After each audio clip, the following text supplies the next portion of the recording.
opening the infinite horizon. Good evening. Welcome back. It is a genuine pleasure to have your company once again. I have been waiting for you, in a manner of speaking, the way a quiet harbour waits for the slow return of a familiar vessel. There is something rather lovely about the knowledge that somewhere in the world you have decided to spend the coming hours in the company of this voice, drifting through a story that stretches across the largest canvas our planet has to offer. Tonight we have a particularly long journey ahead of us, a meticulous odyssey that spans over 5 hours and crosses the silent, undulating plains of the greatest body of water on our planet, the Pacific Ocean. 5 hours. Consider that for a moment. 5 hours is roughly the time it takes for the Earth to rotate through 75 degrees of longitude. 5 hours is the span in which a slow, unhurried sunset might begin as a faint blush on the western horizon, deepen into a molten symphony of amber and vermilion, and then fade, ever so gently, into the soft, indigo hush of the tropical night. 5 hours is a generous gift of time, and we shall use every quiet minute of it. This is a journey through time, through shared memory, and across the vast blue wilderness of the Polynesian triangle, that extraordinary expanse of ocean bounded by the 3 distant points of Hawaii in the north, Rapa Nui in the east, and Aotearoa in the southwest. If you were to unfold this triangle onto a flat surface, it would cover an area larger than the whole of Russia, larger than the continent of Africa, larger, in fact, than any single landmass on Earth. And yet, within this staggering immensity, the actual land, the islands, the atolls, the volcanic peaks amounts to little more than scattered grains of dark sand, flung across an endless blue tablecloth. It is into this vastness that we sailed tonight. There is no need to stay awake for all of it. In fact, the very purpose of this recording is to provide a steady, rhythmic background for your rest, a low-frequency hum to anchor your mind as it loosens its grip on the waking world and begins its own quiet voyage inward. You need not follow every sentence. You need not remember every name or date. Merely allow the cadence of my voice to carry you, like a wooden vessel, caught in a gentle, predictable current, a current that knows its way even if you do not. If you drift off during the first hour, that is perfectly fine. If you surrender to sleep during the second, that is equally welcome. If you find yourself hovering in that delicious liminal space between wakefulness and dreaming, somewhere in the 3rd or 4th hour, then consider yourself in excellent company, for that is precisely the state in which the ancient navigators themselves make their most profound discoveries in that twilight of consciousness, where the rational mind steps aside and allows something deeper, something older, to take the helm. Know that the story will continue to unfold in the quiet, hallowed space around you. Whether you are aware of it or not, the words will settle into the air of your room like the faintest mist of sea spray, and your sleeping mind will absorb what it needs, discarding the rest.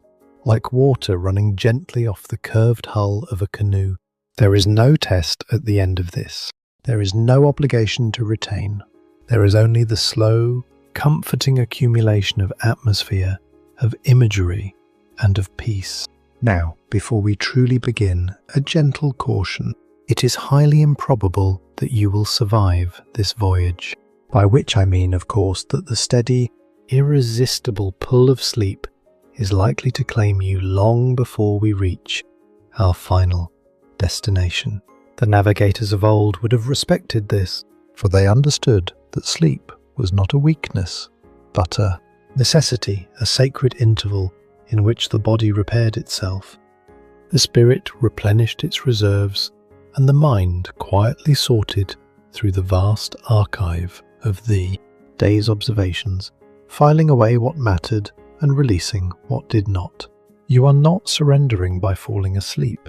You are doing precisely what the human organism was designed to do when it finds itself in a place of safety, warmth, and gentle repetition. If you find value in these long-form explorations and enjoy what you hear tonight, please take a brief moment to like the video and subscribe. These small gestures make an extraordinary difference, allowing this quiet work to continue and to reach others who, like you, are searching for a moment of calm in the ceaseless noise of the modern world. And if you are listening right now, wherever you are, do drop your location and the local time in the comments. I always find it rather comforting to see where in the world people are tuning in from as they prepare for their rest. There is something quietly beautiful about the thought that in Tokyo, someone is settling beneath a duvet as the midnight hour approaches, that in Sao Paulo, the evening is still young and the city hums beyond the window. That in Edinburgh, the rain is perhaps tapping softly against the glass, and that in a small town in New Zealand, the first birds of dawn may already be stirring. We are all, in our own way, voyagers upon the same dark ocean of the night. It was a world away from our own, and yet it was very real as the weight of your body upon the mattress, as real as the air filling your lungs, as real as the gentle, persistent beating of your heart, that loyal, tireless drum that has been keeping time since before you were born, and will continue its quiet rhythm long into the night ahead. Now, dim the lights. If you have not already done so, this is the moment. Reach for the switch, or tap the screen, or simply close your eyes and let the residual glow behind your eyelids fade to a deep, restful darkness. Let the weight of your body sink deeply into the mattress, feeling as though you are becoming part of the bed itself, as though the boundary between your physical form and the soft surface beneath you is slowly, gently dissolving. You are not lying on the bed, you are sinking into it, becoming one with the quiet, supportive stillness of this place you have chosen for your rest. Feel the tension leaving your shoulders first, those faithful, overworked muscles that have spent the day carrying the invisible weight of your responsibilities. Let them release now, dropping a fraction of an inch, softening, spreading. Now the back of your neck, that narrow corridor where so much of the day's stress accumulates in tight, anxious knots. Let it lengthen, let it open. Feel the warmth of relaxation spreading down from the base of your skull, through the vertebrae, like warm water being poured slowly over smooth river stones. Now your hands. Unclench them if they are clenched.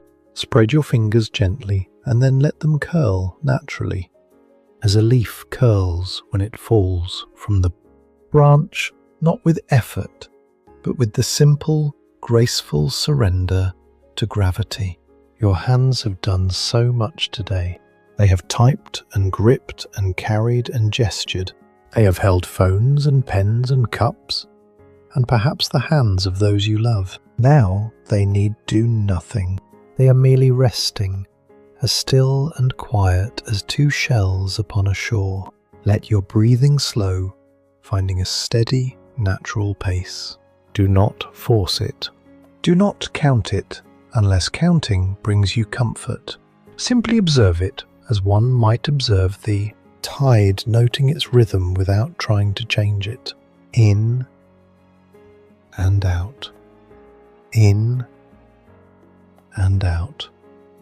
Each breath a small, perfect wave arriving upon the beach of your consciousness and then retreating, leaving the sand smooth and clean and ready for the next. Settle into wherever you are. It does not matter if your room is large or small, tidy or cluttered, silent or filled with the distant murmur of the household settling for the night. Wherever you are is exactly right. Imagine yourself surrendering to sleep, far from the hum of electricity and the glow of artificial screens. Instead, you are on the edge of a vast moonlit shore 1,000 years ago, where the air is thick with the scent of salt, spray and the cool damp breath of the ocean. Imagine that shore now. The sand beneath you is fine and white, almost powdery, and it retains the faintest warmth of the day's sun, radiating a gentle, comforting heat upward through your body. The moon is nearly full, hanging in a sky of such crystalline clarity that it seems almost close enough to touch. Its light falls upon the water in a broad, shimmering path, a silver highway that stretches from the shore to the horizon, inviting you to follow, to wonder, to dream.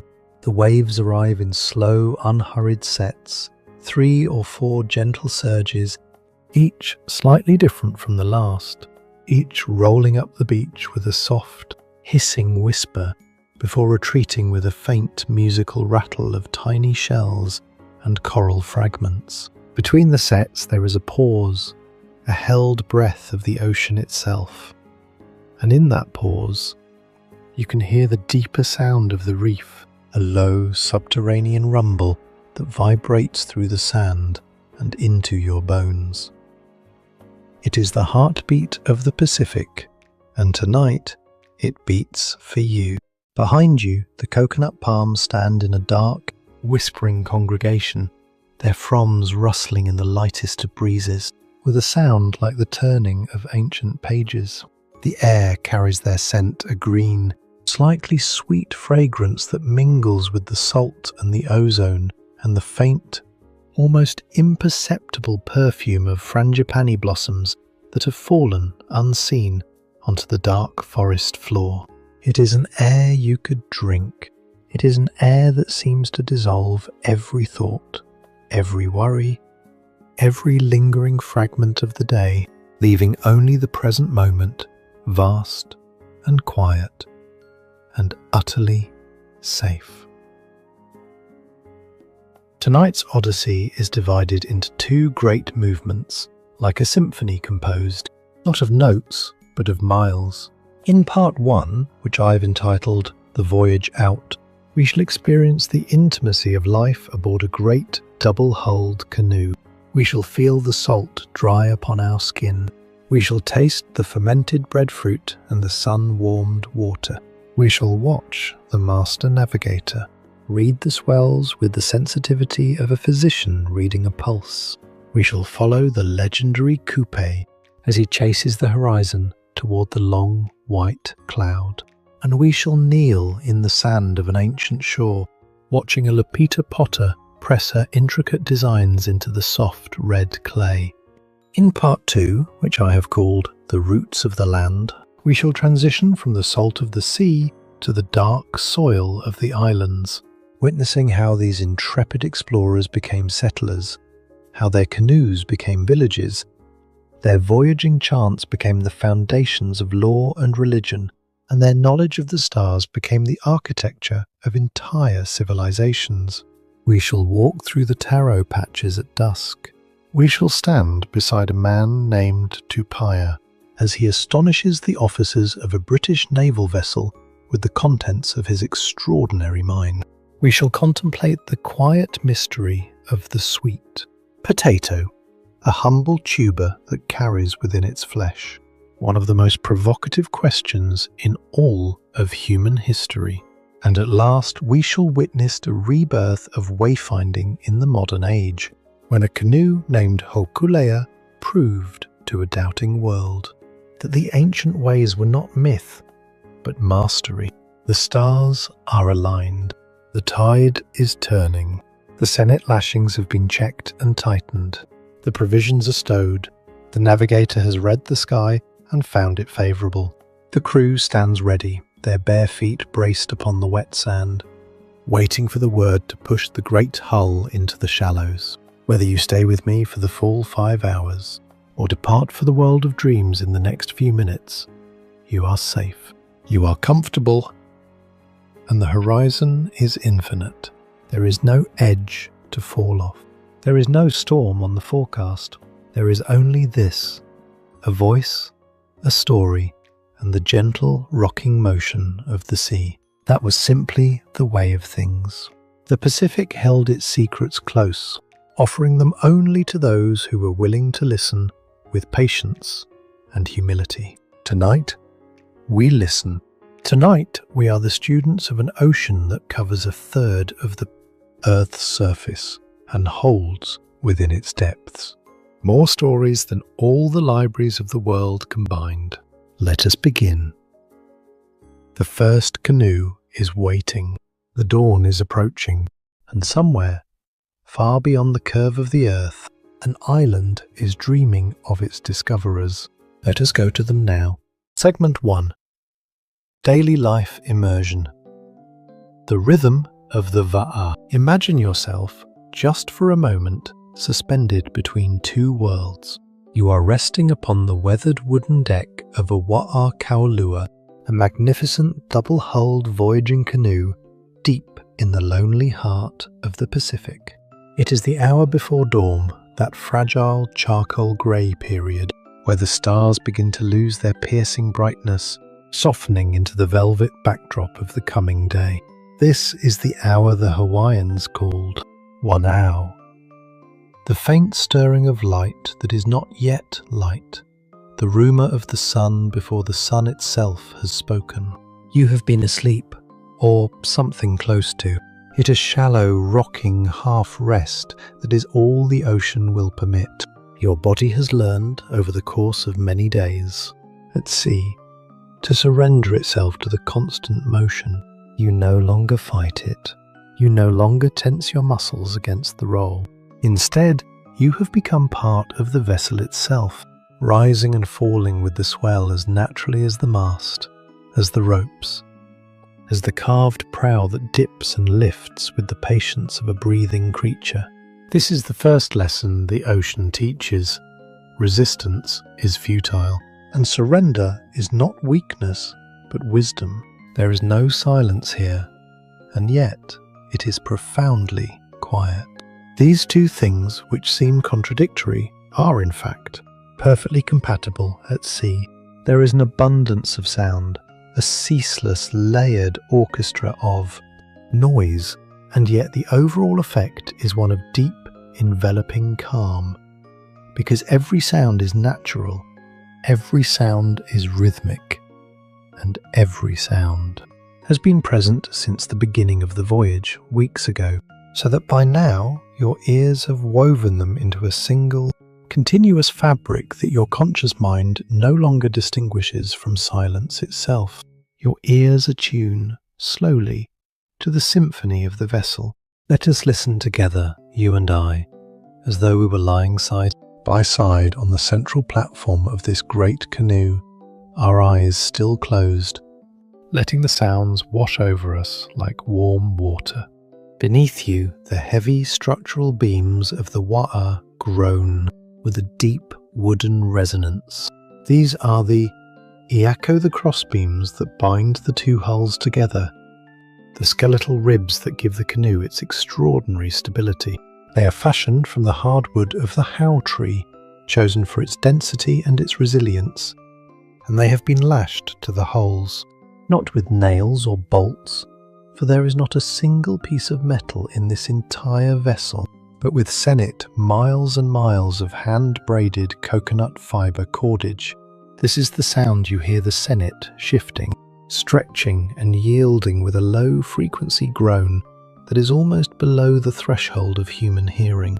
It is less a sound than a vibration, a deep, tidal pulse that you feel in your sternum and in the bones of your pelvis where they press against the deck. This is the genius of the lashing.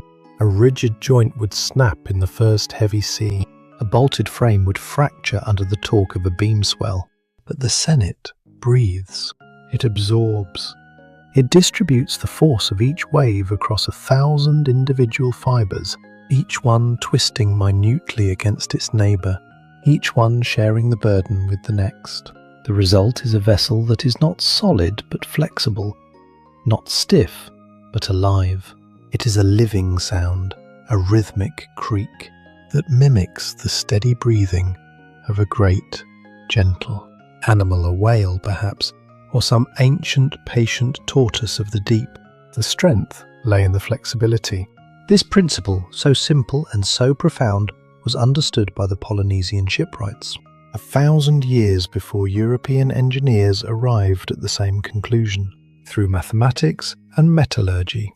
Imagine, if you will, the making of that cordage. Somewhere on a sunlit atoll, weeks or perhaps months before this voyage began, women and men sat in the shade of the coconut palms, working with a patience that we, in our age of instant gratification, can scarcely comprehend. The outer husks of mature coconuts were soaked in seawater for days, sometimes weeks, until the fibres softened and separated from the woody shell. Then, handful by handful, the fibres were pulled free, dried in the sun until they turned a pale, golden brown, and rolled between the palms or against the thigh in a slow, meditative rhythm, twisting 2 strands into one, then 2 of those into a thicker cord, then braiding 3 cords into a rope of remarkable strength and suppleness. Miles of it. Literally miles. Every inch made by hand. Every inch carrying within its fibres the salt of the sea, the oil of the coconut, and the warmth of the human body that shaped it. The strength lay in the flexibility. Remember that phrase. It applies not only to the cordage, but to the entire philosophy of Polynesian seafaring. These were not people who sought to conquer the ocean by brute force. They did not build ships of iron. They did not arm themselves against the sea with engines and steel plates. Instead, they observed, they listened, and they yielded, building vessels that moved with the water rather than against it, that bent with the storm rather than breaking, that treated the Pacific not as an adversary to be defeated, but as a partner in an ancient, ongoing dance. As you stir on the deck, the coarse, cool texture of a woven pandanus mat presses against your cheek. This mat the marina is your bed, your seat, your table, and, if the rain comes, your temporary shelter.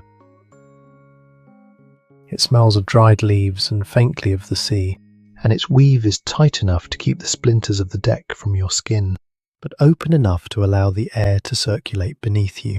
The pandanus tree, the hala, gave its long, sword-shaped leaves to be stripped of their thorny edges, softened by soaking, dried to a supple pliability, and then woven in intricate patterns by hands that knew the craft as intimately as a musician knows an instrument. Nothing on this canoe was purchased.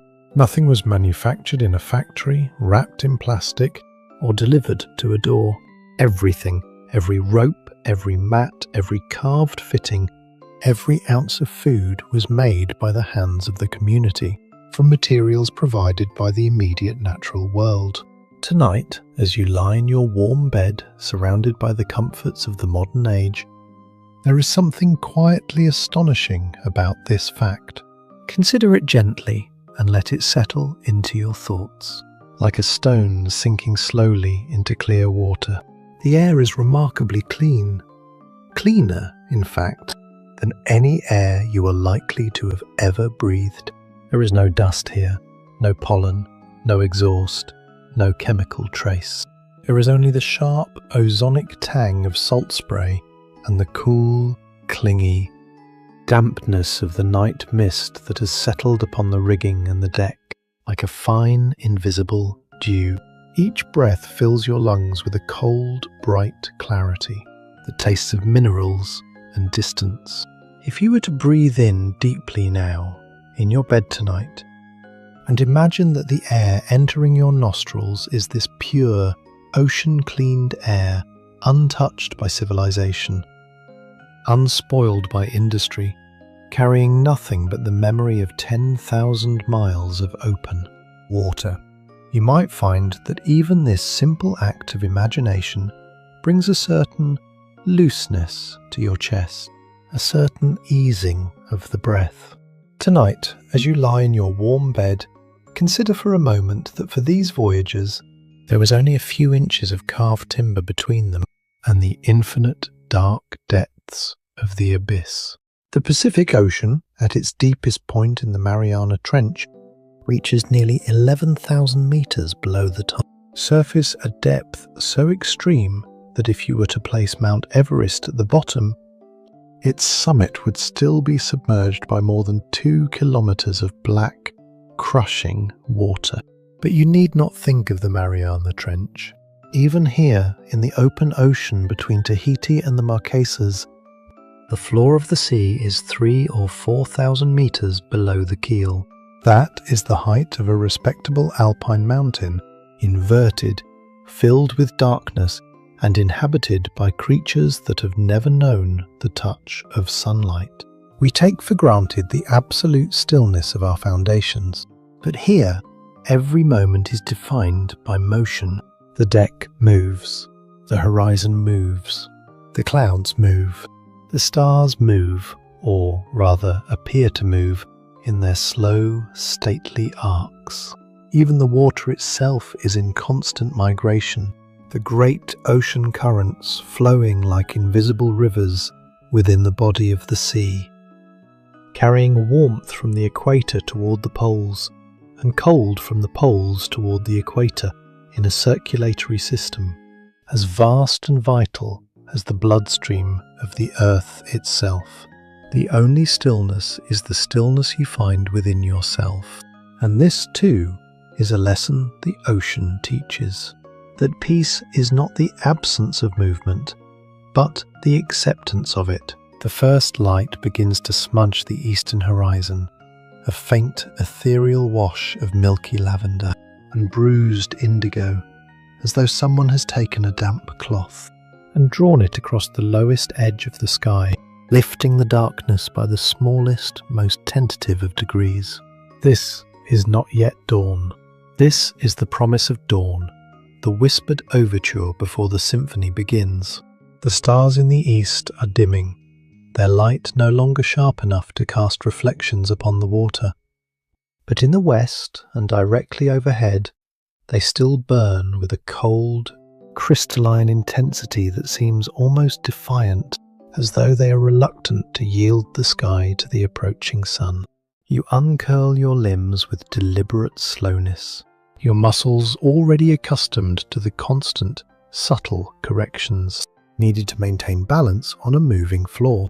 Your left hand finds the nearest Ayako beam and grips it lightly, not from fear, but from habit, the way you might rest your hand upon a banister without thinking. The wood is cool and slightly damp, polished by the passage of many hands over many days, and the senate lashing beneath your fingers is rough and hard, like petrified rope encrusted with a thin layer of dried salt that grits faintly against your skin. Around you, the other members of the crew are stirring. There are perhaps 12 or 14 of you in, total a number small enough for intimacy, but large enough for the division of labour that a vessel of this size demands. Some are still asleep, or pretending to be, their bodies curled beneath woven blankets of tapa cloth, that remarkable fabric made not from thread, but from the pounded bark of the paper mulberry tree. Others are already upright, moving with the quiet, practiced efficiency of people for whom every action aboard this canoe has been rehearsed 100 times. There is no shouting, there is no alarm clock, there is only the light, and the light is enough. This was their world, a world without schedules, without notifications, without the tyranny of the digital clock.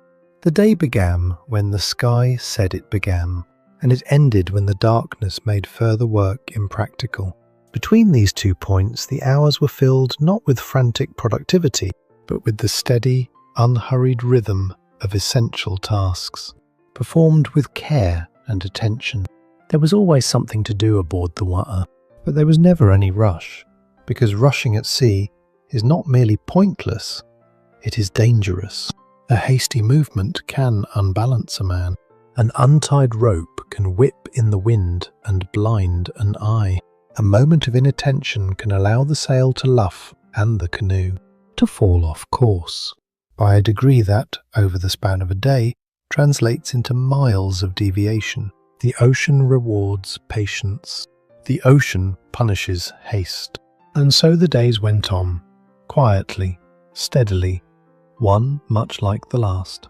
At the heart of the deck platform sits the pail, the hearth, the only source of warmth in this vast, watery wilderness, and the spiritual centre of the canoe.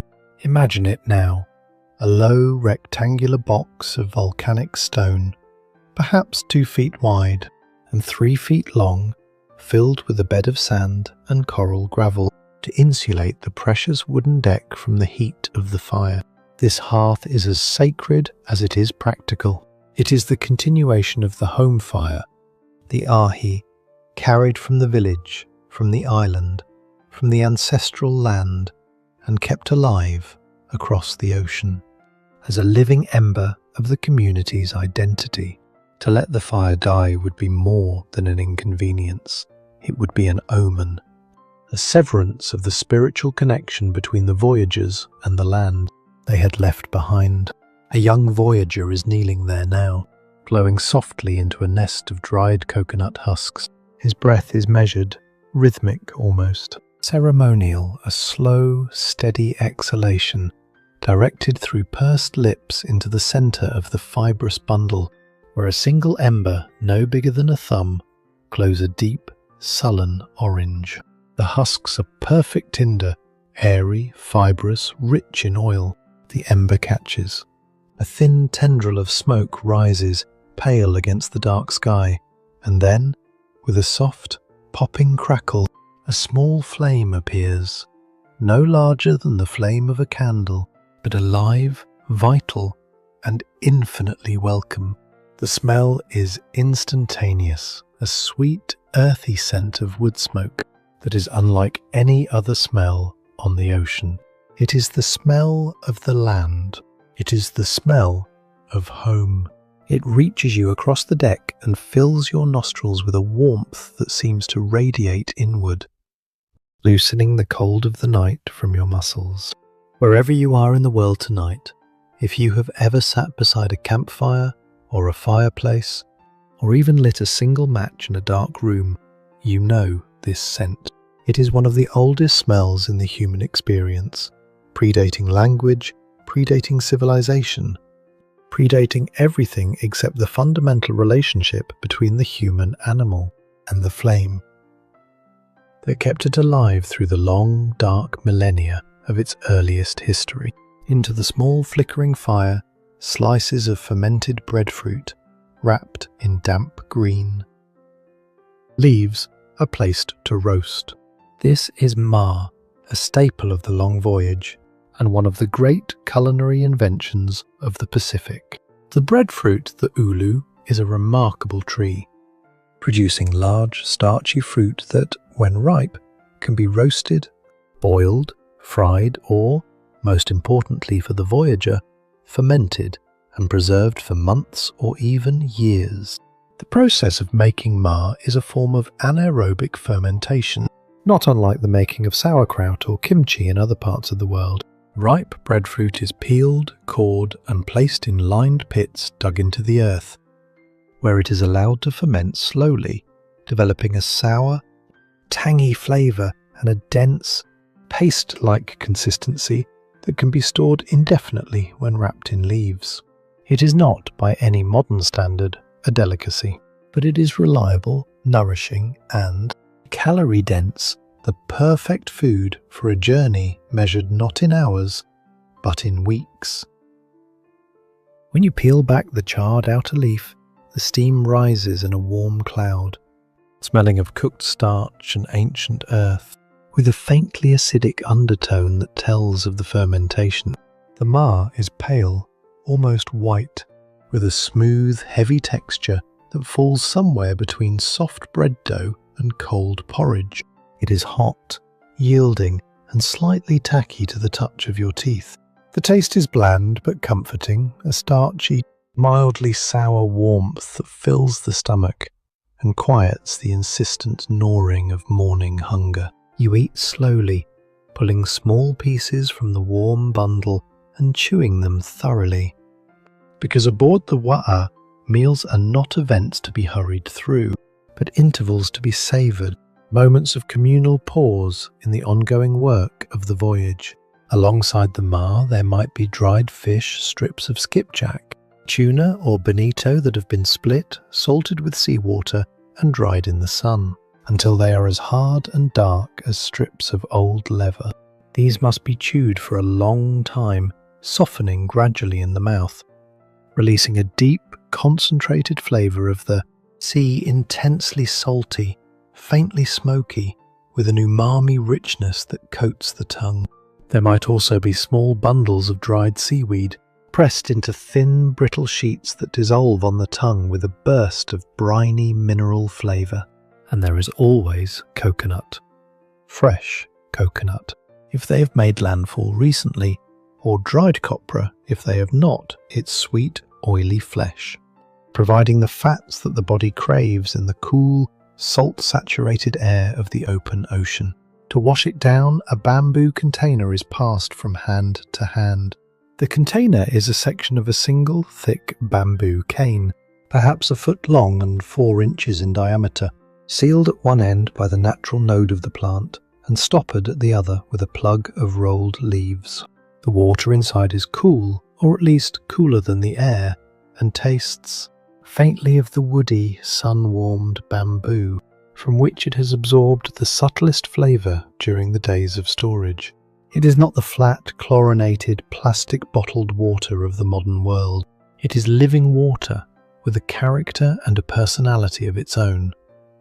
And to drink, it is to be reminded with every sip of the forests and the rains, and the streams of the land you left behind. In our modern lives, we turn a tap without a second thought. We stand before the open door of a refrigerator, selecting our beverage from an array of options that would have seemed like sorcery to these voyagers. But here, every sip is a calculated blessing, a rationed gift from the finite stores that were loaded onto the canoe at the moment of departure. And that must last until landfall is made or the rains come. The watermaster for there was always one person designated to guard and apportion. The water knew to the last mouthful how much remained. Each member of the crew depends entirely on the others. The person who tends the fire depends on the person who gathered the husks. The person who rations the water depends on the navigator, who plots the shortest course. The navigator depends on the crew, who trim the sails and hold the course he sets. And all of them, every single one, depends on the ancestors who taught them the way and the gods who calm the sea. It is a web of mutual reliance, so intricate, so total, that the modern concept of individualism, of the self-made person, the lone wolf, the independent operator, would have been not merely foreign to these voyagers, but incomprehensible. Frightening, even. To be alone was not freedom. To be alone was death. And so the days went on, quietly, steadily, one much like the last. But do not mistake this repetition for monotony. There is a profound difference between the two. Monotony is the enemy of thee. Mind a grey, featureless landscape that breeds boredom and despair. Repetition, on the other hand, when it is rooted in purpose and carried out with attention, becomes a form of meditation. Each day aboard the wa'a was a variation on a theme, like the verses of a chant or the movements of a dance. The same actions were performed, the fire was lit, the food was prepared, the sails were trimmed, the horizon was scanned, but each day brought its own subtle differences. The wind shifted a point to the east. A new seabird appeared, circling the mast with a sharp, curious eye.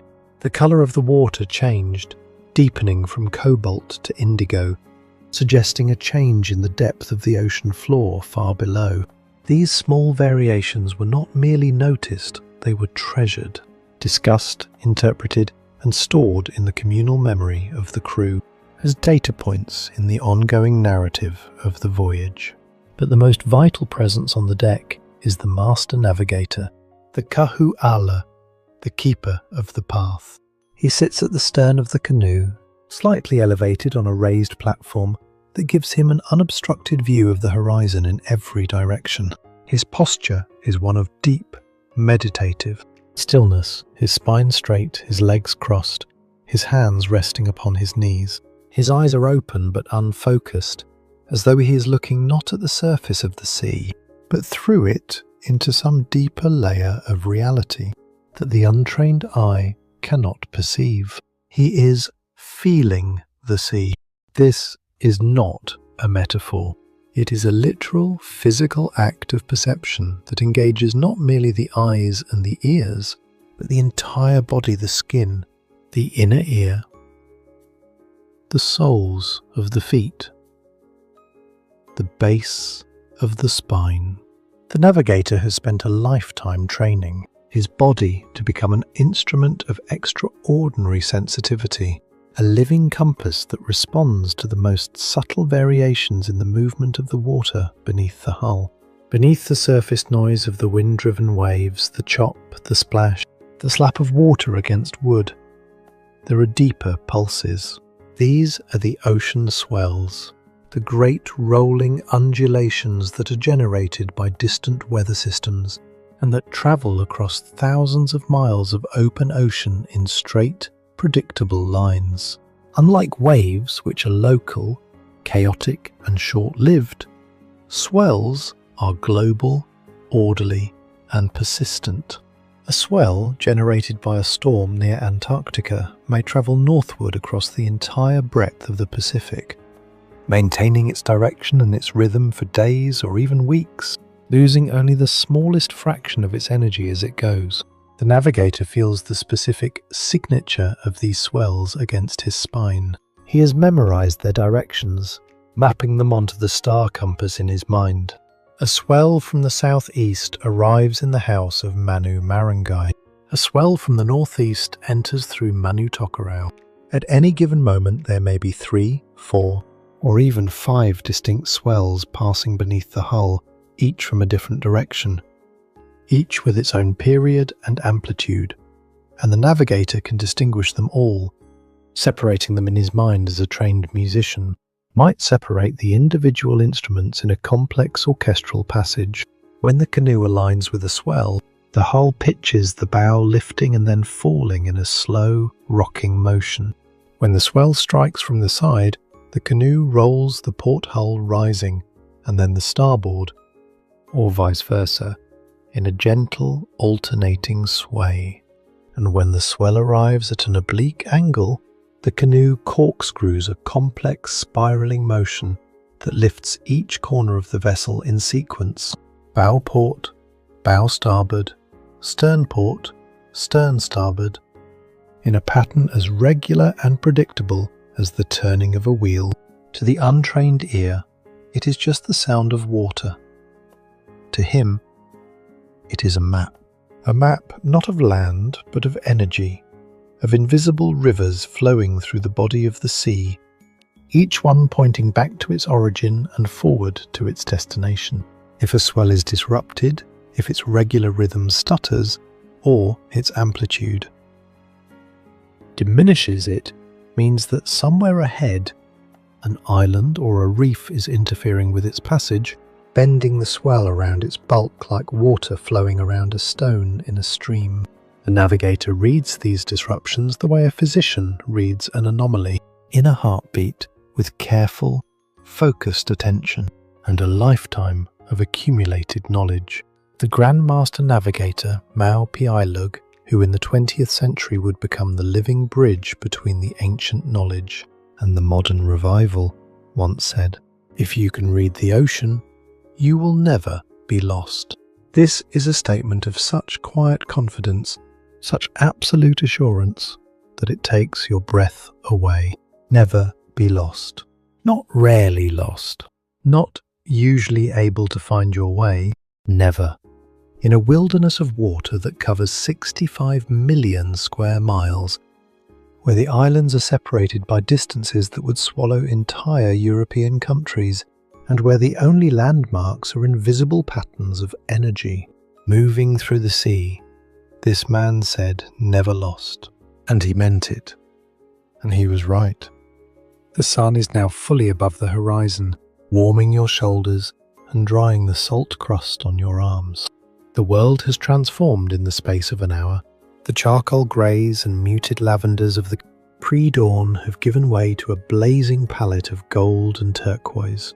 The surface of the ocean, which in the darkness seemed like a vast, featureless plain of obsidian, is now alive with light. Every ripple catching and reflecting the sun, every wavelet a miniature prism breaking the light into flashes of white and green and the deepest, most saturated blue you have ever seen. The sails overhead have filled with the steady breeze of the trade winds, and they glow with a translucent amber warmth, like parchment held before a flame. These sails, Tupai'a, deserve a moment of our attention, for they are among the most distinctive and ingenious creations of the Polynesian mind. They are not square, like the sails of a European ship, nor triangular, like those of a modern yacht. They are shaped like the claw of a crab, two curving spars, forming a wide, open crescent, with the woven mat of pandanus leaf stretched between them. The crab claw sail is a masterpiece of aerodynamic design, efficient in a wide range of wind angles, easy to adjust, and, when the wind fails, easy to lower and stow. The pandanus from which the sails are woven was gathered, dried, stripped and plaited by the same patient hands that made the sennet, the mats, and the baskets. Every plank was shaped by hand, every lashing tied with a prayer. Nothing was wasted. Nothing was arbitrary. Every element of the wa'a, from the shape of the hull, to the angle of the mast, to the weave of the sail, was the product of centuries of observation, experimentation, and refinement, a technology as sophisticated, in its own way, as anything produced by the industrialized world. They moved in harmony with the ocean, not upon it, not through it, but with it, as a bird moves with the air. The canoe did not fight the current, it read the current and adjusted. The sails did not resist the wind, they shaped the wind and borrowed its power. The crew did not struggle against the sea, they listened to the sea and responded. It was a relationship of intimacy, of reciprocity, of respect, a partnership between human ingenuity and natural force that had been refined over 50 generations of trial, error, and accumulated wisdom. As the morning progresses, the wa'a settles into its stride. The wind is steady from the north, east, northeast, the reliable trade wind that the Polynesians knew, as reliable as we know the rising of the sun. The two hulls cut through the water with a smooth, hissing whisper, and between them, on the central platform, the crew goes about the business of the day. Someone is mending a section of cordage, working the fibres between their fingers with an almost unconscious skill. Someone else is bailing, for these canoes were not watertight, and a steady small amount of seawater seeped through the joins and collected in the bottom of the hulls, requiring regular removal with a carved wooden scoop. The sound of bailing, the hollow, rhythmic splash and pour, joins the symphony of the vessel, another note in the oceanic chord. A fishing line is trailed from the stern, a length of braided cordage with a hook of carved bone or polished shell at its end. From time to time the line goes taut, and a fish is hauled aboard in a flash of silver and a spray of water, a mahi-mahi perhaps, or a small tuna, its body arcing and twisting in the sunlight. The fish is dispatched with a quick, practiced blow, cleaned with a few deft cuts of a volcanic glass, blade, and eaten raw, or laid upon the coals of the hearth for a few minutes, until the flesh turns opaque and the skin blisters and blackens. Fresh fish at sea tastes of the purest essence of the ocean, clean, mineral, faintly sweet, with a texture that melts upon the tongue. It is a gift freely given by the sea, and it is received with gratitude. And throughout it all, the navigator watches. He watches the angle of the swell. He watches the direction of the wind. He watches the flight path of the seabirds, the terns and noddies and frigate birds whose presence, direction and behaviour tell him things that no instrument could measure. A golden plover flying steadily toward the southwest in the late afternoon is returning to its nesting island. Follow that bird, and land lies in that direction. A cloud that forms and reforms in the same location on the horizon day after day is a land cloud moisture, rising from the vegetation of an unseen island and condensing in the air above it. A permanent stationary beacon in a world of moving skies. A greenish tint on the underside of a cloud means it is reflecting the shallow, turquoise waters of a lagoon. A pattern of intersecting waves, visible as a distinctive cross-hatching on the surface of the sea, means that swells are wrapping around an island just below the horizon, bending and converging in a telltale pattern that an experienced navigator can read from miles away. Tonight, as the sounds of my voice begin to fade into the background of your resting mind, let the image of that moving horizon remain with you. Imagine it now a perfect, unbroken circle of blue, stretching in every direction, with the canoe at its centre, the only solid object in a world of liquid and light. The horizon does not change. It does not come closer or recede. It is always there, always the same distance away, always inviting, always patient. And yet, within that unchanging circle, everything is in motion. The water, the wind, the clouds, the stars, the canoe itself, sliding steadily forward through the hours, leaving no trace of its passage upon the surface of the sea. The hours pass. The sun climbs to its zenith and begins its slow descent. The shadows shorten and then lengthen again. The colour of the water shifts, almost imperceptibly, from the brilliant turquoise of the morning to the deeper, more sombre cobalt of the afternoon. The trade wind holds, steady and reliable, and the crab-claw sails curve against the sky, like the wings of some great primitive bird. The crew moves through its routines, trimming, bailing, mending, watching, eating, resting, in a cycle as natural and as unforced as the cycle of the tides. The days turn, and the world moves slowly on, cradled by the ancient salt water, and guided by the silent, shimmering wisdom of the ancestors. This was their world, a world where time was measured not by clocks, but by the angle of the sun and the rising of the stars, where distance was measured not by miles, but by the number of dawns spent at sea, where progress was measured not by speed, but by the steady accumulation of small, consistent observations, woven together into the great invisible tapestry of wayfinding. It was a world away from our own. And yet, tonight, as you lie in the warmth of your bed, feeling the weight of your body pressing gently into the mattress, hearing the soft, regular sound of your own breathing, you are closer to that world than you might imagine. For you too are a voyager.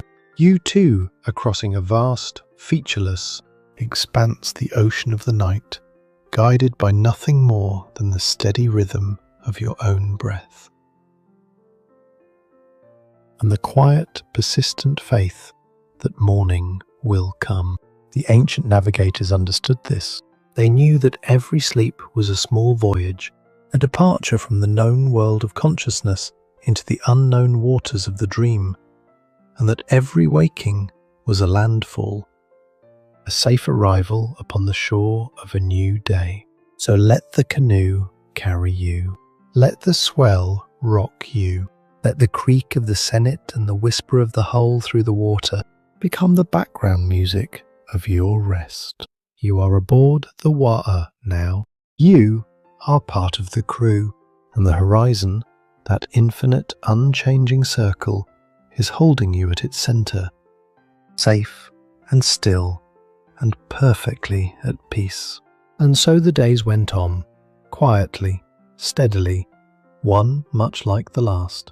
The fire was lit, the ma was roasted, the water was shared, the navigator read the swells, the sails filled and the canoe moved on, carrying its small cargo of human lives across the vast, indifferent, beautiful face of the Pacific. That was simply the way of things.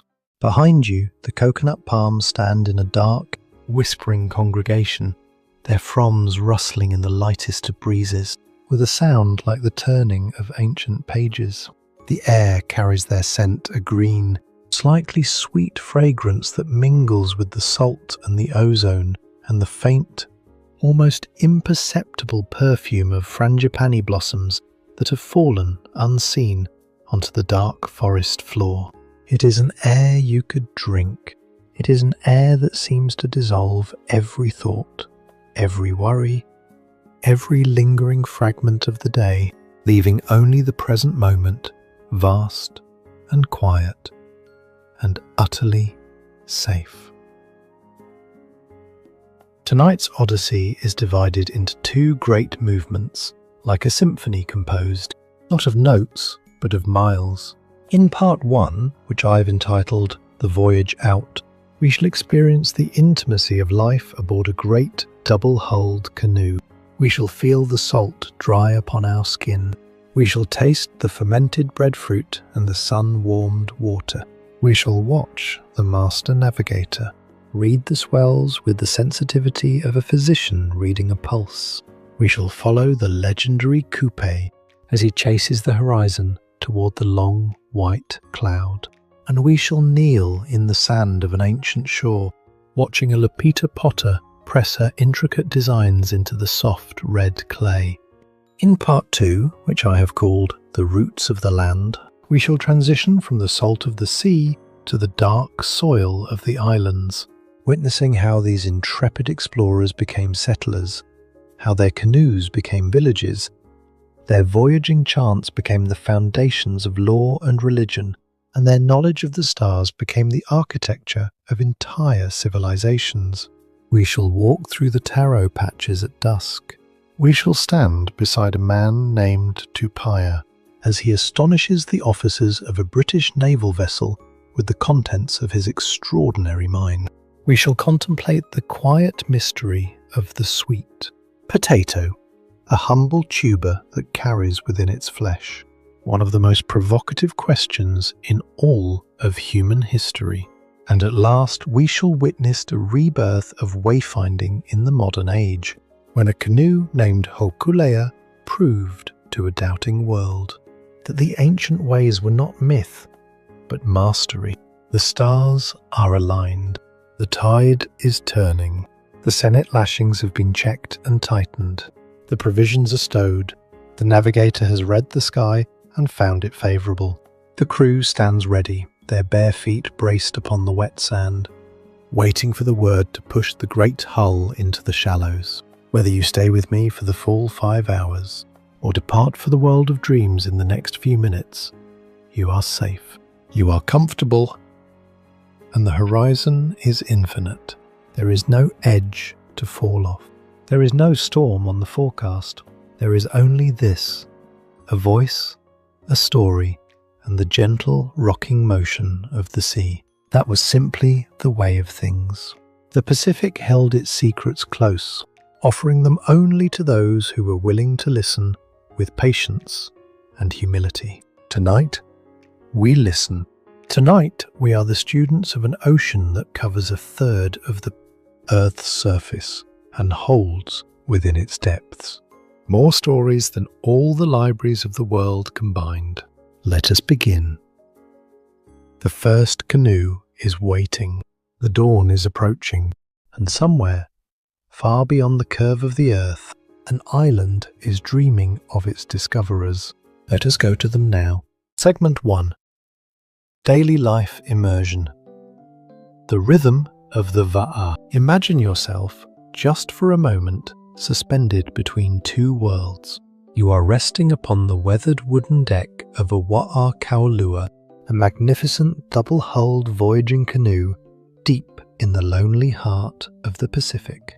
It is the hour before dawn, that fragile charcoal grey period where the stars begin to lose their piercing brightness, softening into the velvet backdrop of the coming day. This is the hour the Hawaiians called Wanao. The faint stirring of light that is not yet light, the rumour of the sun before the sun itself has spoken. You have been asleep, or something close to.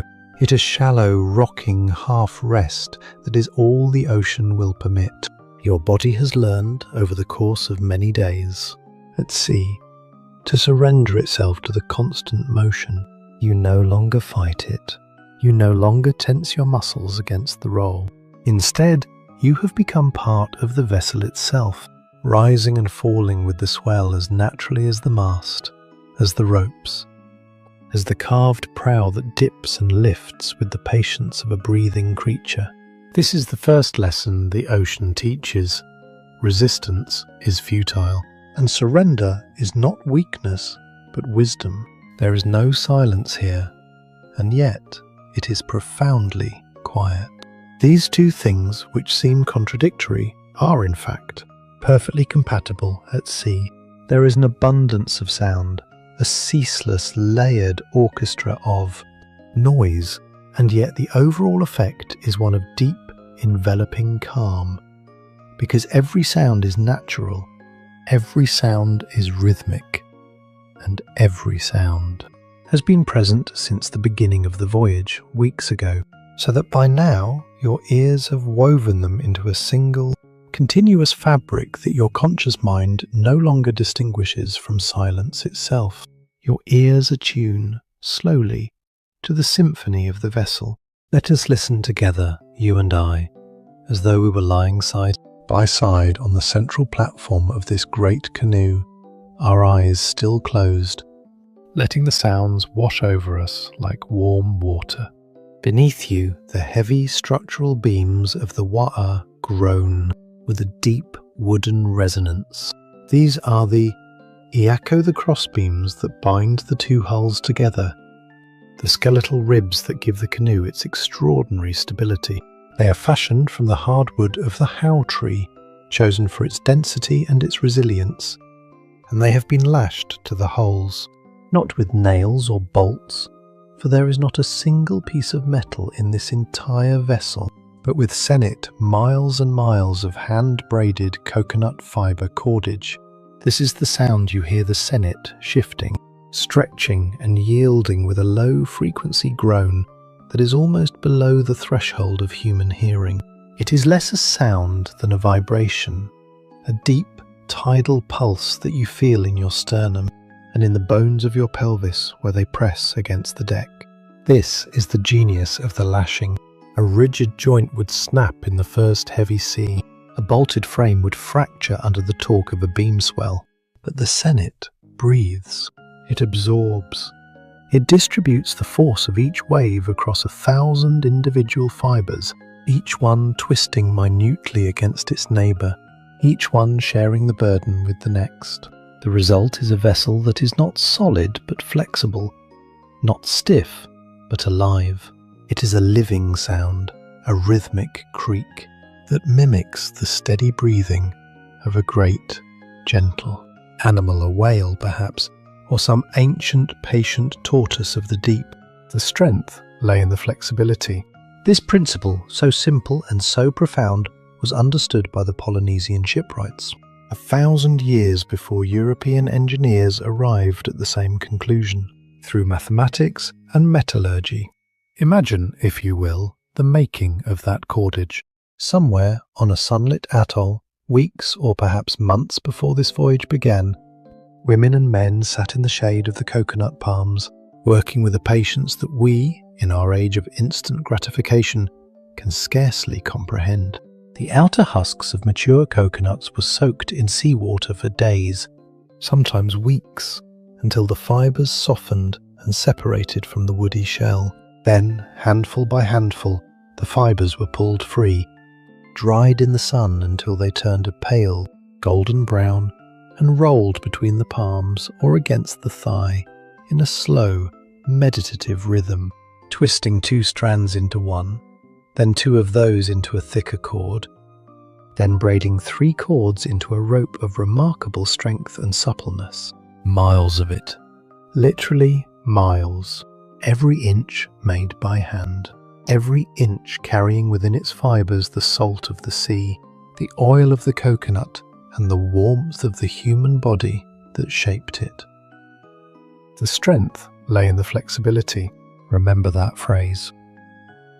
It applies not only to the cordage, but to the entire philosophy of Polynesian seafaring. These were not people who sought to conquer the ocean by brute force. They did not build ships of iron. They did not arm themselves against the sea with engines and steel plates. Instead, they observed, they listened, and they yielded, building vessels that moved with the water rather than against it, that bent with the storm rather than breaking, that treated the Pacific not as an adversary to be defeated, but as a partner in an ancient, ongoing dance. As you stir on the deck, the coarse, cool texture of a woven pandanus mat presses against your cheek. This mat the marina is your bed, your seat, your table, and, if the rain comes, your temporary shelter. It smells of dried leaves and faintly of the sea, and its weave is tight enough to keep the splinters of the deck from your skin, but open enough to allow the air to circulate beneath you. The pandanus tree, the hala, gave its long, sword-shaped leaves to be stripped of their thorny edges, softened by soaking, dried to a supple pliability, and then woven in intricate patterns by hands that knew the craft as intimately as a musician knows an instrument. Nothing on this canoe was purchased. Nothing was manufactured in a factory, wrapped in plastic, or delivered to a door. Everything, every rope, every mat, every carved fitting, every ounce of food was made by the hands of the community, from materials provided by the immediate natural world. Tonight, as you lie in your warm bed, surrounded by the comforts of the modern age, there is something quietly astonishing about this fact. Consider it gently and let it settle into your thoughts. Like a stone sinking slowly into clear water, the air is remarkably clean. Cleaner, in fact, than any air you are likely to have ever breathed. There is no dust here, no pollen, no exhaust, no chemical trace. There is only the sharp, ozonic tang of salt spray and the cool, clingy dampness of the night mist that has settled upon the rigging and the deck like a fine, invisible dew. Each breath fills your lungs with a cold, bright clarity that tastes of minerals and distance. If you were to breathe in deeply now, in your bed tonight, and imagine that the air entering your nostrils is this pure, ocean-cleaned air, untouched by civilization, unspoiled by industry, carrying nothing but the memory of 10,000 miles of open water, you might find that even this simple act of imagination brings a certain looseness to your chest, a certain easing of the breath. Tonight, as you lie in your warm bed, consider for a moment that for these voyagers, there was only a few inches of carved timber between them and the infinite dark depths of the abyss. The Pacific Ocean, at its deepest point in the Mariana Trench, reaches nearly 11,000 meters below the top. Surface a depth so extreme that if you were to place Mount Everest at the bottom, its summit would still be submerged by more than 2 kilometers of black, crushing water. But you need not think of the Mariana Trench. Even here, in the open ocean between Tahiti and the Marquesas, the floor of the sea is 3,000 or 4,000 meters below the keel. That is the height of a respectable alpine mountain, inverted, filled with darkness, and inhabited by creatures that have never known the touch of sunlight. We take for granted the absolute stillness of our foundations, but here, every moment is defined by motion. The deck moves, the horizon moves, the clouds move, the stars move, or rather appear to move, in their slow, stately arcs. Even the water itself is in constant migration, the great ocean currents flowing like invisible rivers within the body of the sea, carrying warmth from the equator toward the poles, and cold from the poles toward the equator in a circulatory system, as vast and vital as the bloodstream of the earth itself. The only stillness is the stillness you find within yourself. And this, too, is a lesson the ocean teaches. That peace is not the absence of movement, but the acceptance of it. The first light begins to smudge the eastern horizon, a faint ethereal wash of milky lavender and bruised indigo, as though someone has taken a damp cloth and drawn it across the lowest edge of the sky, lifting the darkness by the smallest, most tentative of degrees. This is not yet dawn. This is the promise of dawn, the whispered overture before the symphony begins. The stars in the east are dimming, their light no longer sharp enough to cast reflections upon the water. But in the west and directly overhead, they still burn with a cold, crystalline intensity that seems almost defiant, as though they are reluctant to yield the sky to the approaching sun. You uncurl your limbs with deliberate slowness, your muscles already accustomed to the constant, subtle corrections needed to maintain balance on a moving floor. Your left hand finds the nearest Ayako beam and grips it lightly, not from fear, but from habit, the way you might rest your hand upon a banister without thinking. The wood is cool and slightly damp, polished by the passage of many hands over many days, and the sennet lashing beneath your fingers is rough and hard, like petrified rope encrusted with a thin layer of dried salt that grits faintly against your skin. Around you, the other members of the crew are stirring. There are perhaps 12 or 14 of you in, total a number small enough for intimacy, but large enough for the division of labour that a vessel of this size demands. Some are still asleep, or pretending to be, their bodies curled beneath woven blankets of tapa cloth, that remarkable fabric made not from thread, but from the pounded bark of the paper mulberry tree. Others are already upright, moving with the quiet, practiced efficiency of people for whom every action aboard this canoe has been rehearsed 100 times. There is no shouting, there is no alarm clock, there is only the light, and the light is enough. This was their world, a world without schedules, without notifications, without the tyranny of the digital clock. The day began when the sky said it began, and it ended when the darkness made further work impractical. Between these 2 points, the hours were filled not with frantic productivity, but with the steady, unhurried rhythm of essential tasks, performed with care and attention. There was always something to do aboard the Wa'a, but there was never any rush, because rushing at sea is not merely pointless, it is dangerous. A hasty movement can unbalance a man. An untied rope can whip in the wind and blind an eye.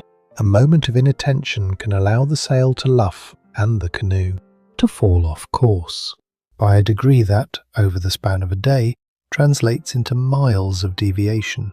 The ocean rewards patience. The ocean punishes haste. And so the days went on, quietly, steadily, one much like the last. At the heart of the deck platform sits the pale, the hearth, the only source of warmth in this vast, watery wilderness, and the spiritual centre of the canoe. Imagine it now, a low rectangular box of volcanic stone, perhaps 2 feet wide and 3 feet long, filled with a bed of sand and coral gravel to insulate the precious wooden deck from the heat of the fire. This hearth is as sacred as it is practical. It is the continuation of the home fire, the ahi, carried from the village, from the island, from the ancestral land, and kept alive across the ocean, as a living ember of the community's identity. To let the fire die would be more than an inconvenience. It would be an omen, a severance of the spiritual connection between the voyagers and the land they had left behind. A young voyager is kneeling there now, blowing softly into a nest of dried coconut husks. His breath is measured, rhythmic almost, ceremonial, a slow, steady exhalation directed through pursed lips into the centre of the fibrous bundle, where a single ember, no bigger than a thumb, glows a deep, sullen orange. The husks are perfect tinder, airy, fibrous, rich in oil. The ember catches. A thin tendril of smoke rises, pale against the dark sky, and then, with a soft, popping crackle, a small flame appears, no larger than the flame of a candle, but alive, vital, and infinitely welcome. The smell is instantaneous, a sweet, earthy scent of wood smoke that is unlike any other smell on the ocean. It is the smell of the land. It is the smell of home. It reaches you across the deck and fills your nostrils with a warmth that seems to radiate inward, loosening the cold of the night from your muscles. Wherever you are in the world tonight, if you have ever sat beside a campfire or a fireplace, or even lit a single match in a dark room, you know this scent. It is one of the oldest smells in the human experience, predating language, predating civilization, predating everything except the fundamental relationship between the human animal and the flame that kept it alive through the long, dark millennia of its earliest history. Into the small flickering fire, slices of fermented breadfruit wrapped in damp green. Leaves are placed to roast. This is ma, a staple of the long voyage, and one of the great culinary inventions of the Pacific. The breadfruit, the ulu, is a remarkable tree, producing large, starchy fruit that, when ripe, can be roasted, boiled, fried, or, most importantly for the voyager, fermented and preserved for months or even years. The process of making ma is a form of anaerobic fermentation, not unlike the making of sauerkraut or kimchi in other parts of the world. Ripe breadfruit is peeled, cored, and placed in lined pits dug into the earth, where it is allowed to ferment slowly, developing a sour, tangy flavour and a dense, paste-like consistency that can be stored indefinitely when wrapped in leaves. It is not, by any modern standard, a delicacy, but it is reliable, nourishing, and calorie-dense, the perfect food for a journey measured not in hours, but in weeks. When you peel back the charred outer leaf, the steam rises in a warm cloud, smelling of cooked starch and ancient earth, with a faintly acidic undertone that tells of the fermentation. The ma is pale, almost white, with a smooth, heavy texture that falls somewhere between soft bread dough and cold porridge. It is hot, yielding, and slightly tacky to the touch of your teeth.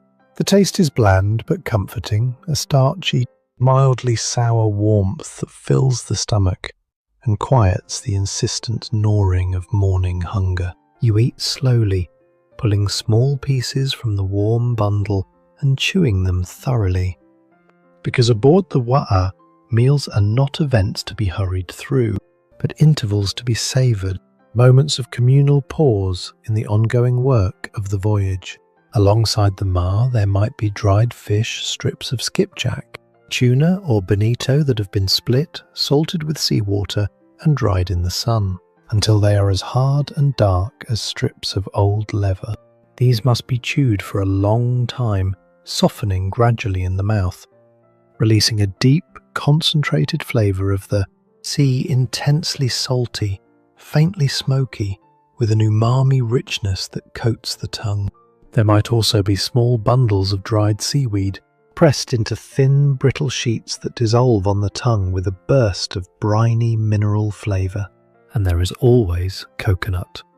Fresh coconut, if they have made landfall recently, or dried copra if they have not, its sweet, oily flesh, providing the fats that the body craves in the cool, salt-saturated air of the open ocean.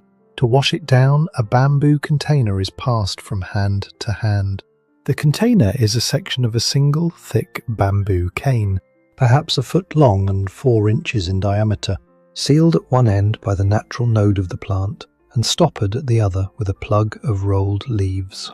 The water inside is cool, or at least cooler than the air, and tastes faintly of the woody, sun-warmed bamboo, from which it has absorbed the subtlest flavour during the days of storage. It is not the flat, chlorinated, plastic-bottled water of the modern world. It is living water, with a character and a personality of its own. And to drink, it is to be reminded with every sip of the forests and the rains, and the streams of the land you left behind. In our modern lives, we turn a tap without a second thought. We stand before the open door of a refrigerator, selecting our beverage from an array of options that would have seemed like sorcery to these voyagers. But here, every sip is a calculated blessing, a rationed gift from the finite stores that were loaded onto the canoe at the moment of departure. And that must last until landfall is made or the rains come. The watermaster for there was always one person designated to guard and apportion. The water knew to the last mouthful how much remained. Each member of the crew depends entirely on the others. The person who tends the fire depends on the person who gathered the husks. The person who rations the water depends on the navigator, who plots the shortest course. The navigator depends on the crew, who trim the sails and hold the course he sets. And all of them, every single one, depends on the ancestors who taught them the way and the gods who calm the sea. It is a web of mutual reliance, so intricate, so total, that the modern concept of individualism, of the self-made person, the lone wolf, the independent operator, would have been not merely foreign to these voyagers, but incomprehensible. Frightening, even. To be alone was not freedom. To be alone was death. And so the days went on, quietly, steadily, one much like the last. But do not mistake this repetition for monotony. There is a profound difference between the two. Monotony is the enemy of thee. Mind a grey, featureless landscape that breeds boredom and despair. Repetition, on the other hand, when it is rooted in purpose and carried out with attention, becomes a form of meditation. Each day aboard the Wa'a was a variation on a theme, like the verses of a chant or the movements of a dance. The same actions were performed, the fire was lit, the food was prepared, the sails were trimmed, the horizon was scanned, but each day brought its own subtle differences. The wind shifted a point to the east. A new seabird appeared, circling the mast with a sharp, curious eye. The colour of the water changed, deepening from cobalt to indigo, suggesting a change in the depth of the ocean floor far below. These small variations were not merely noticed, they were treasured, discussed, interpreted, and stored in the communal memory of the crew as data points in the ongoing narrative of the voyage. But the most vital presence on the deck is the master navigator, the Kahu'ala, the keeper of the path. He sits at the stern of the canoe, slightly elevated on a raised platform that gives him an unobstructed view of the horizon in every direction.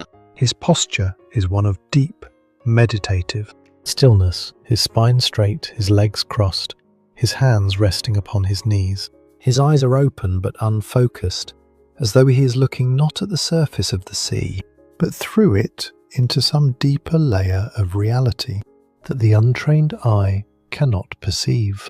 He is feeling the sea. This is not a metaphor. It is a literal, physical act of perception that engages not merely the eyes and the ears, but the entire body, the skin, the inner ear, the soles of the feet, the base of the spine. The navigator has spent a lifetime training his body to become an instrument of extraordinary sensitivity, a living compass that responds to the most subtle variations in the movement of the water beneath the hull. Beneath the surface noise of the wind-driven waves, the chop, the splash, the slap of water against wood, there are deeper pulses. These are the ocean swells, the great rolling undulations that are generated by distant weather systems and that travel across thousands of miles of open ocean in straight, predictable lines. Unlike waves, which are local, chaotic and short-lived, swells are global, orderly and persistent. A swell generated by a storm near Antarctica may travel northward across the entire breadth of the Pacific, maintaining its direction and its rhythm for days or even weeks, losing only the smallest fraction of its energy as it goes. The navigator feels the specific signature of these swells against his spine. He has memorized their directions, mapping them onto the star compass in his mind. A swell from the southeast arrives in the house of Manu Marangai. A swell from the northeast enters through Manu Tokerau. At any given moment there may be 3, 4, or even 5 distinct swells passing beneath the hull, each from a different direction, each with its own period and amplitude, and the navigator can distinguish them all, separating them in his mind as a trained musician might separate the individual instruments in a complex orchestral passage. When the canoe aligns with a swell, the hull pitches, the bow lifting and then falling in a slow, rocking motion. When the swell strikes from the side, the canoe rolls, the port hull rising, and then the starboard, or vice versa, in a gentle, alternating sway. And when the swell arrives at an oblique angle, the canoe corkscrews a complex spiraling motion that lifts each corner of the vessel in sequence: bow port, bow starboard, stern port, stern starboard, in a pattern as regular and predictable as the turning of a wheel. To the untrained ear, it is just the sound of water. To him, it is a map not of land, but of energy, of invisible rivers flowing through the body of the sea, each one pointing back to its origin and forward to its destination.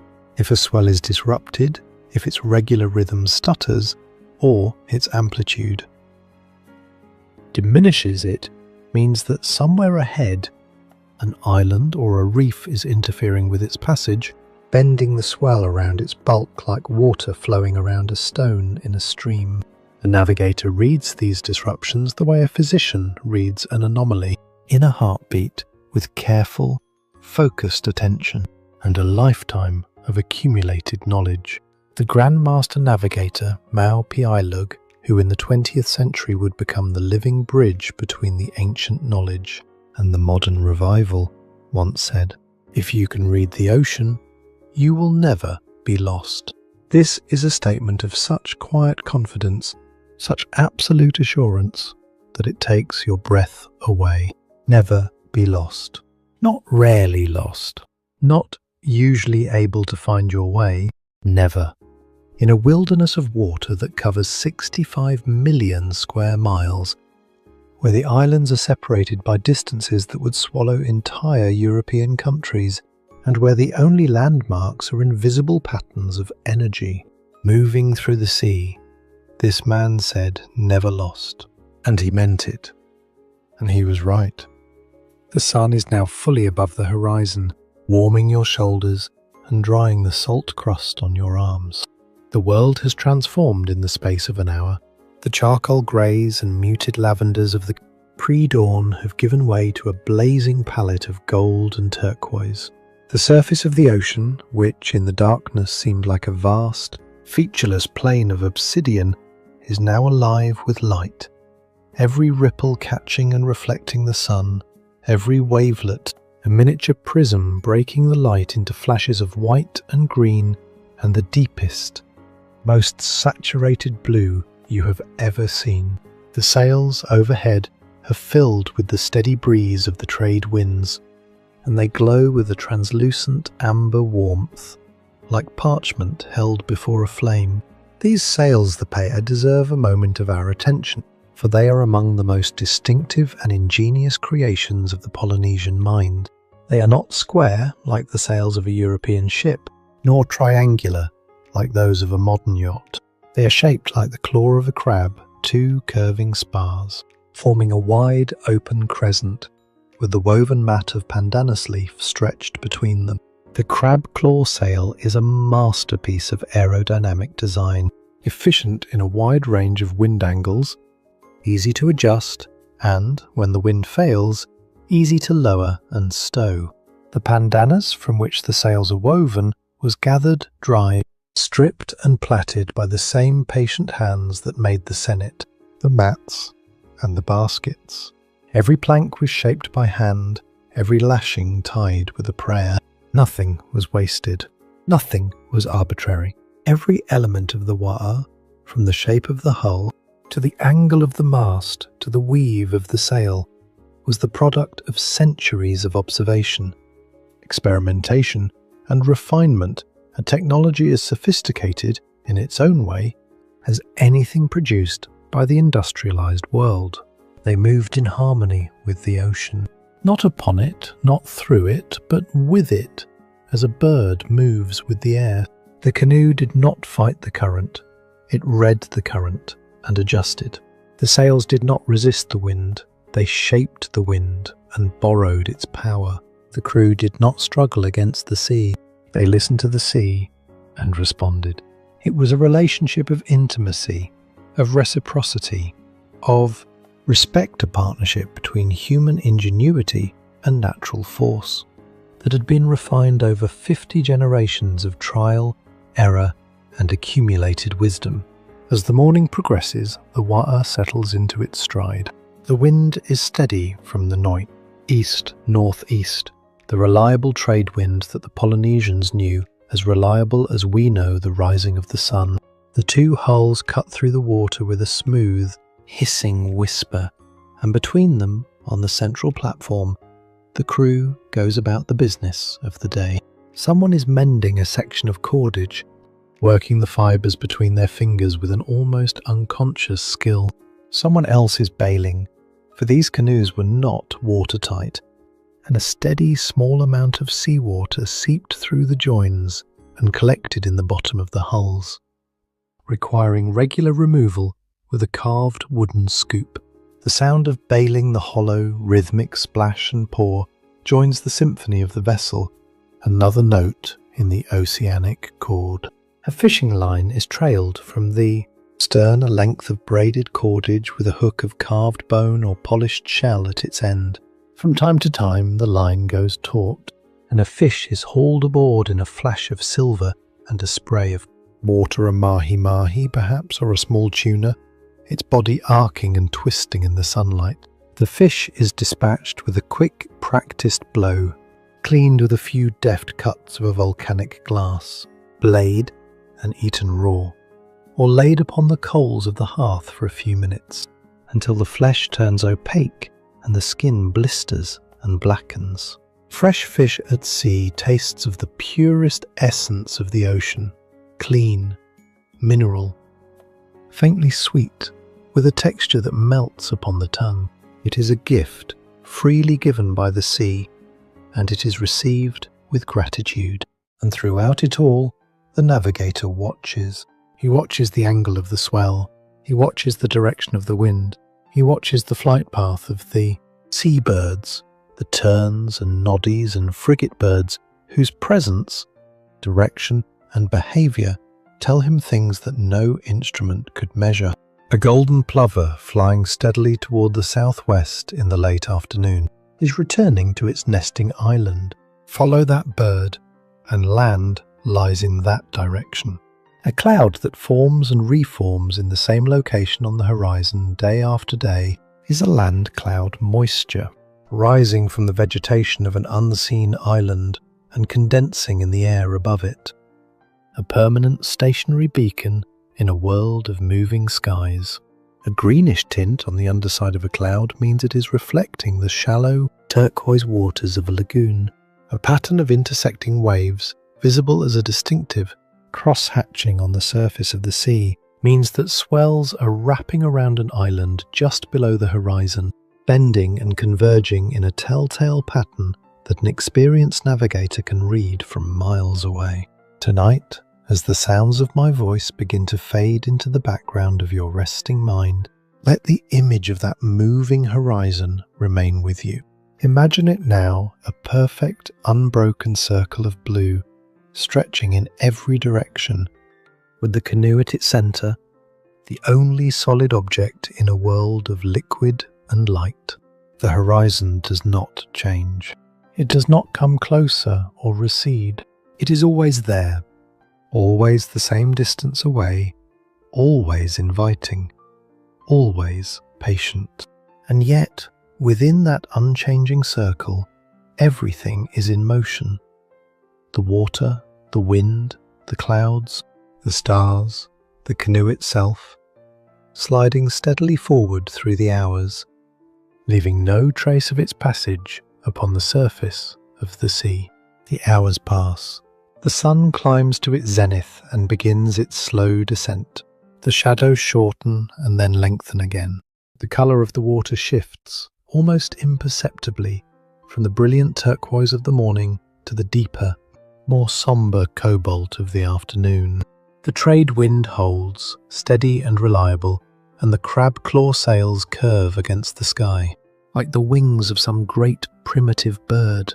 The crew moves through its routines, trimming, bailing, mending, watching, eating, resting, in a cycle as natural and as unforced as the cycle of the tides. The days turn, and the world moves slowly on, cradled by the ancient salt water, and guided by the silent, shimmering wisdom of the ancestors. This was their world, a world where time was measured not by clocks, but by the angle of the sun and the rising of the stars, where distance was measured not by miles, but by the number of dawns spent at sea, where progress was measured not by speed, but by the steady accumulation of small, consistent observations, woven together into the great, invisible tapestry of wayfinding. It was a world away from our own. And yet, tonight, as you lie in the warmth of your bed, feeling the weight of your body pressing gently into the mattress, hearing the soft, regular sound of your own breathing, you are closer to that world than you might imagine. For you too are a voyager. You too are crossing a vast, featureless expanse, the ocean of the night, guided by nothing more than the steady rhythm of your own breath. And the quiet, persistent faith that morning will come. The ancient navigators understood this. They knew that every sleep was a small voyage, a departure from the known world of consciousness into the unknown waters of the dream, and that every waking was a landfall, a safe arrival upon the shore of a new day. So let the canoe carry you. Let the swell rock you. Let the creak of the sennit and the whisper of the hull through the water become the background music of your rest. You are aboard the wa'a now. You are part of the crew, and the horizon, that infinite, unchanging circle, is holding you at its centre, safe and still and perfectly at peace. And so the days went on, quietly, steadily, one much like the last.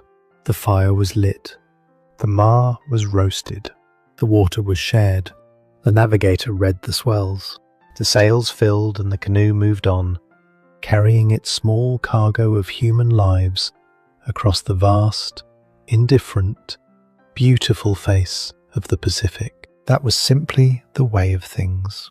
Segment 3. Culture Deep Dive. The secret of the Lapita pottery. The movement of ancient peoples. often leaves behind a trail as delicate as a whisper. There are no signposts in the ocean. There are no footprints on the surface of the sea. The wake of a canoe vanishes within minutes, absorbed back into the restless, self-erasing memory of the waves, and the passage of an entire flotilla across 1,000 miles of open water leaves. No more trace upon the Pacific than a breath of wind leaves upon a pane of glass. The ocean does not remember. It does not keep records. It does not care whether a canoe sailed across its surface yesterday or 1,000 years ago. The evidence, if there is to be any evidence at all, must be found not upon the water, but upon the land, on the beaches where the canoes were hauled ashore, in the soil where the first gardens were planted, in the quiet, stratified layers of earth that accumulate, grain by grain, century by century, burying the remnants of vanished lives beneath the slow, patient weight of time. And so it is that we find the first tangible evidence of the Great Migration, not in written records, for there were none, not in monumental architecture, for the earliest settlers, built in wood and thatch and left nothing that could survive the rot of the tropical climate, but in the fragments of fired clay. Broken, scattered, buried and forgotten, these fragments lay in the soil of 100 Pacific beaches for 3,000 years, before the first archaeologist lifted one from the earth, brushed away the dirt, and recognized it for what it was, a message from the ancestors, written in the language of the earth itself. This is the mystery of the Lapita people, the ancestral seed, from which all the island cultures of Polynesia and many of the cultures of Melanesia and Micronesia would eventually bloom. The name Lapita does not come from any ancient language. It is a modern accident, a word borrowed from a site in New Caledonia, a small, unremarkable stretch of coast where, in the mid-20th century, archaeologists first unearthed the distinctive pottery that would come to define an entire cultural complex. The Lapita people themselves, of course, did not call themselves Lapita. They may not have called themselves anything at all, in the way that we, who are accustomed to the labels and categories of modern taxonomy, might expect. They were simply people, fishermen, farmers, potters, navigators, parents, children, dreamers who lived and moved and made things with their hands, and who, in doing so, left behind a trail of broken crockery that would one day tell the story of one of the most extraordinary migrations in all of human history. Imagine yourself standing on a quiet, sun-drenched beach in the Bismarck Archipelago 3,000 years ago. The Bismarck Archipelago, a scattering of volcanic islands, lying to the northeast of New Guinea, their peaks wreathed in cloud, their shores fringed with mangrove and coral.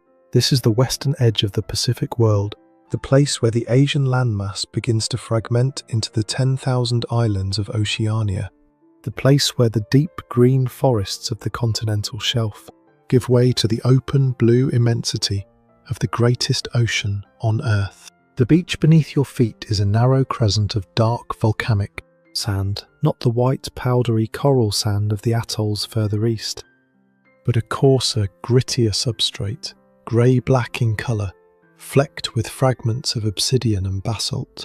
The sand is warm from the morning sun, and it gives slightly beneath your weight, conforming to the shape of your bare feet as you walk. The air is heavy, humid and still, carrying the green vegetal scent of the mangrove swamp behind you, and the sharp mineral tang of the sea before you. A line of coconut palms leans over the water at the edge of the beach, their fronds rustling with a dry, papery sound in the lightest of onshore breezes. The lagoon is shallow and clear, the water a pale, luminous green, and through it you can see the dark shapes of coral heads and the quick darting movements of small, brightly coloured fish.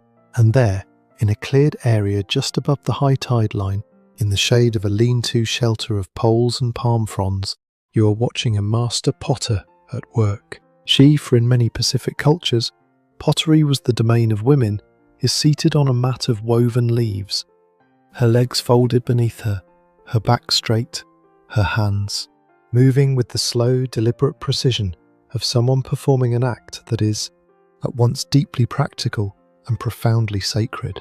Before her is a lump of clay.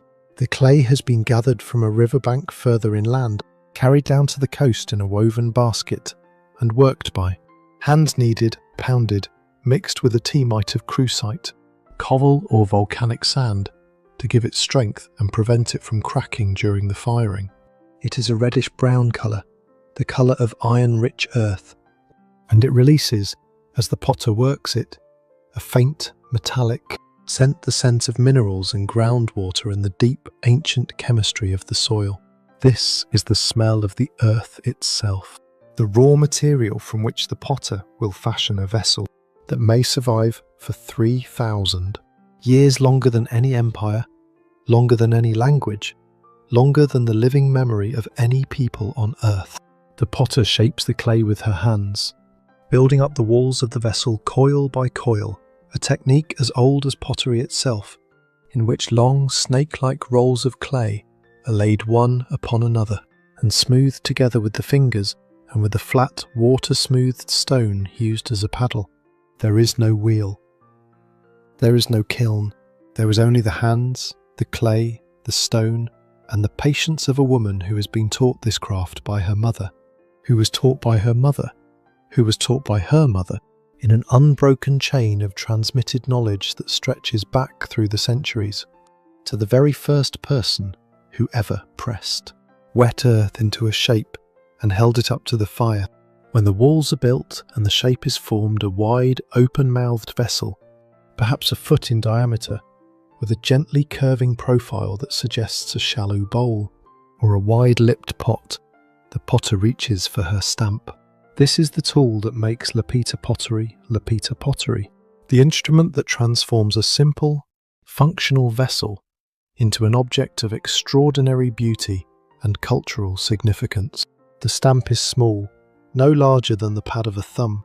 It is carved from bone, or from the tooth of a large fish, or from a sliver of hardwood, and along its working edge are cut a series of tiny, evenly spaced teeth, a comb-like row of fine points that, when pressed into the soft surface of the clay, leave behind a line of small, regular impressions, like a row of dots pressed into the earth by a miniature rake. This technique is called dentate stamping, dentate from the Latin word for tooth, and it is the defining characteristic of the Lapita ceramic tradition, the fingerprint by which archaeologists identify Lapita pottery wherever it is found, from the Bismarck archipelago in the west to Tonga and Samoa in the east. Using this stamp, the potter presses intricate geometric patterns into the soft surface of the clay. The sound is a soft, rhythmic clicking of bone against damp earth, a quiet tapping percussion that carries no further than the shade of the shelter, barely audible above the murmur of the lagoon and the rustling of the palms. Click, click, click. Each impression precisely placed, each row of dots perfectly aligned with the last, building up, row by row, a design of staggering complexity and beauty. The patterns are geometric spirals, zigzags, interlocking triangles, concentric circles, bands of hatching and cross-hatching. But they are not merely decorative, they are a language. Each motif has a meaning, or at the very least, a significance, though the precise nature of that significance has been lost to us, dissolved by the passage of 3,000 years. Some of the designs appear to represent faces, stylized, abstracted human or possibly animal faces, with round eyes, arched brows, and open mouths. Scholars have debated the meaning of these face motifs for decades. Some believe they represent ancestral spirits. Others have argued, intriguingly, that they may depict sea, turtles, sacred creatures in many Pacific cultures, symbols of navigation, longevity, and the connection between the sea and the land. Still others have suggested that the motifs may be linked to the patterns of Pacific tattooing, that the designs stamped into the clay echo the designs that were pricked and beaten into the skin of living bodies, using needles of bone and pigments of soot and charcoal. Whatever their meaning, the designs are consistent. This is one of the most remarkable facts about Lapita pottery. The same motifs, the same patterns, the same techniques appear on pottery, found at sites separated by thousands of miles of open ocean. A shard from the Bismarck archipelago bears a pattern almost identical to a shard from Tonga. A face motif from New Caledonia echoes a face motif from Fiji. This consistency, this uniformity of design across such vast distances tells us something astonishing about the Lapita people. They were not isolated communities developing independently on separate islands. They were a connected network, a web of interrelated settlements, linked by regular, deliberate, ocean-going voyages that carried not only people and goods, but ideas, traditions and artistic conventions from one island to the next. When the potter finishes her work, the vessel is set aside to dry slowly in the shade. Then it is coated with a slip, a thin wash of fine, iron-rich clay mixed with water, applied with the fingers or with a brush of shredded bark that gives the finished pot its characteristic reddish hue. This is the famous red slip of the Lapita tradition, a surface treatment that serves both aesthetic and practical purposes, smoothing the exterior, sealing the pores of the clay, and lending the vessel a warm, earthy colour that glows like burnished copper in the firelight. The firing is done in the open. Air, no kiln, no furnace, just a simple bonfire of dried wood and coconut husks, hot enough to harden the clay, but cool enough by modern standards to be classified as low-fired. The pot emerges from the ashes with a surface that is hard and smooth to the touch, but fragile, far more fragile than the stoneware or porcelain of later ceramic traditions. It will chip easily. It will crack if dropped, and if it is left in the soil for 3,000 years, it will shatter into fragments, each one a tiny, enigmatic piece of a puzzle that archaeologists will spend their careers trying to reassemble.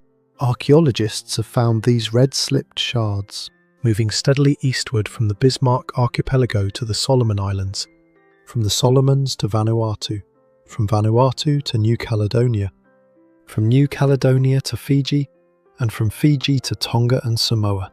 Each site is a frozen moment in time, a snapshot of a community that lived, briefly or at length, upon a particular stretch of coast, cooked its food in distinctive pots, ate the fish of the local reef, discarded the shells and bones in middens that gradually accumulated beside their houses, and then, one day, moved on sailing east, always east, drawn by whatever combination of curiosity, necessity, and spiritual compulsion propelled the Lapita expansion across the Pacific.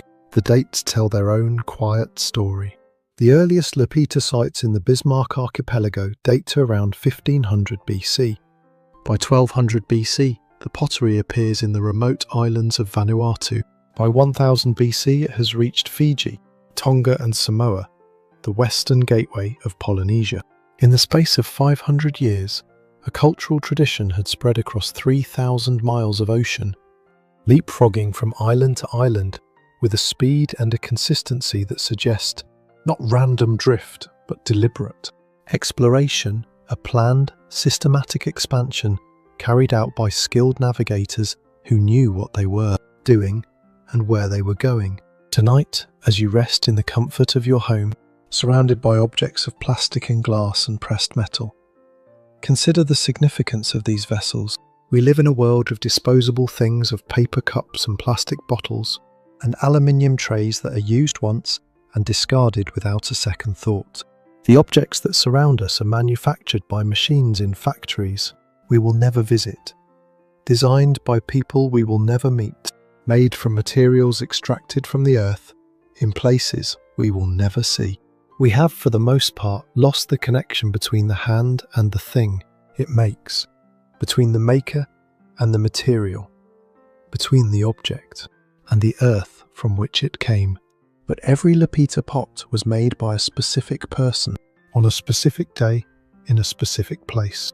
The fingerprints of the potter are sometimes still visible in the clay, pressed into the interior surface during the plait, shaping the actual, physical impression of a human hand that lived and worked 3,000 years ago. When you hold a shard of Lapita pottery, you are holding a direct, tangible connection to another human. Being a person whose name you will never know, whose language you will never speak, whose face you will never see, but whose hands shape the clay with the same dexterity, the same care, the same quiet pride that a craftsperson today might bring to their finest work.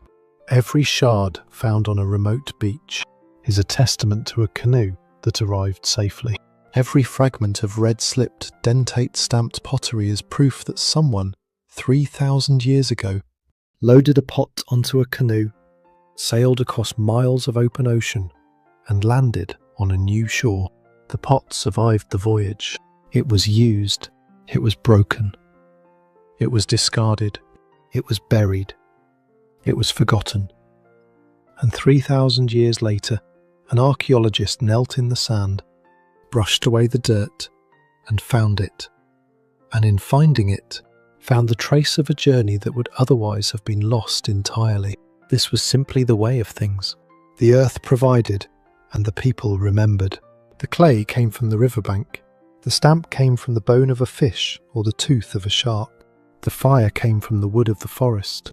And the knowledge of how to gather, how to shape, how to stamp, how to fire, how to create a vessel that could hold food and water and the invisible, unquantifiable essence of cultural identity. The knowledge came from the ancestors, passed down through the hands, one generation to the next, like a flame, passed from torch to torch in the darkness. And then, around 800 BC, something curious happened. The pottery stopped. Not immediately, not everywhere at once, but gradually, over the course of several centuries, the tradition of making dentate-stamped pottery faded and disappeared from the archaeological record. In Tonga and Samoa, the easternmost outposts of the Lapita, expansion, the pottery simplified, losing its elaborate decoration, becoming plainer and coarser, and eventually vanishing altogether. The people did not disappear. The settlements continued. The fishing and the farming went on. But the pots, with their intricate geometric designs and their enigmatic face, motifs, were no longer made. This coincides with one of the most mysterious episodes in the entire story of Pacific migration, the long pause. For roughly 1,000 to 2,000 years, depending on which dates one accepts, the eastward expansion of the Polynesian peoples came to an apparent halt. Having reached Tonga and Samoa by around 1000 BC, the Voyagers seem to have stopped. They settled. They cultivated their gardens. They developed the distinctive cultural traits, the language, the social structure, the navigation techniques, the religious beliefs that would come to define Polynesian identity. But they did not, as far as the archaeological record can tell us, continue their eastward push into the vast, empty reaches of the central and eastern Pacific. Why? No one knows for certain. The theories are numerous and fascinating. Perhaps the islands to the east were simply too far away, too difficult to reach with the technology available at the time. Perhaps the population was small enough and the resources of Tonga and Samoa abundant enough that there was no pressure to move on. Perhaps the currents and the winds of the central Pacific posed navigational challenges that required centuries of accumulated knowledge to overcome. Perhaps a shifting climate, a period of altered weather patterns, changing winds, or prolonged drought made long-distance voyaging either more difficult or less necessary. Some recent research has suggested that a hidden climate shift, occurring roughly 1,000 years ago, reshaped rainfall patterns across the South Pacific, making the western islands drier and perhaps pushing the now experienced navigators to seek new lands to the east. Whatever the cause, the pause eventually ended. Around 300 BC, or perhaps a few centuries later, the voyaging resumed, and this time it did not stop until every habitable island in the Pacific had been discovered and settled. The Cook Islands, Tahiti, the Tuamotus, the Marquesas, Easter Island, Hawaii, and finally Aotearoa, all were reached and colonized in a burst of exploration that spanned roughly 1,000 years. and covered millions of square miles of open ocean. But how did they find these tiny specks of land? How did a people without compasses, without charts, without sextants or chronometers, or GPS satellites, navigate with such precision across such immense distances? The answer lies in one of the most extraordinary intellectual achievements in the history of our species, the star compass. Imagine the night sky as a living, rotating map.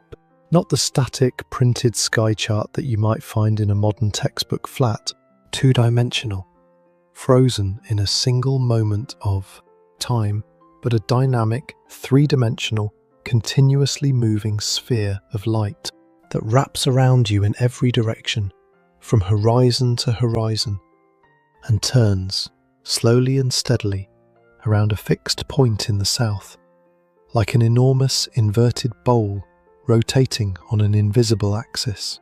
A master navigator, trained from childhood in the art of wayfinding, utilized this sky as his primary instrument. He had memorized the rising and setting points of at least 220 stars, not approximately, not roughly, but precisely, to within a degree or two of arc, which is the width of a fingertip held at arm's length against the horizon.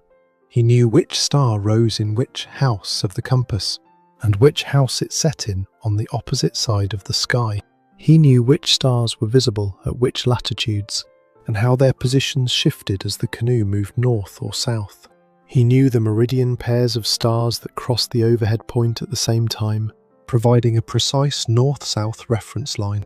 And he knew the star paths, the sequences of stars that rose one after another from the same point on the horizon, like stepping stones across the sky, each one taking over the role of directional guide as the previous one climbed too high to be useful. Picture a circle drawn in the soft sand of a beach, divided into 32 sacred houses, doorways through which the stars enter and leave the world. This is the Kapehu Fetu, the star compass. The four cardinal points are defined not by magnetic north and south, as in a western compass, but by the rising and setting of the sun. Witinga, the east, where the sun rises from the ocean, Tomokanga. The west, where it returns, Raki. The north, to the right of the sun's passage, and Tonga, the south, to the left.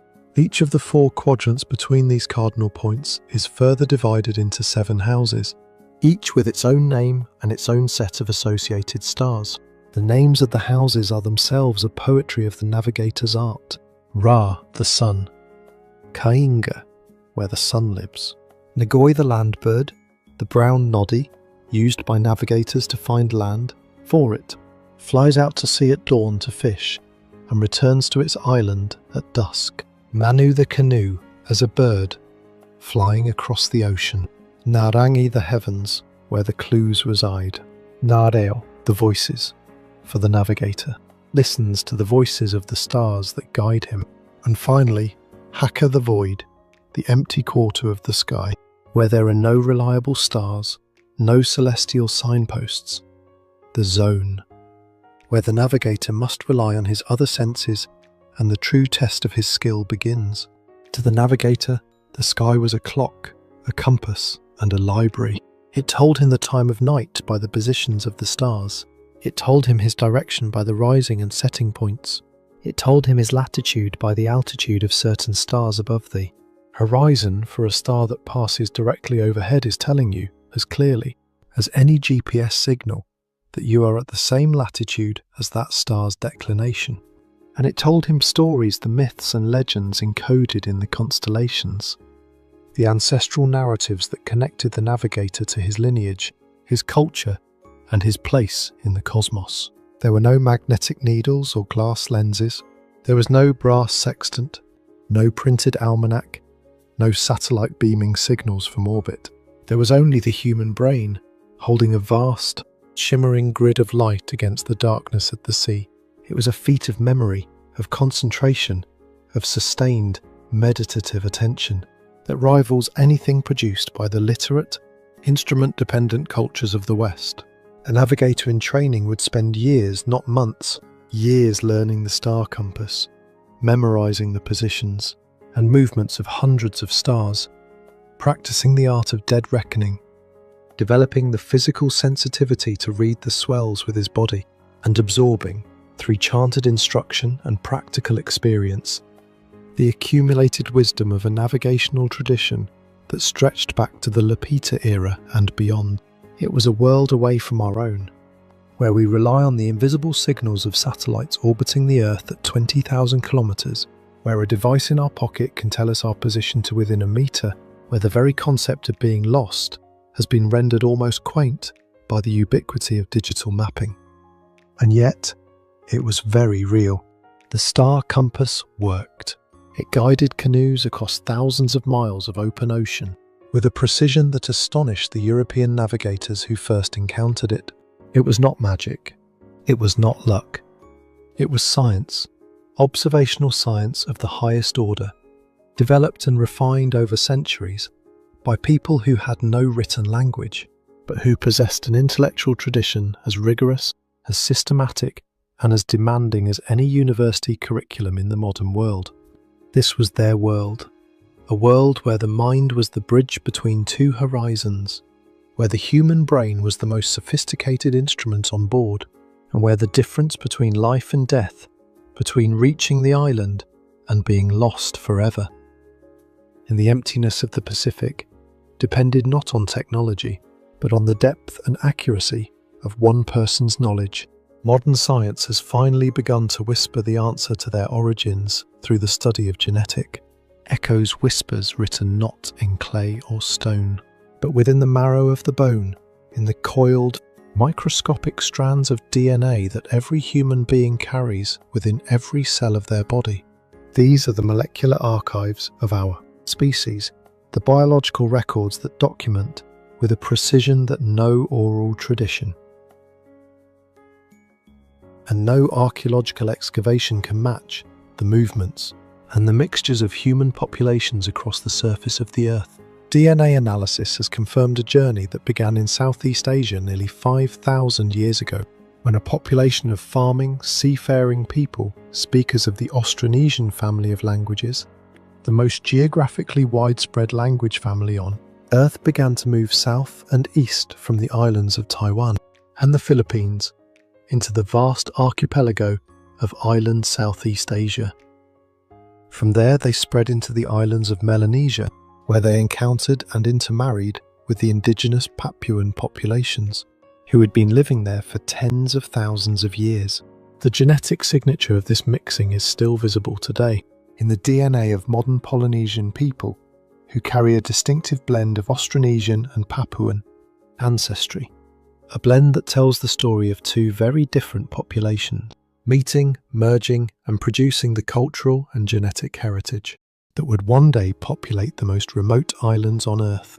It is a story told in the silent language of molecules, an ancestral song that has never been forgotten, though it has been sung so quietly that only the instruments of modern genetics can hear it.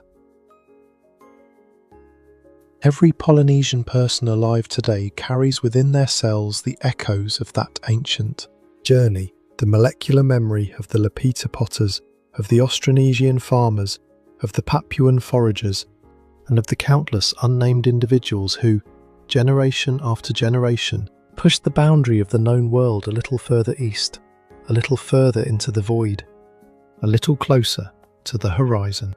They carried with them a portable ecosystem, a carefully curated collection of plants and animals that represented in miniature the entire agricultural foundation of their civilization.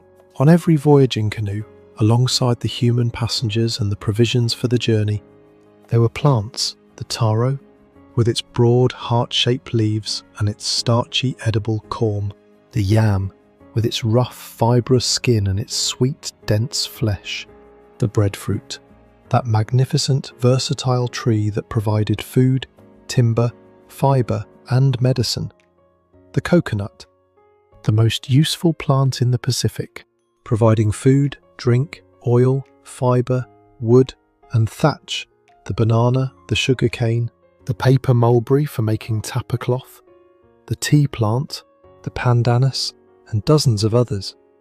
each one carefully selected, carefully prepared, and carefully transported across the ocean in its own wrapping of damp leaves and soil, nursed and watered throughout the voyage, and planted, with prayers and ceremony, upon arrival at the new shore. And alongside the plants there were animals, the dog, the soft fur of a sleeping companion curled at the navigator's feet, the pig, grunting and shifting in its bamboo enclosure on the deck, the chicken, its small bright eyes blinking in the unfamiliar motion of the sea, and the rat, the Polynesian rat, the Kiore, a stowaway, perhaps, or perhaps a deliberate passenger, valued as a source of protein on islands where other mammals were scarce.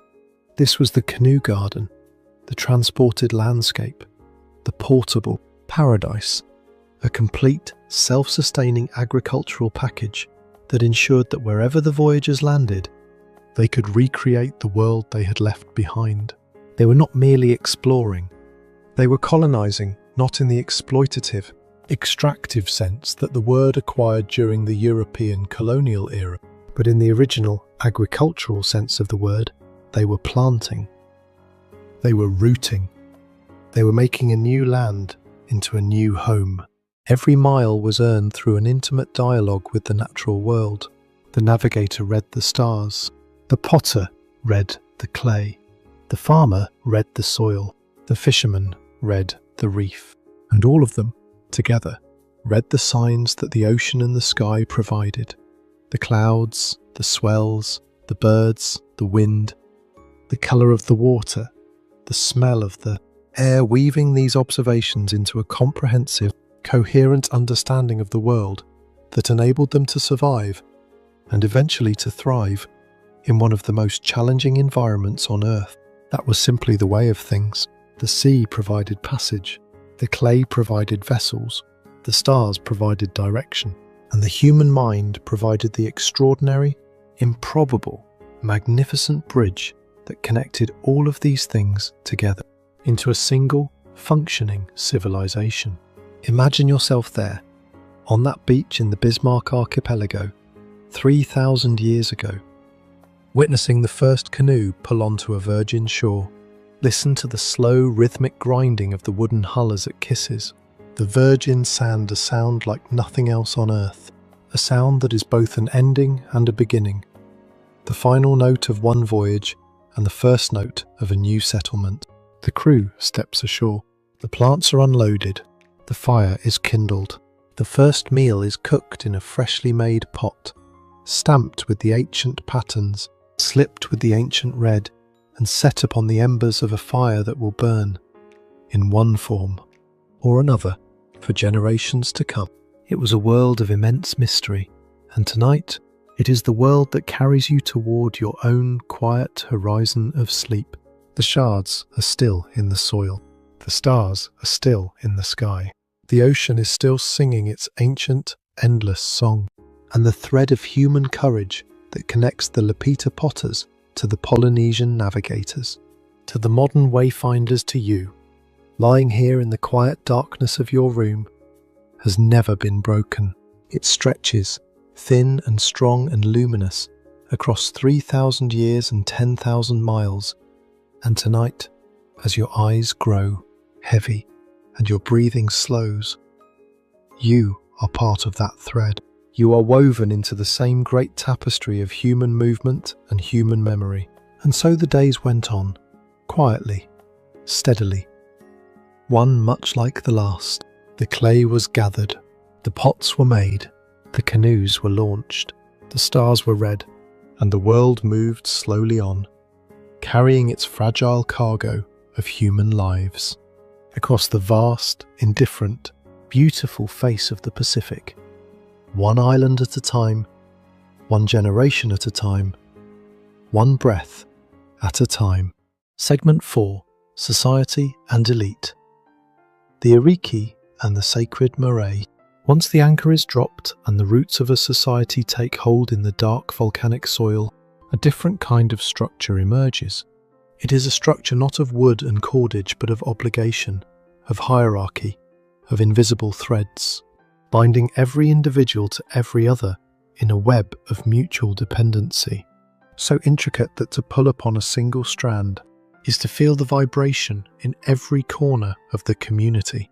The canoe, with its finite space and its shared provisions, was a natural school for this kind of interconnectedness. But on land, where space is abundant and the immediate pressures of survival are less acute, the web must be maintained by other means, by custom, by law, by ritual, and above all, by the concept of the sacred. This was the world of the Aliki, the high chiefs, whose lives were defined by a rigid, sacred order that permeated every moment of every day, from the hour of waking to the hour of sleep, from the food they ate to the ground they walked upon, from the words they spoke to the silence they kept. Imagine transitioning from the salt-encrusted deck of a wa'a to the lush groves of a thriving island village. The change is not merely physical, it is spiritual. At sea, the navigator was the supreme authority. His knowledge of stars and swells, the only thing that stood between the crew and oblivion. But on land, a different kind of authority asserts itself, an authority rooted not in technical skill, but in genealogy, in the sacred bloodline that connects the living chief to the gods, and the ancestors in an unbroken chain of descent that stretches back to the beginning of the world. The air of the island is heavy and still, fragrant, with the honeyed scent of ripening bananas hanging in thick, pendulous clusters from their broad-leafed trees. There is the warm, peppery fragrance of crushed ginger leaves, and the green, almost medicinal freshness of the kava plant, growing in the shade of the taller trees. The sounds of the sea are muted here, absorbed by the dense vegetation, replaced by the softer sounds of the interior, the liquid warbling of songbirds in the canopy, the distant thud of a wooden mallet against tapa cloth, the murmur of a stream running over smooth basalt stones. Here, life is governed by tapu, sacred laws that dictate every movement of the social body, from the most public ceremony to the most private act. The word itself is one of the most significant contributions the Polynesian languages have made to the vocabulary of the wider world, for it is from tapu that we derive the English word taboo, a word that Captain James Cook borrowed from the Tongan language during his visit in 1777 and carried back to Europe, where it quickly entered the common parlance as a term for anything forbidden, unclean, or too sacred to touch. But the Polynesian concept of tapu was far richer, far more nuanced, and far more pervasive than the English word taboo suggests. Tapu was not merely a prohibition. It was a description of the spiritual state of a person, a place, or an object. Something that was tapu was not simply off limits. It was charged, filled, saturated with a spiritual energy, so potent that contact with it, by someone who was not themselves sufficiently sacred, could result in sickness, misfortune, or death. Tapu was the voltage of the divine, running through the world like an invisible current, and the social structure of Polynesian society was, in many ways, an elaborate system of insulation, a set of rules and protocols designed to protect ordinary people from the dangerous proximity of the sacred. At the apex of this system was the Aliki, the paramount chief, the firstborn of the firstborn of the firstborn, in a genealogical chain that descended from the gods themselves. The Aliki was not merely a political leader, he was a vessel, a living container of spiritual power, a point of convergence where the human world and the divine world intersected. His body was tapu in the most absolute sense of the word. His head, as the most sacred part of his person, was inviolable. To touch it, even accidentally, was an offence of the gravest magnitude. His food was tapu, and could not be eaten by anyone of lesser rank. His house was tapu, and even the chief himself could not eat within its walls, lest the sanctity of the dwelling be compromised by the act of eating, which was considered noa common, profane, the opposite of tapu. His clothing was tapu, and when he discarded a garment, it could not be worn by another person, but had to be disposed of with the same care that one would give to a sacred relic. Even his shadow was tapu. To touch even his shadow was to invite the unseen energy of the divine into your unprepared body, with consequences that could be fatal. Imagine for a moment the practical implications of this belief. The Aliki could not simply walk through the village as an ordinary person might. His movements had to be anticipated, announced, and accommodated. When he walked, the path before him was cleared. When he sat, the ground he sat upon became tapu and could not be used by commoners until it had been ritually cleansed. When he ate alone or with others of equivalent rank, his food prepared by designated hands and served in designated vessels that no one else could touch. Tonight, as you lie in your comfortable bed, consider the weight of such a life. We enjoy the luxury of anonymity, the freedom to walk through a crowd unnoticed, to eat what we like, where we like, to sit on any bench and sleep in any room, without the fear that our physical presence might contaminate the space for others. We take this freedom so much for granted that we scarcely recognize it as a freedom at all. But for the Aliki, every action was a ritual, and every ritual was a pillar holding up the vida sky, a structural element in the invisible architecture of the sacred that maintained the balance between the human world and the world of the gods. The Aliki was not alone in the upper reaches of the hierarchy. Beneath him, and intimately connected to him, were the tohunga, the priests, the experts, the keepers of specialized knowledge. The word tohunga has no precise English equivalent. A tohunga was not merely a priest in the Western sense of the word, a person who interceded between the human and the divine. A tohunga was a master of any sacred or esoteric art.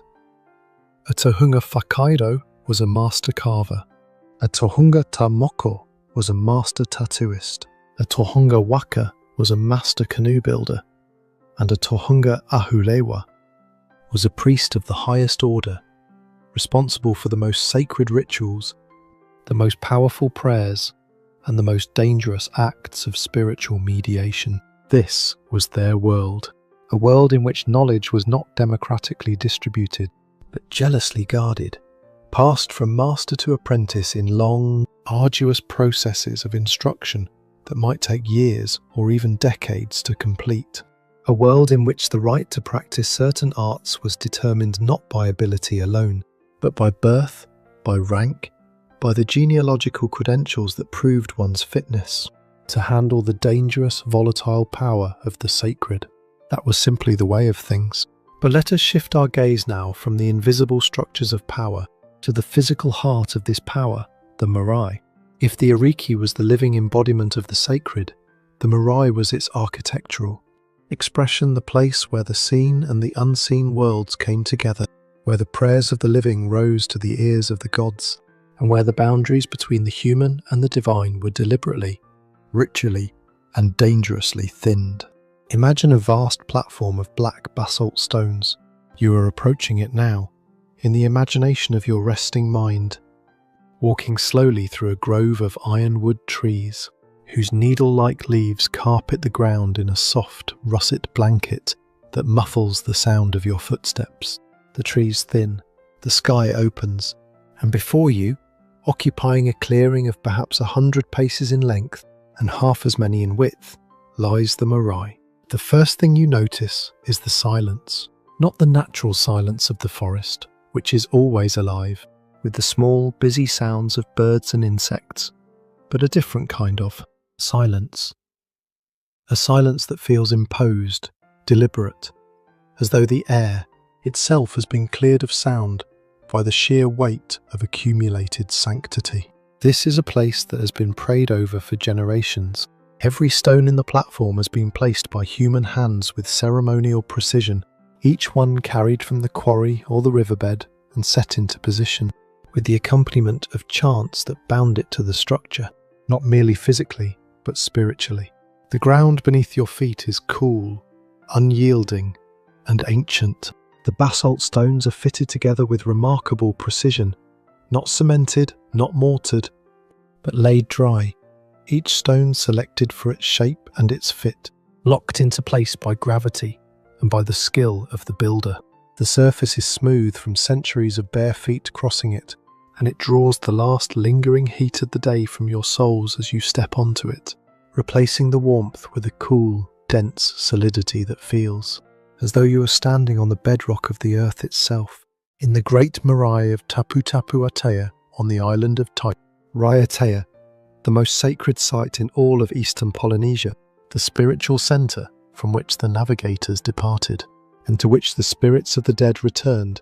The platform stretched for metres in every direction, a vast flat expanse of fitted stone that overlooked the lagoon and the open ocean beyond. Scholars believe that Tupai'a served as a kind of spiritual capital for the Polynesian world, a place of pilgrimage and assembly, where chiefs and priests from distant islands gathered to perform the most important rituals of the calendar, to negotiate alliances, to resolve disputes, and to invoke the blessings of the gods upon the voyages that would carry their people to the farthest corners of the Pacific. Surrounding the courtyard of the Marae are tall carved wooden pillars, the ahu, the sacred uprights that represent the presence of the gods and the ancestors.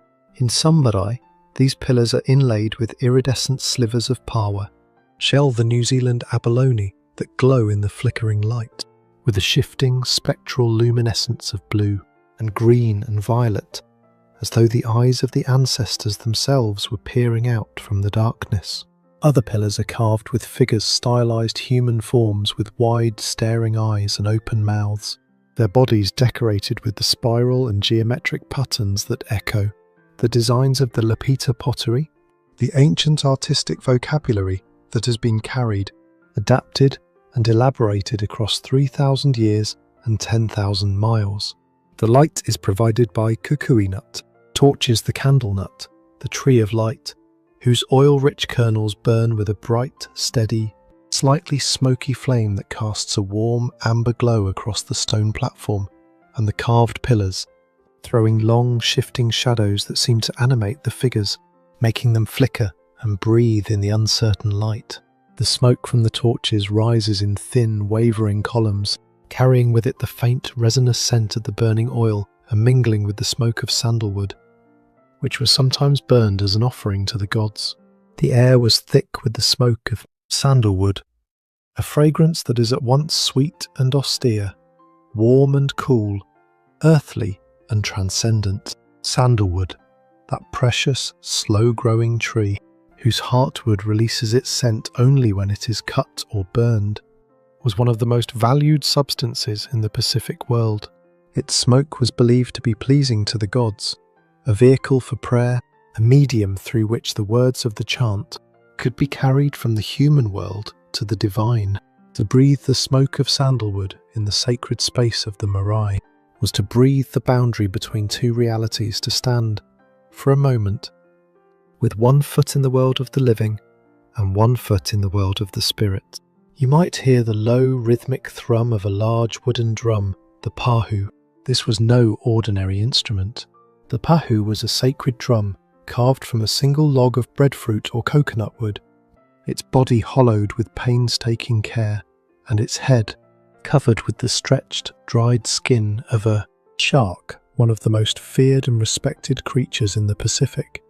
A creature of mana, a creature that moved between the world of the surface and the world of the deep, with the same ease that the priest moved between the world of the living and the world of the gods. The sound of the pahu was unlike any other sound in the Polynesian world. It was not the bright, percussive crack of a hand drum or the light, syncopated rhythm of a dance accompaniment. It was a deep, resonant, almost subsonic pulse, a low-frequency vibration that you felt as much as heard, a sound that seemed to travel not through the air, but through the stone of the platform itself, rising up through your feet, through your legs, through your spine, until it vibrated deep within the marrow of your bones. It was the heartbeat of the Marae. It was the voice of the stone. A priest would chant for hours, his voice rising and falling in a steady melodic drone that seemed to anchor the island to the floor of the sea.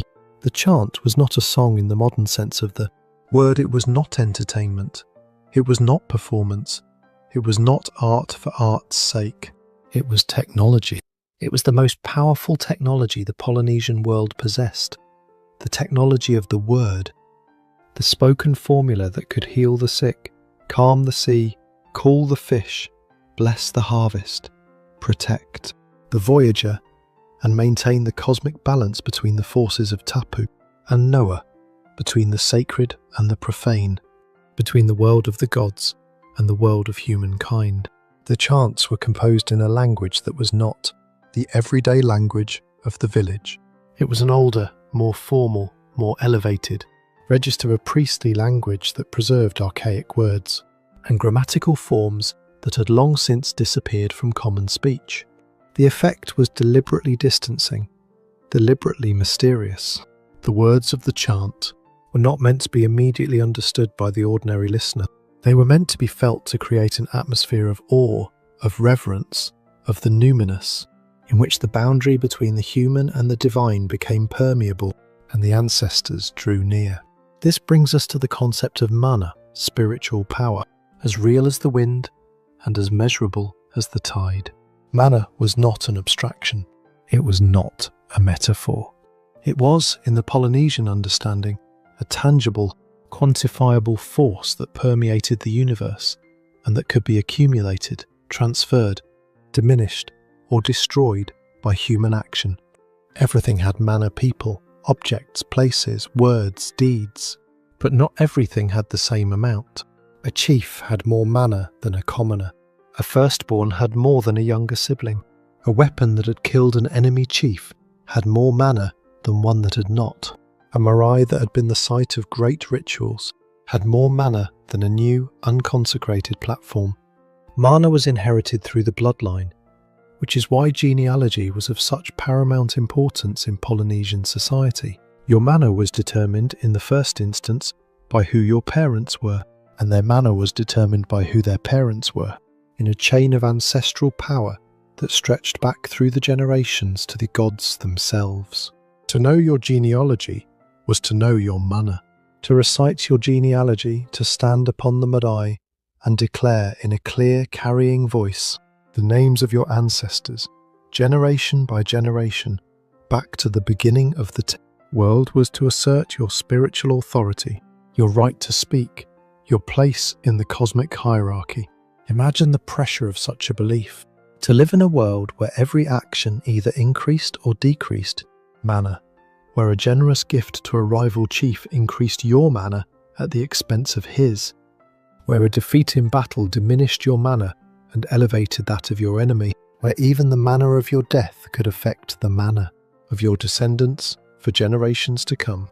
There was no privacy in this system. There was no anonymity. Every person, from the highest Aliki to the lowest commoner, existed within a visible, knowable, constantly shifting field of spiritual power, and every interaction between individuals was, at some level, an exchange of mana, a negotiation, a competition, a balance of forces as real and as consequential as the balance of trade. While commoners worked the taro patches, wading through the ankle-deep water of the irrigated terraces, pulling weeds, aerating the soil around the corms with their bare hands, the elite were tasked with the psychic defence of the community. This was not a metaphor either.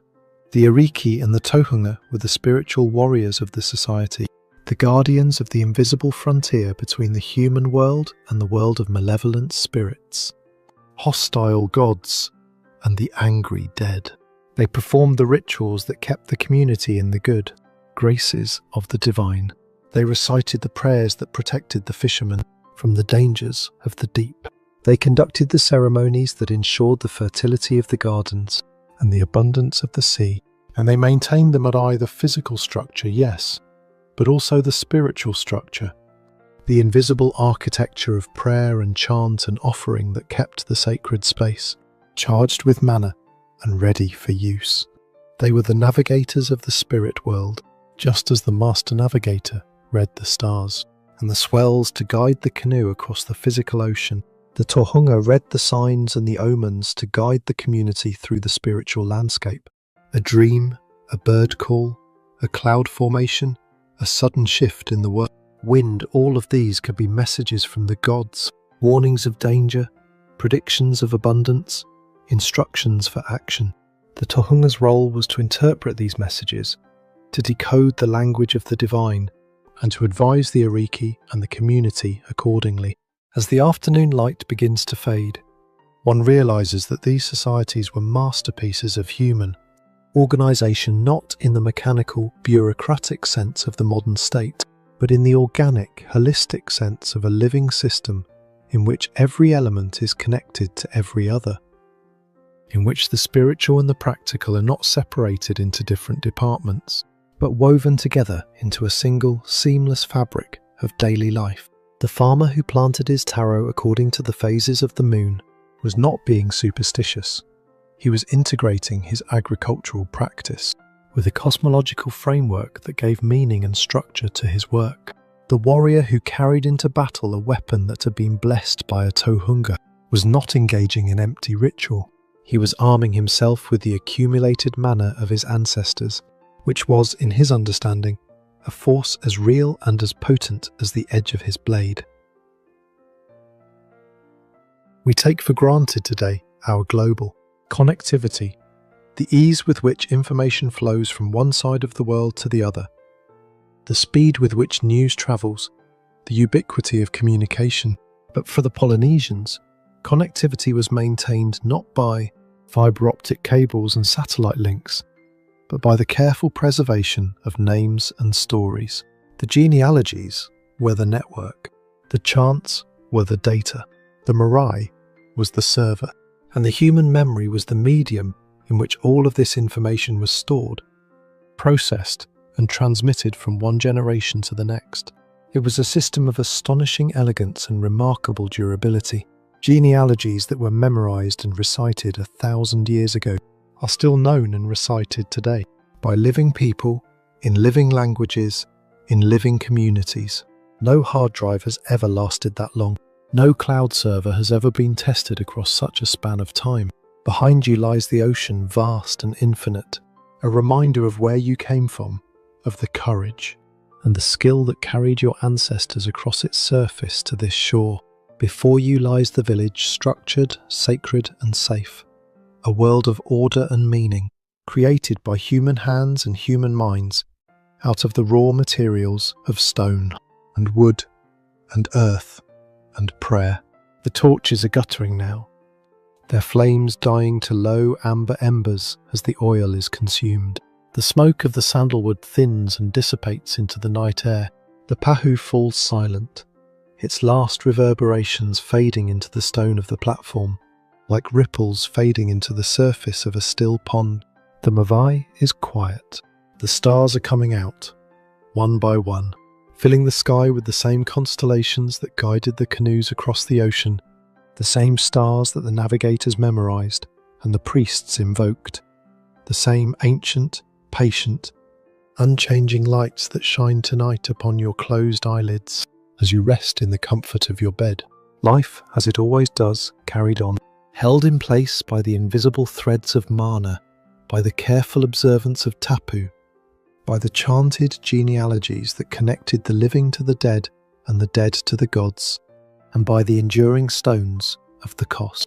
Marae, those great black basalt platforms that stood upon the shores of 100 islands, facing the sea, open to the sky, waiting for the voices that would fill them with meaning, with power, and with the sacred, shimmering presence of the divine.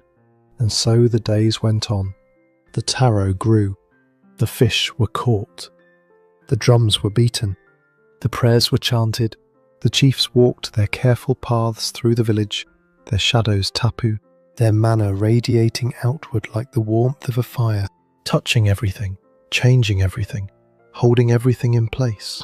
This was their world. And tonight, in the quiet darkness of your room, it is a world that holds you too gently, safely, distantly like the faintest echo of a drum heard across a wide, still lagoon. That was simply the way of things. The earth provided, the gods demanded, the people remembered, and the Marae stood silent, sacred and eternal upon the black volcanic shore. Interlude. B. From salt to soil. We have reached a quiet turning point, a threshold. A place where the story itself pauses to take a breath, as a traveller might pause at the crest of a hill to look back upon the road, already walked, and forward to the road that still lies ahead. For the last 2 hours we have been travellers upon the restless blue frontier. We have felt the creak of the Senate beneath our bodies, and the pitch of the swell beneath the hull. We have tasted the fermented breadfruit, and the sun-warmed water from the bamboo flask.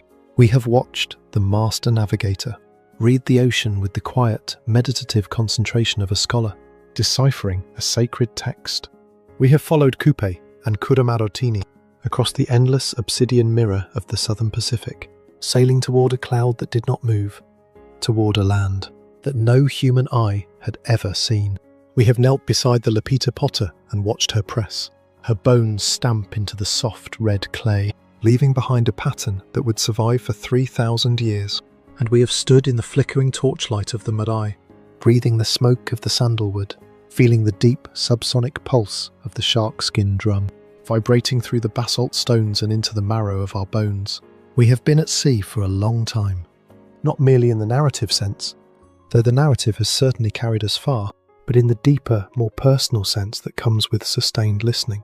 Your mind has been moving, carried along by the current of words, and like any traveller who has been in motion for an extended period, you may be beginning to feel the gentle pull of fatigue, not an unpleasant fatigue, not the sharp, irritable exhaustion of a difficult day, but the soft, diffuse weariness that comes from allowing yourself to be transported, to be held, to be rocked by a rhythm that is not your own. This is a good weariness. It is the weariness of surrender, of letting go, of allowing the conscious mind to loosen its grip on the day and begin its slow, natural descent toward the deeper waters of sleep. Let us pause here. Let us be still for a moment. Let us allow the narrative to settle, like sediment in a glass of water, drifting slowly downward until the water above is clear and calm and transparent. Allow a slow, effortless breath to fill you, as calm as the tide. At its highest point. The tide at its highest point is a remarkable thing, if you think about it. It is the moment of perfect balance, the instant when the inward pull of the moon and the outward resistance of the shoreline reach an exact equilibrium, and the water simply holds. It does not advance. It does not retreat. It is suspended, motionless, poised between two states, between the rising and the falling, between the coming and the going, between the reaching and the withdrawing. The Polynesians called this moment Tai, Timu the slack water, and they regarded it with a quiet reverence, for it was a moment when the ocean itself seemed to pause, to reflect, to gather its strength before beginning the long, slow journey back toward the open sea. You are at your own slack water now. The tide of the story has carried you to its highest point, and here at the crest there is a pause, a held breath, a moment of absolute stillness. Imagine the feeling of your feet finally touching solid, unmoving ground. For 2 hours the world has been in motion, the deck tilting, the horizon swaying, the water surging and retreating beneath the hull. Your body has grown accustomed to this motion, has adapted to it, has incorporated it into the unconscious background of your physical experience so thoroughly that you have almost stopped noticing it. But now, as you step from the canoe onto the dark volcanic sand of the shore, the absence of motion strikes you with a force that is almost disorienting. The ground does not move. It does not flex or yield or rock. It is solid. It is dense. It is permanent. And it holds you not with the gentle, buoyant support of the water, which always carries a faint suggestion of impermanence, of potential dissolution, but with the absolute, uncompromising firmness of the earth itself, which has been here for 4.5 billion years and intends to remain for 4.5 billion more. Your feet press into the sand and the sand presses back.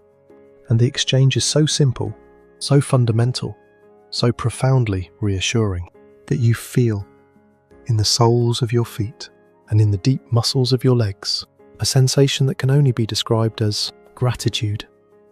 The gratitude of the body for the ground, the gratitude of the traveller for the shore, the gratitude of the wave for the beach upon which it finally breaks and is still.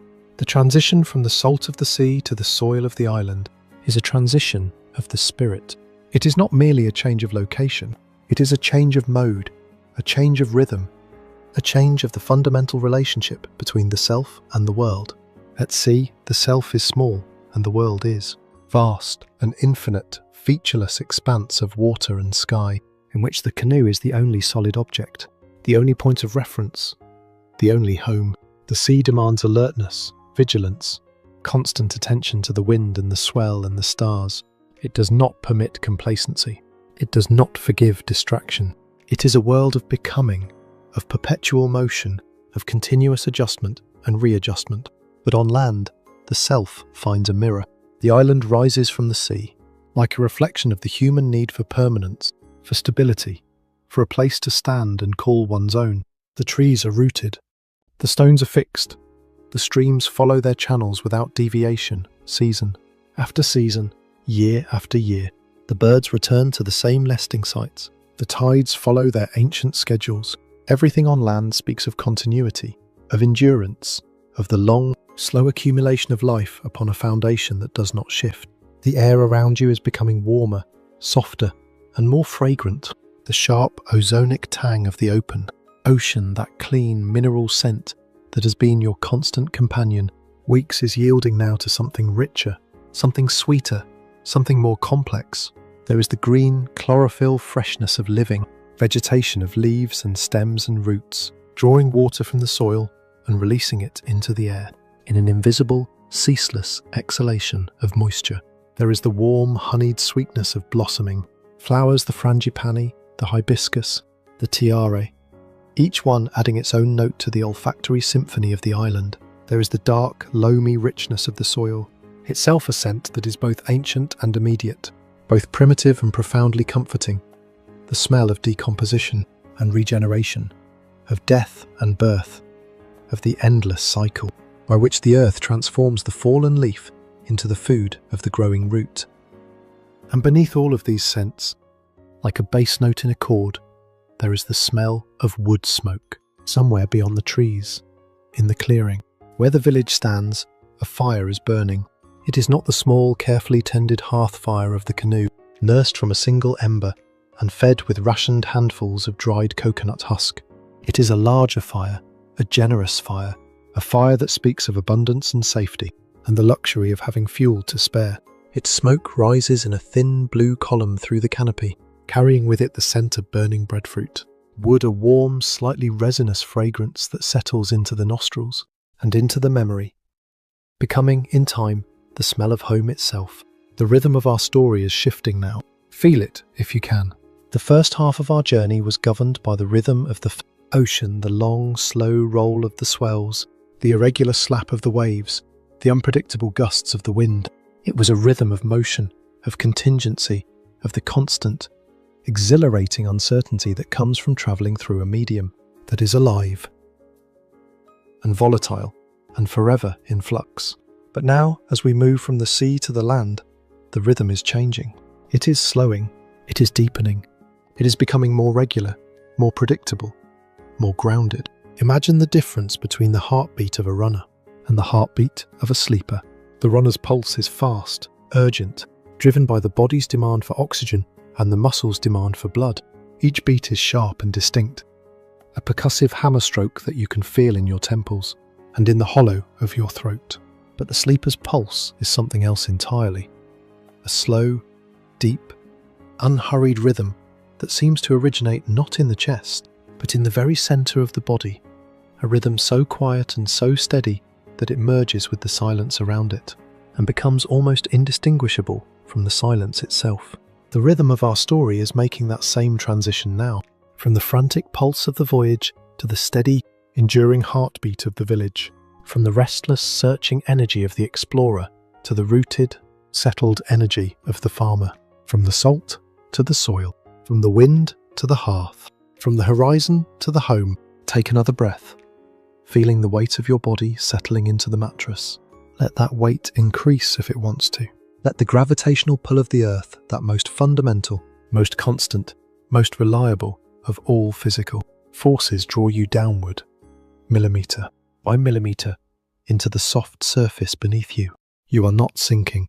You are arriving. You are making landfall upon the shore of your own rest, stepping from the moving deck of wakefulness onto the solid, stable ground of sleep.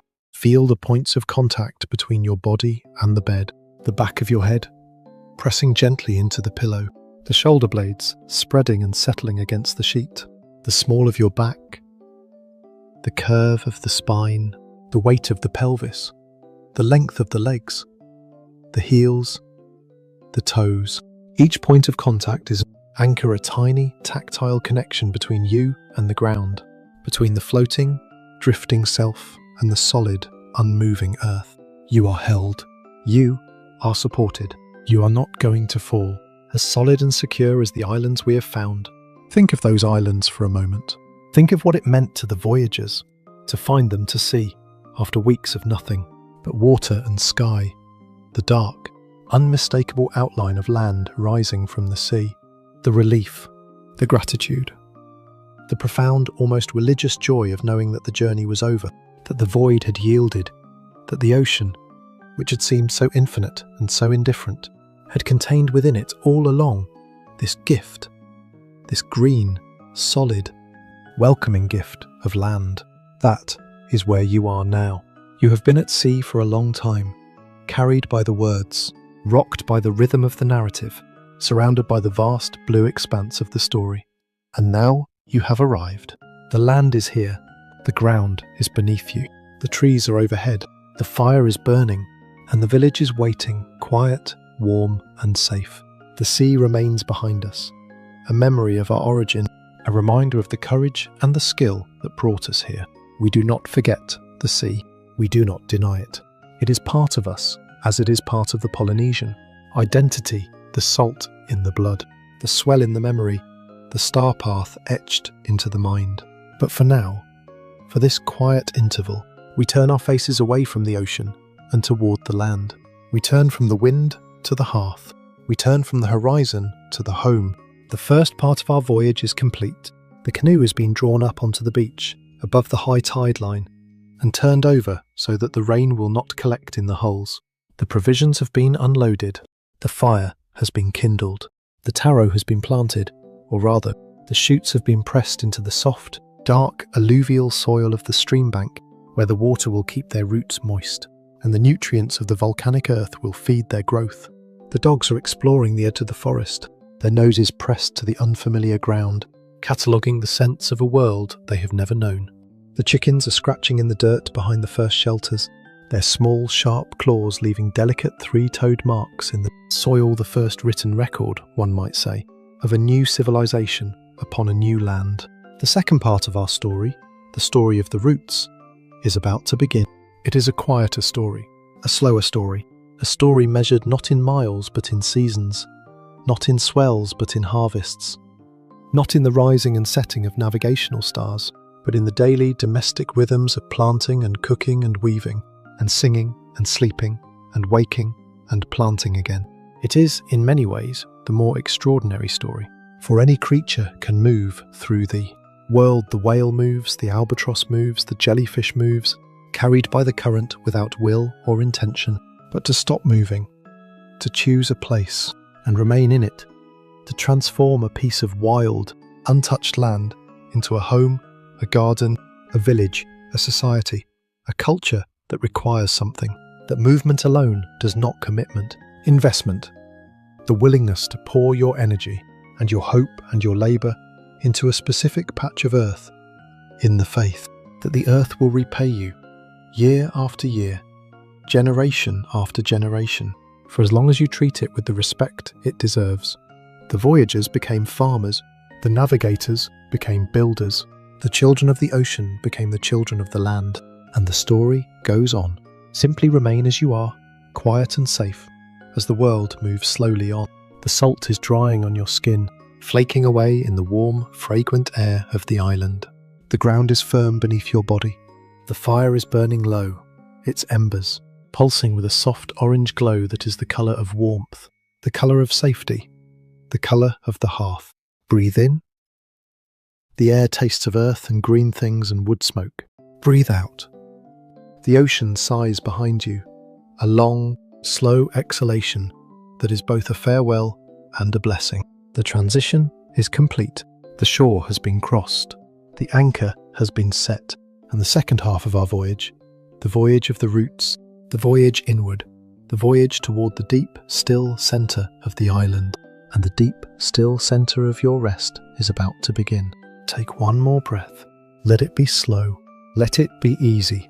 Let it carry you from the salt to the soil, from the motion to the stillness, from the first half of the night to the second. The sea is behind us. The land is before us. And the world moves slowly on. Segment 5. Daily Life Immersion 2. Dusk in a coastal village. Imagine yourself standing at the edge of a lush emerald valley as the sun begins its slow, deliberate descent toward the western rim of the ocean. We have moved away from the salt-crust decks and the sacred stones, away from the star compass and the bone stamp, away from the vast blue emptiness of the open ocean. Now we find ourselves in the heart of the living village, at that soft golden hour when the heat begins to exhale and the world turns, imperceptibly, from the business of the day toward the stillness of the approaching night. You are standing on a slight rise, looking down across a shallow, terraced valley that descends in gentle steps toward a lagoon of such extraordinary colour that it seems to have been painted rather than formed by nature. The water is a pale, opalescent green near the shore, deepening through shades of turquoise and jade to the rich, saturated blue of the channel beyond the reef. The reef itself is visible as a faint white line of surf on the horizon, a distant rhythmic pulse of breaking waves that provides a low, continuous backdrop to the sounds of the valley, a sound so constant, so unvarying, that it serves not as noise, but as a kind of sonic baseline, a foundation upon which all the other sounds of the village are built. The valley is planted with taro, row upon row, terrace upon terrace. The great heart-shaped leaves of the carlo rise from the shallow, standing water on thick, fleshy stems, each leaf as broad as a dinner plate and of a green, so deep and so saturated that it appears almost black in the shadows and almost luminous in the patches, where the late afternoon sun still penetrates the canopy of the overhanging trees. The irrigation system is a masterpiece of agricultural engineering, a network of channels, dams and sluice gates, constructed from stone and packed earth that directs the flow of the mountain streams through the terraces in a controlled, sequential cascade, ensuring that each level receives the precise amount of water it needs. This is the loi, the irrigated taro paddy, and it is the foundation of the island's food supply, the agricultural equivalent of the wa'a at sea, the essential technology without which the community could not survive. The taro plant, with its starchy, edible corm, buried in the mud beneath the standing water, is the staple food of the Pacific, as fundamental to the Polynesian diet as rice is to the cultures of Asia, or bread is to the cultures of Europe. It is nutritious, reliable, and remarkably productive. A single loi can yield enough taro to feed a family for months, and the plant itself can be harvested 9 to 15 months after planting, depending on the variety, in a cycle of cultivation that repeats season after season, year after year, generation after generation, as steady and as predictable as the turning of the earth. You are walking through this taro patch now, not hurrying, there is no reason to hurry, but moving slowly, deliberately, with the careful, barefooted gait of someone who knows every stone and every root, and every submerged hummock in the flooded field. The mud beneath your bare toes is thick and velvety, a pleasant grounding sensation that is utterly unlike any surface you will encounter in the modern world. It is not the gritty, abrasive mud of a building site. It is not the slippery, treacherous mud of a rainy footpath. It is a soft, dark, alluvial clay, rich with the decomposed nutrients of 10,000 fallen leaves, and the slow, mineral-laden seepage of the volcanic soil above. It yields to your weight with a gentle, sucking resistance, conforming to the shape of your foot, pressing between your toes, and then releasing you with a faint, wet sound as you lift each foot for the next step. The air is heavy with the scent of damp soil, a scent that is to the farmer what the scent of salt spray is to the navigator. The smell of home the smell of livelihood, the smell of the place where your labour meets the earth and produces something that sustains life. It is a complex, layered scent rich, with the dark, loamy sweetness of decomposition, underlaid with the clean mineral sharpness of the volcanic substrate, and overlaid with the green chlorophyll freshness of the taro leaves themselves, which release, when you brush against them, a subtle, slightly peppery fragrance that clings to your skin and your clothing. The water ripples softly around your ankles, reflecting the deepening hues of lilac and bruised plum that now stain the evening sky. Each step you take sends a small wave outward through the flooded terrace, a circular ripple that expands and intersects with the ripples of your previous step, creating a delicate, ever-changing pattern of interference on the surface of the water, a liquid geometry that would delight a mathematician, but which you, standing ankle-deep in the warm, fragrant mud, register only as a gentle, lapping sensation against your skin. This is the evening harvest, not a dramatic event, not a festival or a celebration, but a quiet ritual of sustenance, performed with the same unhurried care with which a nurse tends a patient, or a parent tends a child. You bend at the waist, your fingers closing around the base of a taro stem just above the surface of the water. You pull, gently but firmly, and the corm comes free from the mud with a soft, squelching release, trailing a curtain of dark, silty water and a few clinging strands of root. The corm is heavy in your hand, a solid, starchy mass the size of a large fist. Its surface rough and fibrous, its colour a pale creamy white beneath the thin layer of mud. You rinse it in the standing water, rubbing the mud away with your thumb, and place it in a woven basket that sits on the raised bank of the terrace, already half full with the evening's harvest. In our modern world, we walk down aisles of supermarkets, selecting goods that have crossed continents in the sterile silence of refrigerated, steel goods that arrive at our tables, without a trace of the soil that grew them, the hands that harvested them, or the distance they have travelled. We pick up a packet of something, glance at the label, drop it in the trolley, and move on. The transaction is so quick, so effortless, so devoid of any physical connection to the source of the food that it barely registers as an event at all. It is a convenience so complete that it has become invisible. Tonight, as you lie in the warmth of your bed, consider the intimacy of this island life. There was no middleman. There was no supply chain. There was no refrigeration, no packaging, no barcode, no expiry date. Every meal was a direct conversation with the soil and the bee. See, a conversation conducted with the hands, the feet, the back, and the eyes, in a language as old as agriculture itself. The farmer who pulled the taro from the loi would prepare it, cook it, and eat it on the same day, sharing it with the same people who had helped to plant it, weed it, irrigate it, and harvest it. The distance between the field and the table was measured, not in miles, but in footsteps. The time between the harvest and the meal was measured, not in days or weeks, but in hours. And so the days went on, quietly, steadily. One much like the last. The taro grew, the water flowed, the mud yielded its treasure, and the village ate. As you move away from the taro patches and toward the thatched houses of the village, the soundscape changes, enveloping you in a layered, overlapping symphony of domestic activity that is, in its own way, as beautiful and as complex as any orchestral composition. The first sound you notice is the measured cadence of wood meeting. Wood, the women of the village preparing tapa cloth. Tapa, or kapa as it is known in Hawaii, or masi as it is called in Fiji, is one of the great textile traditions of the Pacific, and one of the most labour-intensive. It is not woven, it is beaten.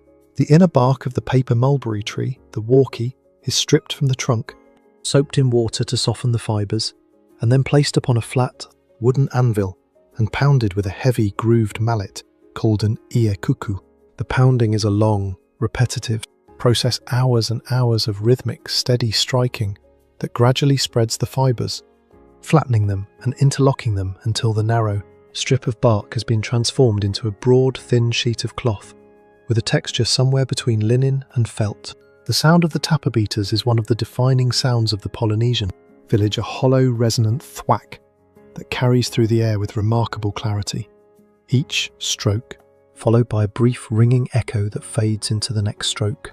in an unbroken chain of percussion.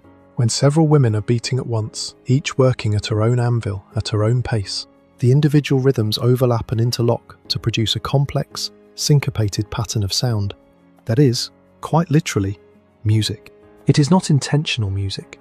The women are not trying to produce a melody or rhythm, and yet the effect is deeply musical, a polyrhythmic composition that shifts and changes with the movements of the beaters, now aligning in a unified pulse, now splitting into independent threads, now coming together again in a moment of spontaneous unison that seems almost choreographed. Tonight, as you lie in your bed, imagine this sound filling the air around you. Thwack, thwack, thwack. It is not sharp or aggressive. It is warm, round, and deeply organic, the sound of wood upon wood, of fibre, being transformed by force and patience into something soft and useful and beautiful. It is, in its own modest way, a sound as ancient and as significant as the sound of the Pahu drum on the Marae, for it is the sound of civilization in its most fundamental. Form the sound of a raw material being shaped by human hands into a product that serves a human need. Intermingled with this is the distant laughter of children playing in the shallows of the lagoon. Their voices carry across the warm, still air with a crystalline clarity, bright, unself-conscious peals of delight that rise and fall in irregular bursts, punctuated by splashing and the occasional shriek of mock alarm as someone is dunked beneath the surface. The lagoon, that shallow, sheltered pool of warm water between the shore and the reef, was the playground of every island child, a safe, contained body of water, free of the dangerous currents and the deep, unpredictable swells of the open ocean, where children learned to swim almost as soon as they could walk, diving for shells, chasing small fish through the coral heads, and developing from their earliest years the intimate, physical familiarity with the water that would define their lives as adults. Whether they became fishermen, navigators, or simply competent, confident swimmers who moved through the ocean as naturally as they moved through the air. The air smells of wood smoke, a thin blue ribbon of scent that promises rest, and the safety of the tribe.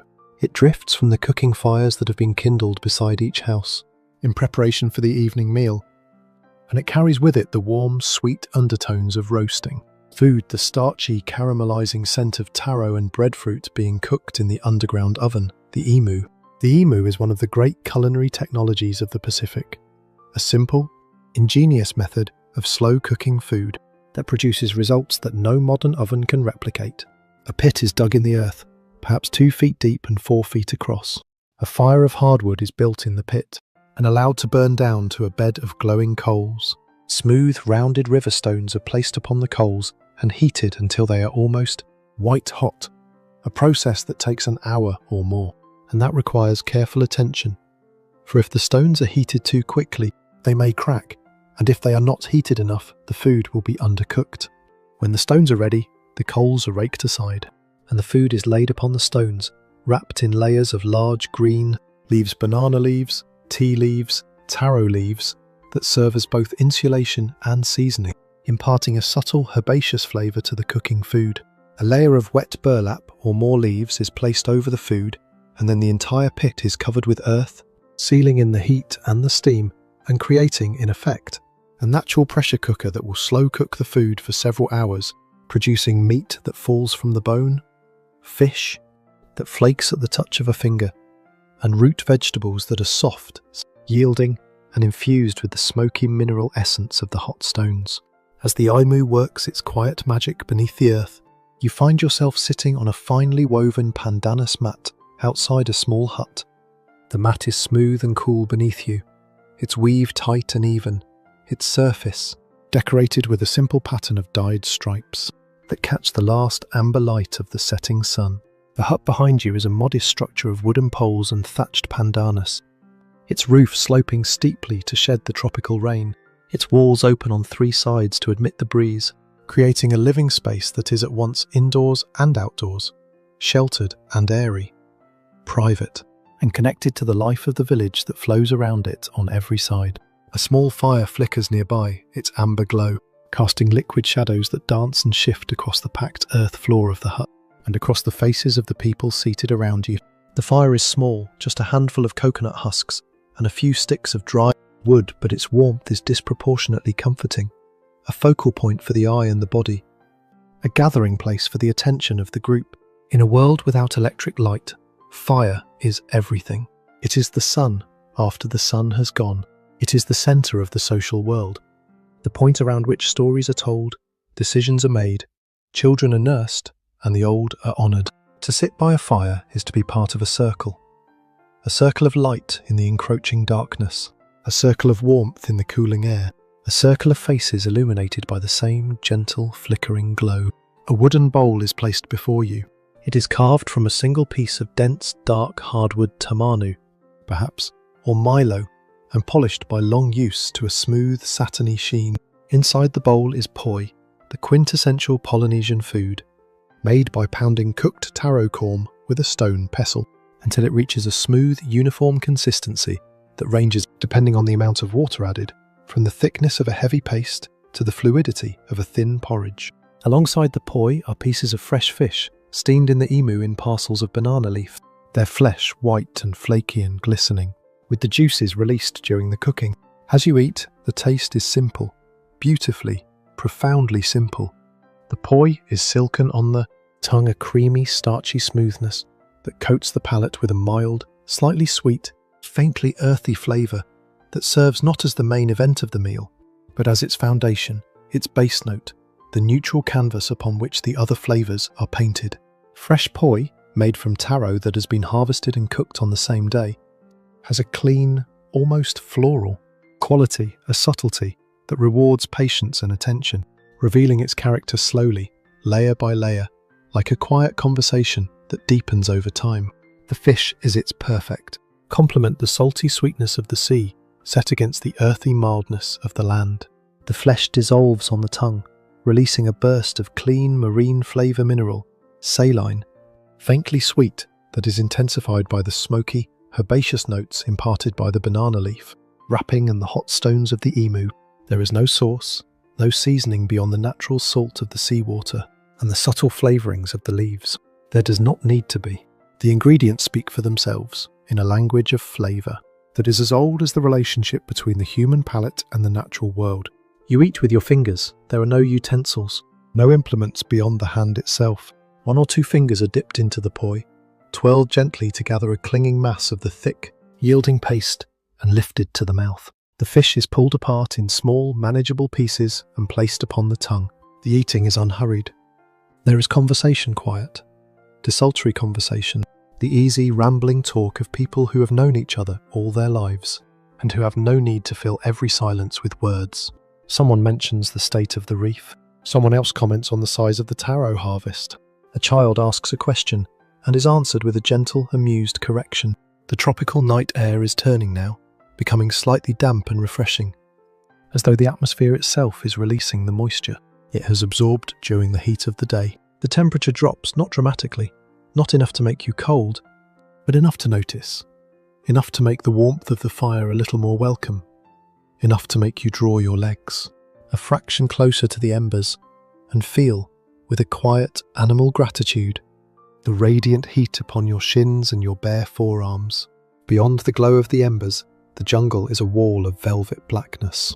The transition from light to dark is absolute. There is no gradual dimming, no graduated twilight zone between the illuminated circle of the fire and the impenetrable darkness of the forest. One step beyond the reach of the firelight, and you are in another world entirely. A world of sound and scent and sensation, but not of sight. The darkness is total, profound, and, for a person, accustomed to the perpetual illumination of the modern city, almost shocking in its completeness. But for the villagers, the darkness is not threatening. It is familiar. It is expected. It is, in its own way, as much a part of the daily rhythm as the light. The darkness was not the absence of something, it was the presence of something, a soft, encompassing shroud that wrapped itself around the village every evening, with the same gentle reliability as the sunrise that would unwrap it in the morning.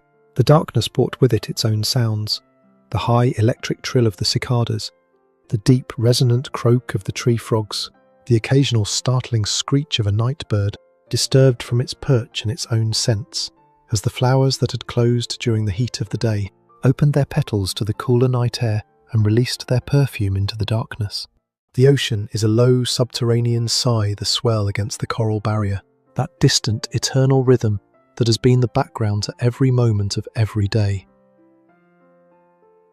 Since the first settlers arrived on this shore, it is so constant, so unvarying, that the villagers no longer hear it as a separate sound. It has been absorbed into the fabric of their perception, woven into the baseline of their consciousness, as much a part of the silence as the silence itself.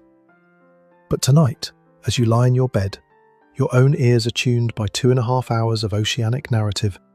Perhaps you can hear it, that faint, rhythmic pulse, rising and falling, like the breathing of the earth. That was simply the way of things. The day was for labour, for the tending of the lo'i, the weaving of the nets, the beating of the tapa, the repair of the houses, the building of the canoes. But the night was for the hearth, for the gathering of the community around the fire, for the sharing of food and the telling of stories, for the recitation of genealogies and the singing of songs, for the slow, deliberate process of binding the present to the past through the spoken word. And the stories. Oh, the stories. In a culture without writing, without books, without libraries or databases or archives, the story was everything. It was the medium in which history was preserved, in which law was transmitted, in which morality was taught, in which identity was constructed and maintained. The storyteller, the elder who sat closest to the fire, whose voice carried the weight of years and the authority of memory, was the most important person in the circle, more important in that moment than the chief or the priest, because it was the storyteller who held the thread that connected the living to the dead, the present to the past, the individual to the tribe. The stories were told in a particular way, not read from a page, not recited from a memorized script, but performed, enacted, given life by the voice and the body of the teller. The storyteller's voice would rise and fall, speed up and slow down, whisper and shout, imitating the sounds of the characters, the crash of the waves, the call of the birds, the voice of the gods. His hands would move in the firelight, shaping the air, drawing invisible pictures that the listeners' imaginations would fill with colour and detail. And the listeners were not passive. They were participants responding with exclamations of surprise, murmurs of agreement, laughter, tears, and the quiet rhythmic chanting that punctuated the key moments of the narrative. Like a chorus in a Greek tragedy. Imagine yourself there, listening to the soft crackle of the wood as the village settles into its rest. There is no artificial light. There was only the stars, the fire, and the steady, ancient breath of the island. Itself the slow exhalation of the forests, the rhythmic pulse of the reef, the quiet subterranean hum of the volcanic earth beneath your feet. The darkness was welcomed as a soft shroud, a sanctuary for the spirit to rest. It was not feared. It was not resisted. It was accepted, as the tide is accepted, as the rain is accepted, as all the great, unchangeable rhythms of the natural world were accepted by a people who understood, in the deepest fibre of their being, that human life was not separate from the natural world, but embedded within it, as the taro is embedded in the mud, as the fish is embedded in the sea, as the star is embedded in the sky. The hours passed. The fire burned lower, its flames shrinking to a small, concentrated glow at the centre of the ash, the embers pulsing with a slow, deep orange that faded with each passing minute toward the grey of the cooling ash. The conversations dwindled, voices dropping from speech to murmur, to whisper, to silence. The children fell asleep first, as children always do, their small bodies curled on the mats, their breathing quick and shallow, their faces smooth and untroubled in the firelight. The adults followed one by one, retiring to their sleeping mats, pulling the soft white sheets of tapa, cloth over their bodies, and surrendering to the darkness and the quiet. The days turned, and the world moved slowly on. Tonight, as you drift toward your own rest, let the quiet rhythm of the coastal village carry you into the stillness. Imagine the warmth of the fire upon your face. Imagine the softness of the mat beneath your back. Imagine the sounds of the village settling around you, the last crackle of the embers, the distant sigh of the reef, the high electric song of the insects in the darkness, and beneath it all, the slow, deep, steady heartbeat of the island itself, pulsing upward through the earth, through the mat, through your body, synchronizing itself with the rhythm of your own heart, slowing it, calming it, drawing it down toward the deep, restorative stillness of sleep. There is no artificial light. There is only the stars, scattered across the sky in their thousands, their millions, their billions, a dusting of cold, white fire, so dense and so luminous that it casts its own faint light upon the earth. A light too dim to read by, too dim to work by, but just bright enough to see by, just bright enough to make out the shapes of the sleeping houses, the dark outline of the forest, the silver glimmer of the lagoon, and the slow, eternal drift of the Milky Way across the zenith, that great luminous river of stars that the Polynesians called Tupai'a, the longfish. And that stretches tonight, as it has stretched every night for 10 billion years, from horizon to horizon, a bridge of light between two infinities. And so the days went on, quietly, steadily, one much like the last. The taro grew, the fish were caught, the tapa was beaten, the stories were told, the fires were lit, and the fires went out, and the village slept, cradled by the darkness, guarded by the reef, nourished by the earth, and watched over by the stars. That was simply the way of things. Segment 6, Biography 2, The Legacy of Tupai'a.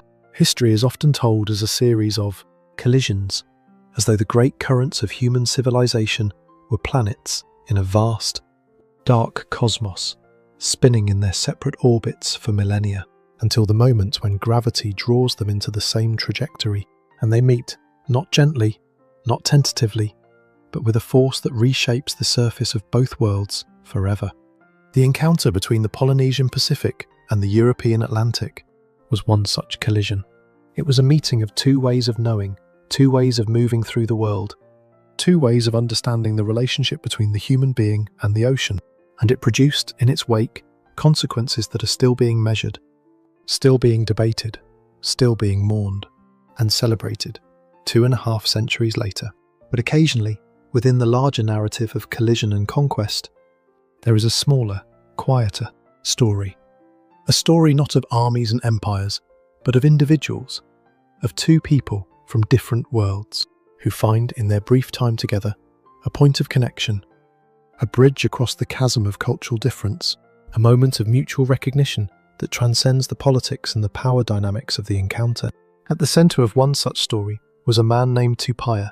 Tupai'a was born around 1725 at Ha'amanino harbour on the island of Raiatea, the same Raiatea that was home to the great Marae of Tapu-Tapu-Atea, the spiritual centre of the Polynesian world, the place from which the navigators departed and to which the spirits of the dead returned. He was not a commoner. He was a person of rank, born into a lineage that carried significant manor, and from his earliest years, he was marked for a life of exceptional responsibility and exceptional knowledge. He was trained in the Whareaira-a-Upu, the sacred schools of, learning where the most gifted young people of the priestly class received instruction in the full range of knowledge that the Polynesian world considered essential, the origin of the cosmos, the genealogies of the gods and the chiefs, the calendar, the proverbs and histories, the rituals and ceremonies, and, most critically for our story, the art of celestial navigation. After his consecration as a tahua, a priest with star navigation as his speciality, he moved on to a 3-year cadetship with the Arioi Society, an ancient guild of priests, navigators, and performers who travelled between the islands of the society group, conducting rituals, performing sacred dramas, and maintaining the network of cultural and spiritual connections that bound the islands together. Tupai'a was, in the truest sense of the word, a polymath, a man whose knowledge spanned the full range of his culture's intellectual traditions. He could read the stars, the swells, and the clouds with the precision of a master navigator. He could recite genealogies that stretched back dozens of generations. He could perform the rituals that healed the sick, blessed the voyager, and maintained the cosmic balance between the sacred and the profane. He was an artist. 10 of his watercolour paintings survive. Delicate and observant works that depict scenes from Polynesian and European life with a clarity and a sensitivity that speak of an eye trained not merely to see, but to understand. And he carried within his memory a geographical knowledge of the Pacific that was, quite simply, the most comprehensive that existed anywhere in the world at that time, more comprehensive than anything the European navigators had yet assembled, more detailed than any chart that had yet been drawn, more accurate than any atlas that had yet been published. His knowledge included island lists, exhaustive mental catalogues that recorded the name, size, reef and harbour locations, population, chief and principal food production of every island within a radius of 2,000 miles. More importantly, his skills included the bearing of each island from every other, the time required to sail between them, and the succession of stars and islands to follow to get there. These were not vague approximations. These were precise, detailed, verifiable navigational instructions, encoded in the ancient format of the star path and the chanted route, ready to be activated at a moment's notice. And then, in 1769, the Endeavour arrived. Imagine the scene, a morning in July. The Endeavour, a converted Whitby collier, broad-beamed and sturdy, her hull dark with tar, her rigging a complex web of hemp and manila, has dropped anchor in the lagoon off Raiatea. She looks, to Polynesian eyes, like nothing that has ever sailed these waters before. She is not beautiful, not by the standards of the Pacific, where a canoe is judged by the grace of its lines and the elegance of its construction.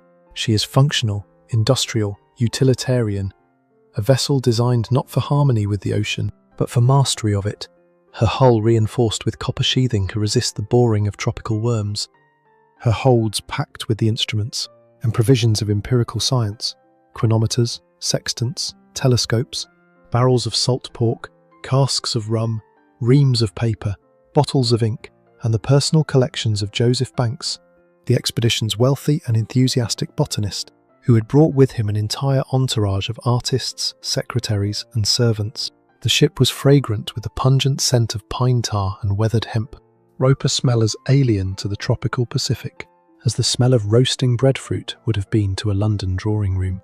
The timbers were dark and dense, the decks worn smooth by the passage of European boots, the cabins low and cramped and lit by the dim, amber glow of tallow candles.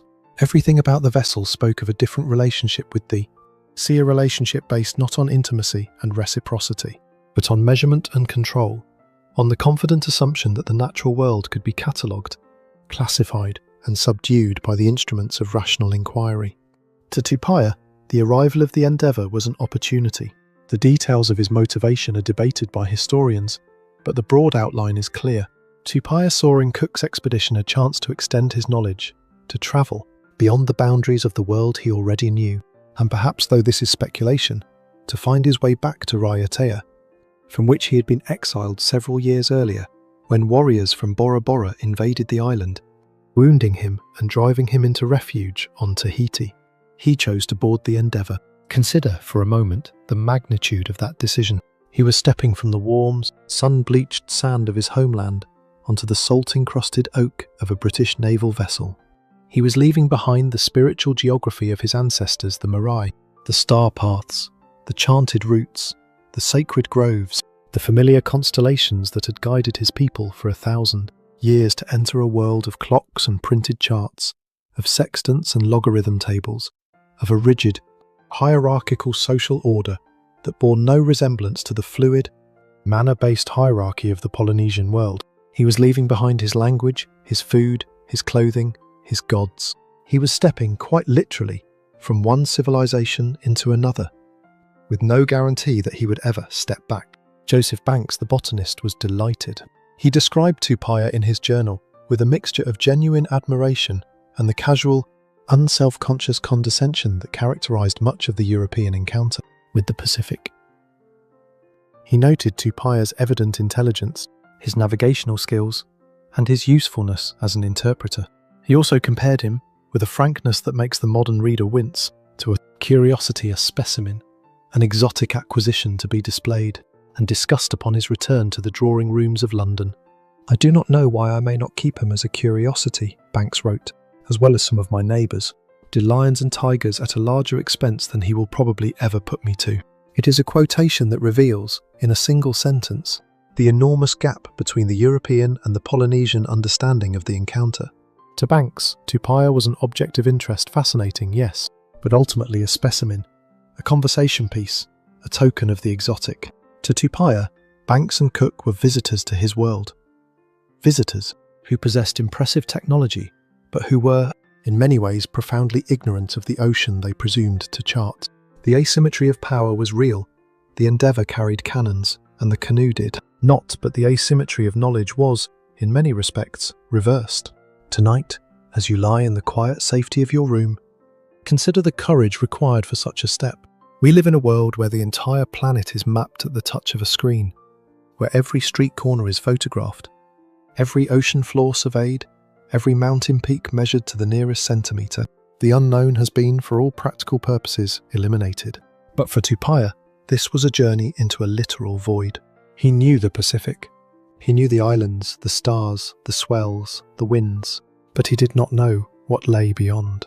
He did not know Europe, or England, or the vast, grey, tempestuous Atlantic that separated the Pacific from the world of the white-skinned strangers. He was leaving behind the spiritual geography of his ancestors to enter a world of clocks and printed charts, a world that operated on principles so different from his own that the very act of comprehending them required a kind of intellectual courage that is rare in any age.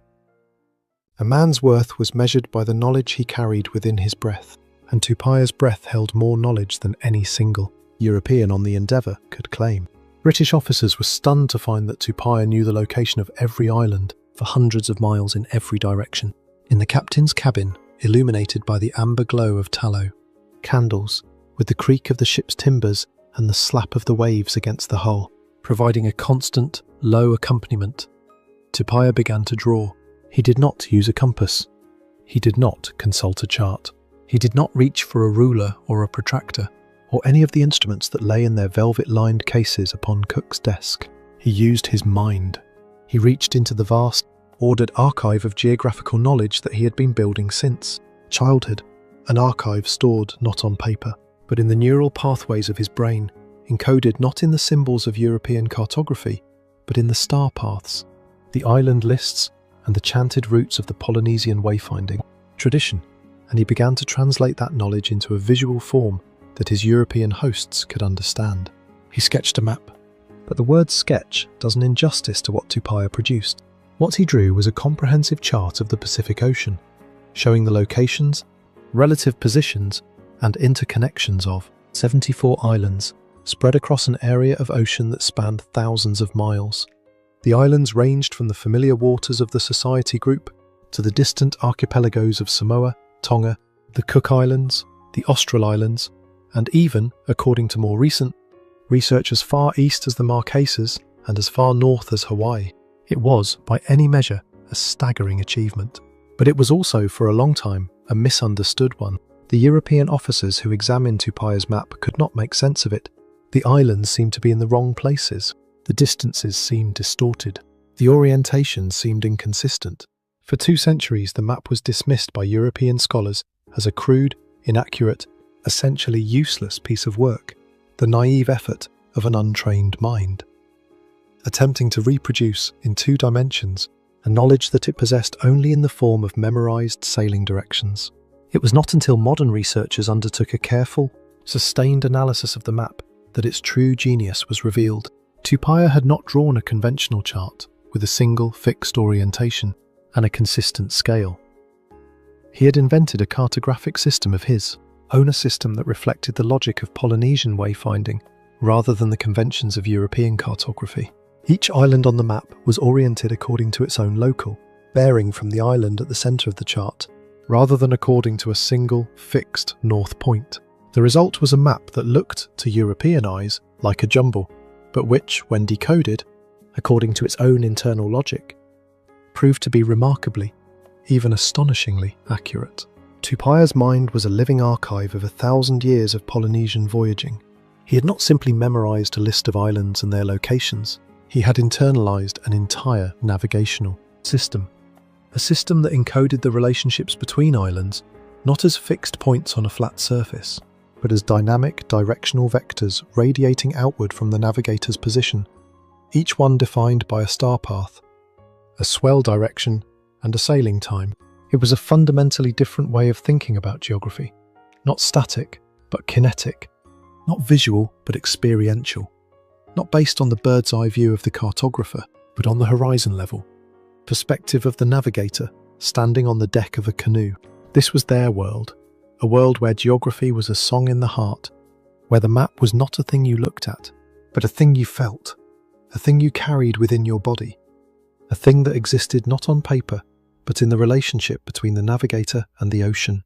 Imagine Tupai'a on the deck of the Endeavour at midnight, tracing the celestial highways with a steady hand, pointing out stars that shimmered like cold diamonds against the velvet blackness of the tropical sky. He understood the language of the swells, the deep, rolling undulations that whispered the direction of distant islands, beneath the surface noise of the wind-driven waves.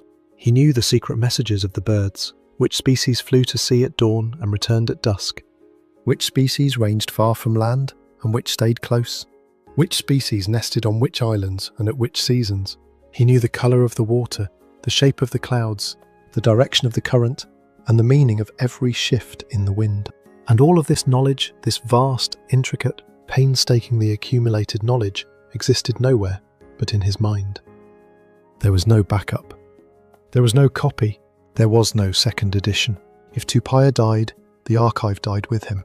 If he forgot a star path, that path was lost. If a chance was corrupted, the route it encoded was distorted.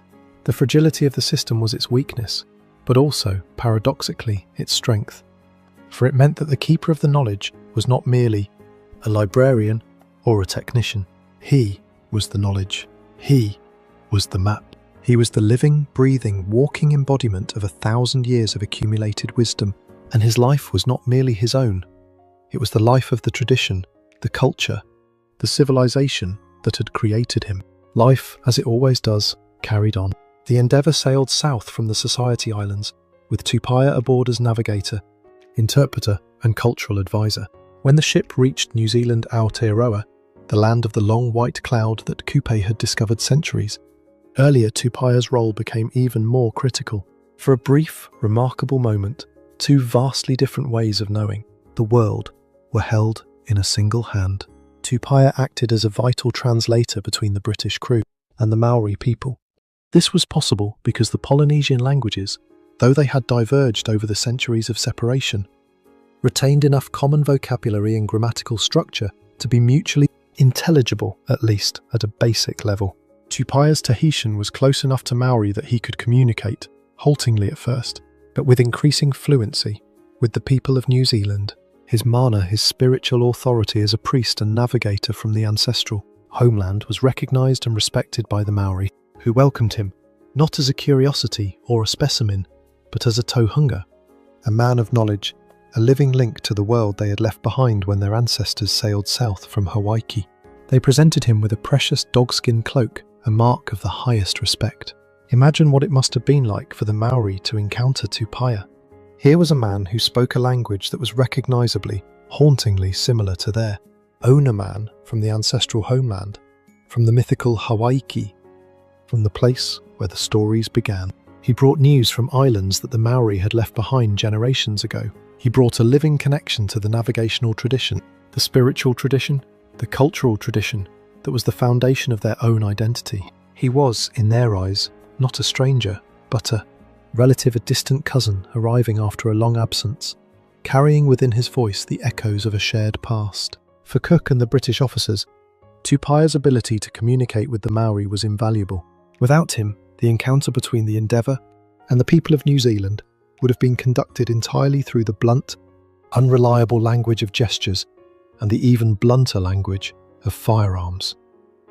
With Tupai'a, it became something richer, a genuine, if imperfect, exchange of information, of questions and answers, of curiosity and cautious trust. When Cook returned to New Zealand in 1773, years after Tupai'a's death, the Maori approached his ship shouting, "Tupai'a! Tupai'a!"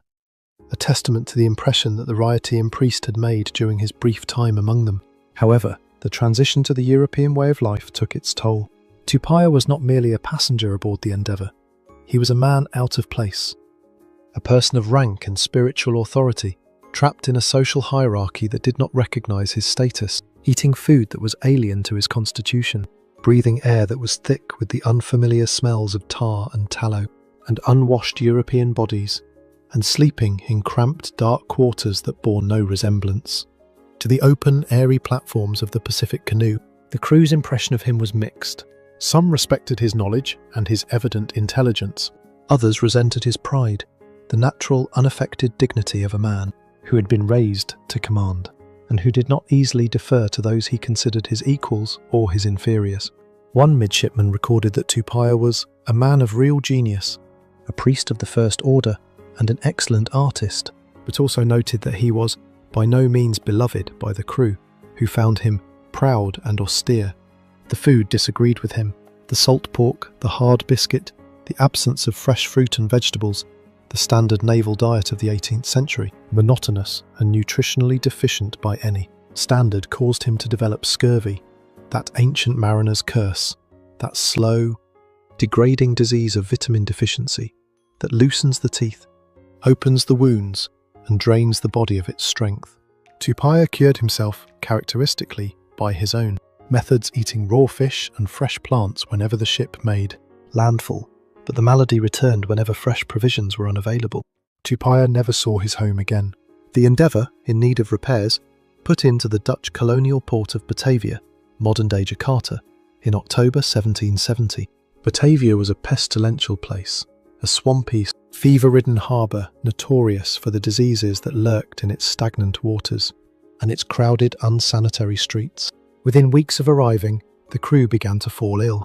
Dysentery, malaria, typhoid. The diseases swept through the ship like fire through dry tinder, killing 7 men before the Endeavour even left port. Tupai'a was among them. On the 20th of December 1770, his spirit slipped away as quietly as the tide receding from a silent shore. He was 45 years old.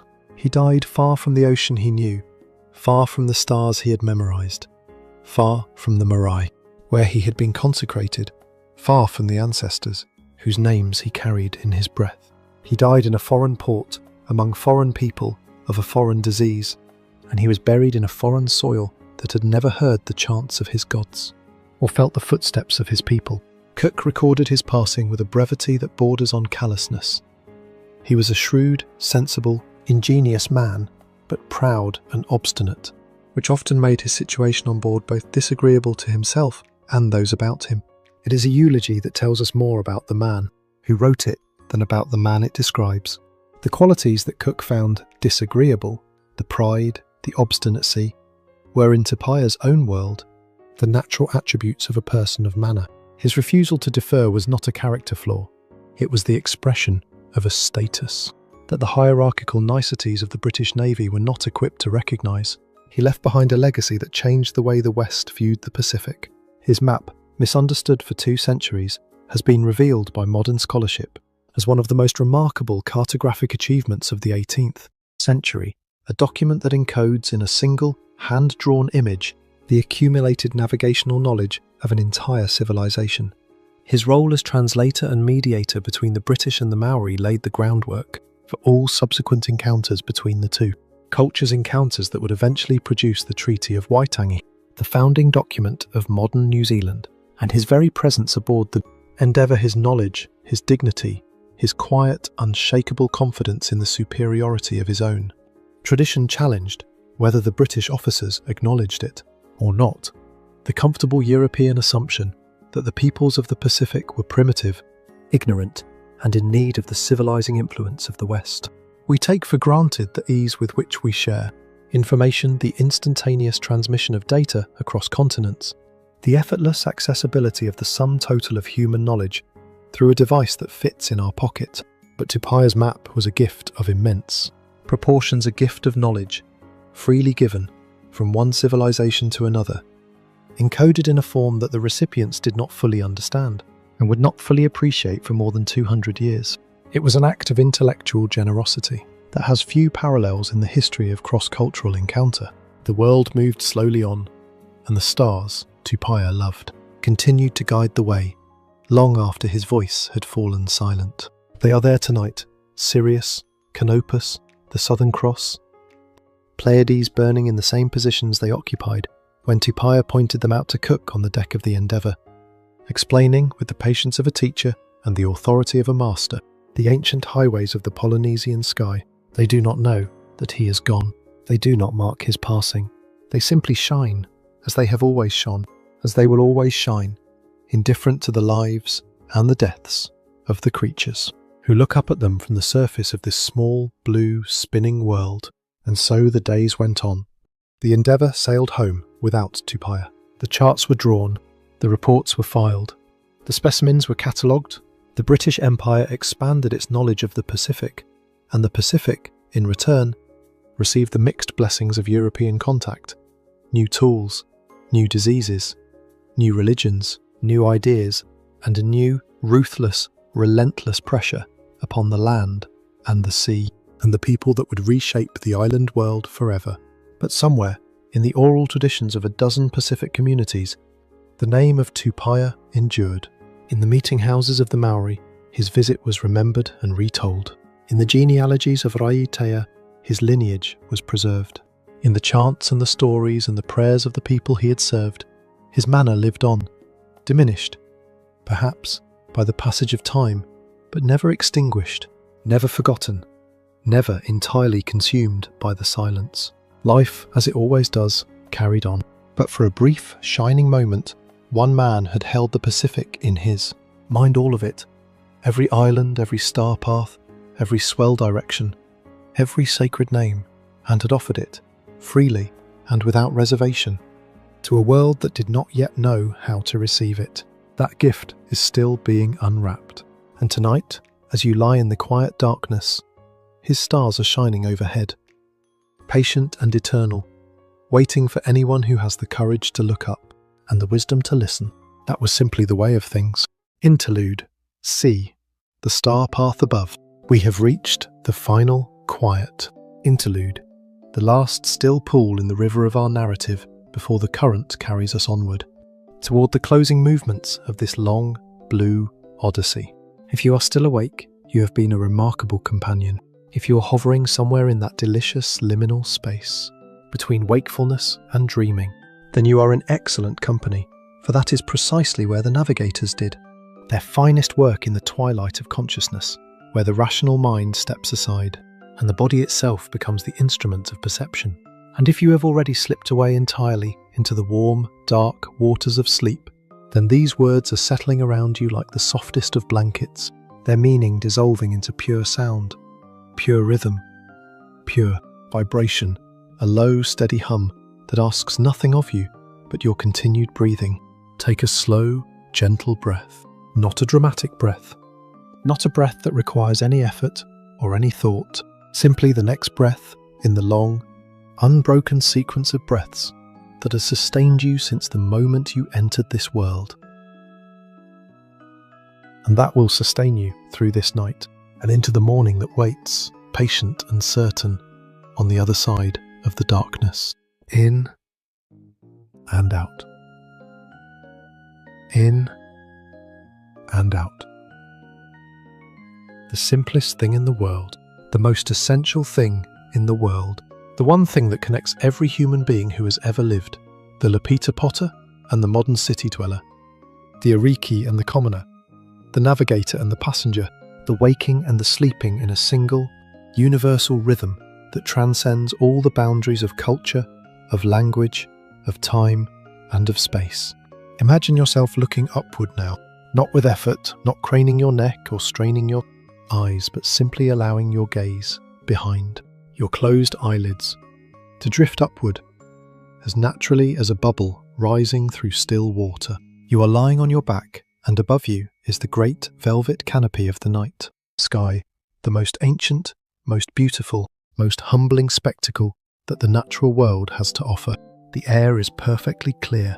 There is no cloud, no haze, no light pollution, no smog, no glow from distant cities or passing aircraft. There is only the sky, and the sky, tonight, is everything. It stretches from horizon to horizon in an unbroken dome of darkness, so deep and so absolute that it seems not like an absence of light, but like a substance in itself. A dark, rich, luminous material like black velvet that has been stretched across the interior of an enormous bowl and pricked in 10,000 places with the point of an impossibly fine needle through each tiny puncture. A light so pure, so cold, so steady that it seems to have been burning since the beginning of time itself. The stars. They are not twinkling tonight. That is the first thing you notice. On most nights, when you look up from the surface of the earth, the stars appear to shimmer and flicker, their light distorted by the churning layers of the fight atmosphere, the warm air rising, the cool air descending, the invisible rivers of turbulence that bend and refract the starlight on its long journey from space to your eye. But tonight, far from any land, far from any source of heat or dust or moisture that might disturb the air, the atmosphere is so still, so transparent, so perfectly calibrated that the stars burn with a fixed, unwavering intensity, each one, a point of pure crystalline light, as sharp and as steady as a diamond set into the dark fabric of the sky. And there are so many of them. In the modern world, from the centre of a city, you might see a few dozen stars on a clear night, the brightest ones, the ones that can punch through the orange glow of the streetlights and the ambient haze of urban illumination. But here, in the middle of the Pacific, with no artificial light for 1,000 miles in any direction, the sky reveals itself in its full, overwhelming glory. There are not dozens of stars. There are not hundreds. There are thousands, thousands upon thousands, packed so densely in some regions of the sky that the individual points of light merge into a continuous, luminous haze, a soft, glowing river of light that arcs from one horizon to the other, dividing the sky into two great hemispheres of darkness.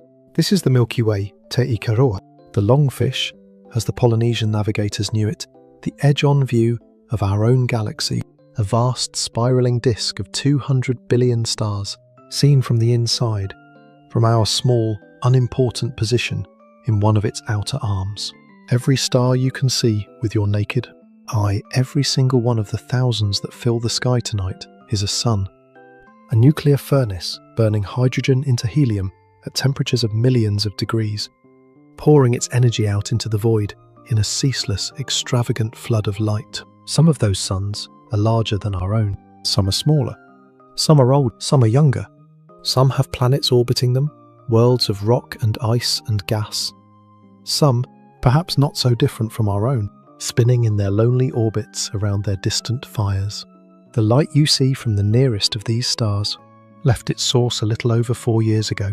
The light from the more distant ones has been travelling for hundreds, for thousands, for tens of thousands of years, crossing the emptiness of interstellar space at 186,000 miles per second, second after second, year after year, century after century, until this very moment when it arrives at the surface of your closed eyelids and is absorbed gently and silently into the darkness of your rest. You are seeing the past. Every star in the sky is a window into a different moment in time. The constellation above you is not a snapshot of the present, but a mosaic of the past, each point of light arriving from a different distance, and therefore from a different era. Some contemporary with the Lapita potters, some contemporary with the building of the pyramids, some contemporary with the last ice age, some so distant that their light has been travelling since before the human species existed. The sky is a museum of time, and the navigators, who looked up at it every night of their lives, were, without knowing it, gazing into the deep, layered history of the universe itself. But they did not need to know the physics. They did not need to know the distances, or the temperatures, or the chemical compositions. What they needed to know was the geometry, the precise, predictable, endlessly repeating geometry of the stars' movements across the sky. And this they knew with a mastery that has rarely been equalled in the history of human observation. This is the star path. Let us trace it together, you and I, lying here in the quiet darkness, looking upward into the great shimmering canopy. There, low on the southern horizon, is the Southern Cross Mahutonga, in the language of the navigators, the most important constellation in the southern sky. 4 stars arranged in a distinctive, elongated cruciform pattern, with a 5th, fainter star offset to one side. The whole group embedded in a rich field of Milky Way stars that provides a glittering backdrop against which the cross stands out with remarkable clarity. The 2 stars of the long axis, Gacrux at the top and Acrux at the bottom, form a meridian pair, a line that, when extended downward through the sky, points almost exactly to the south celestial pole, the invisible point around which the entire southern sky appears to rotate. The navigator who could find the Southern Cross could find south, and from south, he could find every other direction on the star compass. Follow the long axis of the cross downward, past the 2 bright stars known as the pointers Alpha and Beta Centauri, blazing with a fierce blue-white brilliance, and your eye arrives at a point in the sky where there is no star at all, only a dark, empty patch of sky. That is, paradoxically, the most important point in the entire southern hemisphere. This is the south celestial pole, the axis around which the sky turns, the fixed point around which the stars appear to wheel in their slow, majestic circles, the hub of the great cosmic wheel. Unlike the north, which has its Polaris, a conveniently bright star sitting almost exactly on the pole, the south has no such marker. The south celestial pole is marked by nothing, by absence, by darkness, by the void. And yet, the navigator could find it with pinpoint accuracy, using the geometry of the cross and the pointers, and from that invisible point, he could orient himself with the same confidence that a compass needle orients itself to the magnetic north. Now lift your gaze higher, sweeping northward across the zenith. There, burning with a cold, piercing brilliance that dominates the night sky, is Sirius Lehua, the chief of all the stars, the brightest star visible from Earth. Sirius is a binary star, 2 stars orbiting each other in a tight gravitational point, embrace. But to the naked eye, it appears as a single, overwhelmingly bright point of light, blue-white in colour, with a steady, almost aggressive intensity that sets it apart from every other star in the sky. The navigators use Sirius as a primary directional marker, noting the exact point on the horizon, where it rose in the house of Kainga, in the northeastern quadrant of the star compass, and the exact point where it set in the corresponding house of Kainga, in the northwestern quadrant. When Sirius was on the horizon, its bearing was as reliable as a compass needle.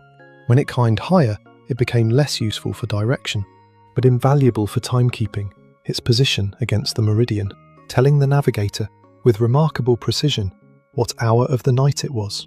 And there, further to the south and slightly west, is Canopus Atutahi, the solitary star, the second brightest star in the sky, burning with a warm, yellowish-white glow that contrasts subtly with the cold blue of Sirius. Canopus is a supergiant, a star so enormous that if it were placed where our Sun is, its surface would extend well beyond the orbit of Mercury, and its light has been travelling for 310 years to reach your eyes tonight. The navigators used Canopus in conjunction with Sirius and the Southern Cross to create a 3-point reference system, a celestial triangle that provided directional information at multiple points during the night, ensuring that even when one star was obscured by cloud or had climbed too high to be useful, the others could take its place.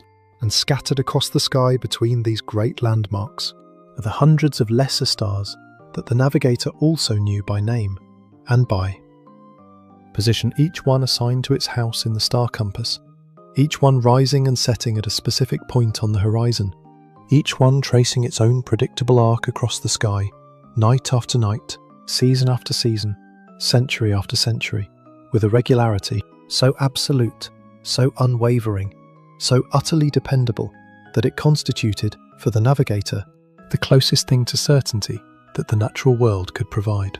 They are our eternal guides, the silent sentinels that connect our modern world to the ancient Voyagers. The same Sirius that you see tonight was seen by Tupai'a on the deck of the Endeavour, the same Southern Cross that hovers above the Pacific tonight, hovered above the canoe of Kupe as he chased the octopus toward Aotearoa. The same Canopus that burns in the southern sky tonight, burned in the sky above the Lapita potter as she pressed her bone stamp into the soft red clay 3,000 years ago. The stars do not change. They do not age, not on any timescale that matters to us. They do not move, not perceptibly, not in the span of a human lifetime, or even the span of a human civilization. They are fixed. They are permanent. They are the one thing in the entire universe that a navigator can depend upon with absolute, unconditional trust. And there is something profoundly comforting in that. In a world of change, of shifting winds and rising tides, and unpredictable currents, of political upheavals and economic uncertainties, and the small, relentless anxieties of daily life, the stars offer a refuge of permanence. They are the same tonight as they were last night. They'll be the same tomorrow night as they are tonight. They do not care about your problems. They do not judge your choices. They do not require your attention or your worship or your belief. They simply shine steadily, patiently, eternally. And in their shining, they offer a perspective so vast, so cosmic, so humblingly infinite, that the worries of a single human life, however pressing they may seem in the darkness of a sleepless hour, shrink to their proper proportions and become, if not insignificant, then at least manageable, bearable. Small. Allow each breath to become a rhythmic tide, in and out. In and out. Each inhalation a small wave arriving upon the shore of your consciousness. Each exhalation a small wave retreating, leaving the sand smooth and clean and ready for the next. You are the shore. The breath is the tide, and the stars are the sky above the shore, vast, dark, luminous, and unchanging. You are safe. You are held by the same gravity that holds the islands in the stream of the Pacific, the same gravity that holds the Earth in its orbit around the Sun, the same gravity that holds the Sun in its orbit around the centre of the galaxy, the same gravity that holds the galaxy in its place in the cosmic web of matter and energy that stretches beyond comprehension, beyond imagination, beyond the reach of the most powerful telescope ever built, to the very edge of the observable universe and beyond. You are part of this web. You are held by it. You are woven into it as surely as the stars are woven into the sky and the islands are woven into the sea. Simply let your gaze linger on those distant, steady lights. You need not name them. You need not know their coordinates or their classifications or their distances. You need only see them, or rather, feel them, as the navigator feels them, as presences rather than objects, as companions rather than data points, as the silent, shimmering witnesses to the longest and the loneliest of human journeys. They do not change. They do not hurry.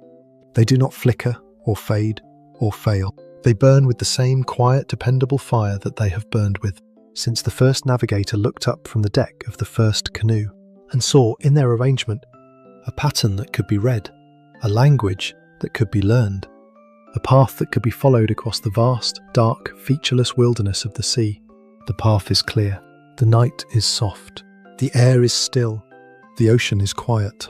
And the stars are shining for the navigator, shining for the voyager, shining for the sleeper, shining for you.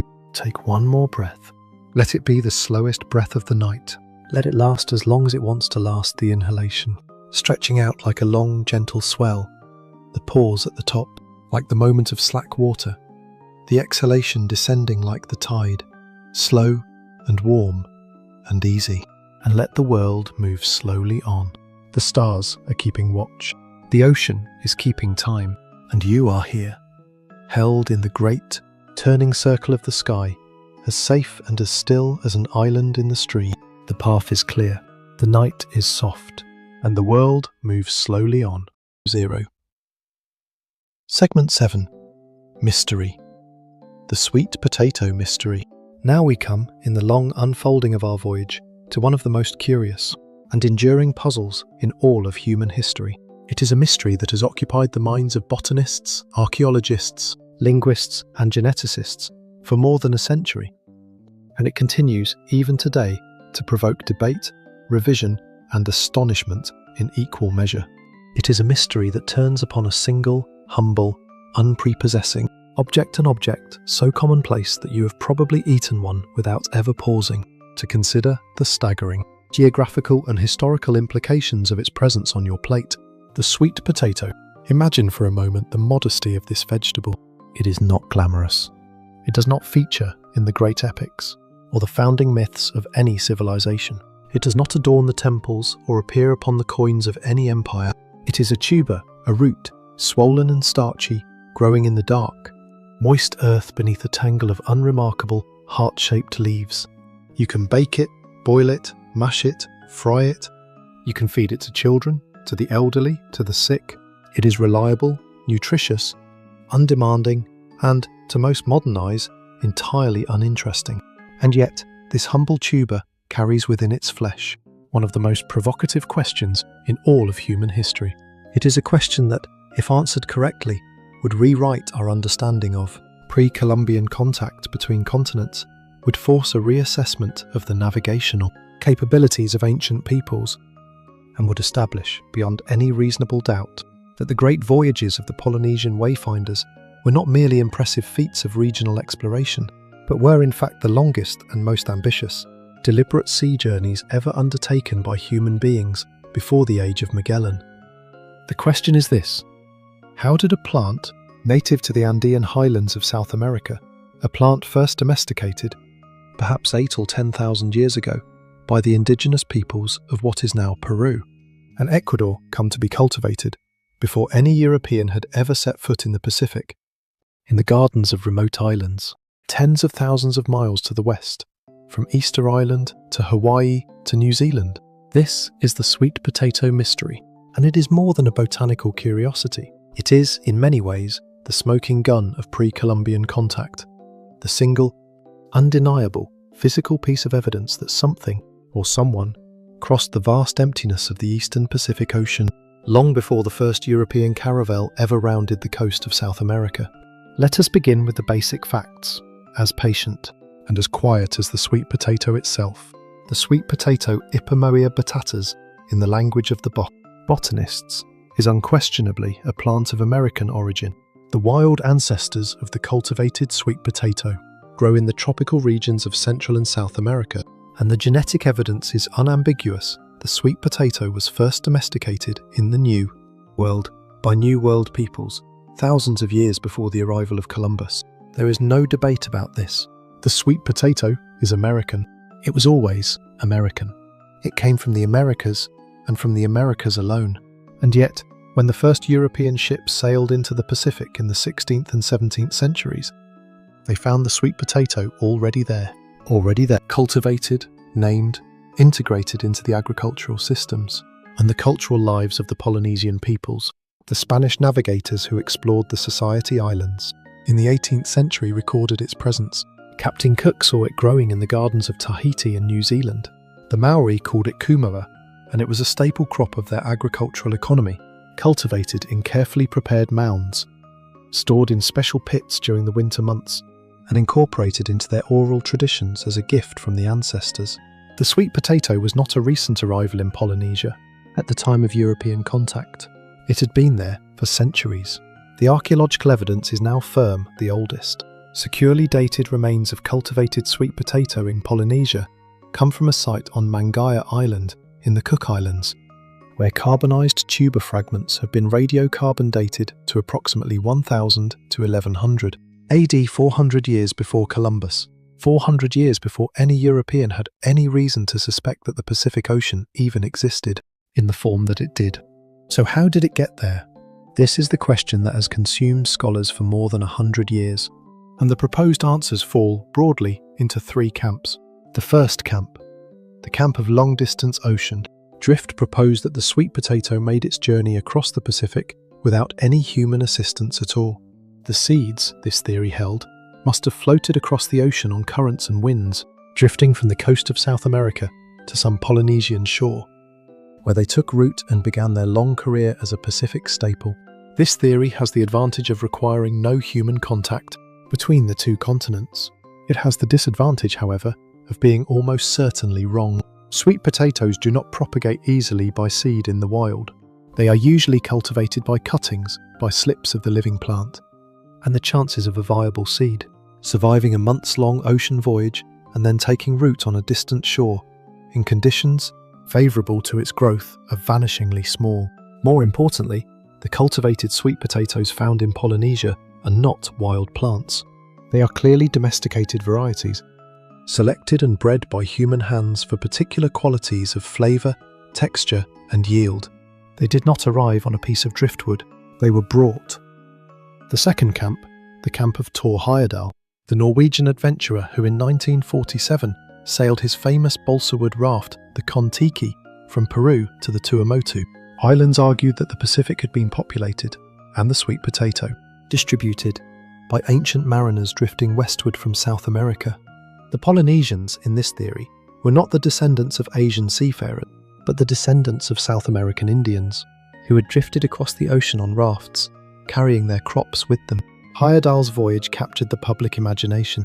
His book sold millions of copies. His film won an Academy Award, and his theory, in its simplicity and its romance, became, for a generation of armchair adventurers, the standard explanation for the peopling of the Pacific. But Heyerdahl's theory was wrong.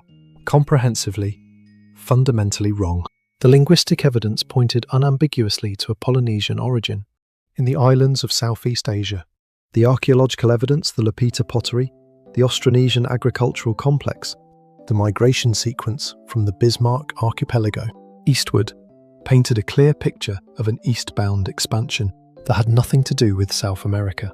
And the genetic evidence, when it eventually became available, confirmed beyond any reasonable doubt that the Polynesian peoples were of Asian, not American descent. Heyerdahl had built his case on the pattern of the prevailing winds and currents, which do indeed flow from east to west across much of the tropical Pacific. But what he had failed to appreciate was that the Polynesian navigators, with their windward sailing canoes and their sophisticated knowledge of seasonal wind reversals, were perfectly capable of sailing against the prevailing winds when they chose to do so. The wind did not determine the direction of the migration. The navigator did. And so, by the late 20th century, a third camp had emerged, the camp that argued, with increasing confidence, that it was the Polynesians themselves who had reached South America, made contact with the indigenous peoples of the Andean coast, acquired the sweet potato, and brought it back across the ocean to their own islands. This was the most extraordinary theory of all. It proposed that the navigators of the Pacific had, at some point in the centuries before European contact, completed a journey of perhaps 4,000 miles across the open ocean, made landfall on the western coast of South America, traded with the local peoples, and returned home with a new crop, and, perhaps, with new stories, new ideas, new techniques, and a new sense of the size and the shape of the world. For a long time, this theory was speculation plausible, suggestive, but unproven. The evidence was tantalizing, but circumstantial. There was the sweet potato itself, of course, the physical object, whose presence in Polynesia demanded explanation. There was the Polynesian word for the sweet potato kumara in Maori, kumala in some other Polynesian languages, uala in Hawaiian. And there was, in the Quechua language of the Andean highlands, a strikingly similar word for the same plant, kumar or kumar, in the dialects of coastal Ecuador and northern Peru. The linguistic similarity is not a coincidence. It cannot be a coincidence. The probability of two unrelated languages separated by thousands of miles of ocean, independently arriving at almost identical words for the same culturally important plant, is so vanishingly small that it borders on the statistically impossible. Either the Polynesians had borrowed the word from the South Americans, or the South Americans had borrowed it from the Polynesians, or both. Peoples had borrowed it from a common source. In any case, the similarity of the words demands the same conclusion. As the presence of the plant itself, contact occurred. Somewhere, at some time, a Polynesian and a South American met, exchanged words and tubers, and parted again, each carrying with them a small piece of the other's world. But linguistic evidence and botanical evidence, however suggestive, are not the same as direct genetic evidence. The decisive proof, the kind of proof that would settle the question once and for all, did not arrive until the 21st century, when the tools of modern genetic analysis became powerful, enough to read the molecular history of human populations, with a precision that no oral tradition and no archaeological excavation could match. In 2020, a study published in the journal Nature by a team of researchers led by Alexander Ioannidis announced findings that, for those who had been following the sweet potato mystery, were nothing short of revelatory. The team had analysed the genomes of more than 800 individuals from 17 Polynesian islands, comparing them with the genomes of indigenous peoples from across the Americas, and they had found, embedded in the DNA of the modern Polynesians, the unmistakable signature of Native American ancestry, a signature that could be dated with remarkable precision to a single contact event around the year 1200 AD, predating the European arrival in the Pacific by some 3 centuries. The genetic evidence was unambiguous. It was not a question of drift, of accidental contact, of a single lost canoe washing up on some forgotten shore. It was evidence of a deliberate encounter that left genetic traces in the populations of multiple Polynesian islands, suggesting either a single voyage that returned home with South American passengers or a series of voyages that established a sustained, if intermittent, line of contact between the 2 continents. And so, the question of whether the Polynesians reached South America is no longer a question. They did. The genetic evidence proves it. The linguistic evidence supports it. The botanical evidence demands it. The only remaining questions are the practical ones.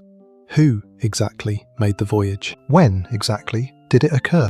Where exactly did they land? And what happened to them when they got there? These questions may never be fully answered. The voyage left no written records. The participants left no monuments. The only physical traces of the encounter are the tuba that came back across the ocean, the word that came with it, and the faint molecular echo that lingers in the DNA of the modern Polynesians.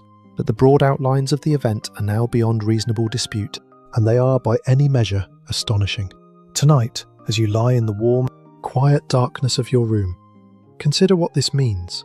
Sometime around the year 1200, around the time that the great cathedrals of Europe were being built, around the time that Genghis Khan was conquering Central Asia, around the time that the Magna Carta was being drafted in England, a small group of Polynesian navigators in canoes that were almost certainly less than 30 meters long, set out from somewhere in the eastern Pacific and sailed eastward into the rising sun against the prevailing winds across an expanse of open ocean, larger than any that had ever been crossed before. They reached the western coast of South America. They made contact with the indigenous peoples of the Andean coast, the ancestors of the Inca perhaps, or one of the smaller chiefdoms that flourished in the centuries before the Inca expansion. They traded. They learned. They acquired the sweet potato, that humble, life-giving tuber, and then they turned their canoes around and sailed home. The voyage home was, if anything, more remarkable than the voyage out. To find South America, the navigators needed only to sail east until they hit something. The continent is enormous. They could hardly miss it, but to find their way home, they needed to navigate, with their star paths and their swell, readings and their flight patterns of seabirds, back to a small cluster of islands in the middle of the night. Pacific, a target so much smaller than the South American continent that the comparison is almost grotesque. It is the difference between aiming at a barn door from across the road and aiming at a single nail on that door from across the country. And yet, they did it. They found their way home. They brought the sweet potato with them. They told their stories. They taught their children. And the tuber spread slowly from island to island until it had been planted on every habitable shore of the Polynesian triangle. There is something almost unbearably moving about this story. Not the geopolitical implications, important though they are. Not the rewriting of the history books, satisfying though that may be, for those who have long suspected that the Polynesian achievements were greater than the European tradition was willing to acknowledge. What is moving is the human dimension, the small, intimate fact of a meeting between 2 peoples who had been separated by tens of thousands of years of independent development, and who, for a brief moment in the 12th or 13th century, found themselves face to face on a beach somewhere in South America, exchanging gifts and gestures, and the first halting attempts at communication. What did they think of each other? What did they say? What did they feel? We will never know. The voices of that encounter have been lost, forever, dissolved into the silence of the centuries. But the sweet potato remains, and the word remains, and the genetic trace remains. And these 3 things, taken together, tell us that the meeting happened, that 2 threads of the human story, which had been spinning independently for so long, briefly intertwined, and that the world was, however slightly, changed by their intertwining. This is what the Polynesian voyaging tradition was capable of. This is the scale of their ambition, the depth of their skill, the breadth of their reach. They were not, as the European colonizers liked to imagine, primitive islanders bobbing about in their own small corner of the Pacific. They were the greatest navigators the world has ever known. They crossed distances that no other pre-modern people came close to crossing. They populated every habitable island in an ocean that covers a third of the surface of the Earth.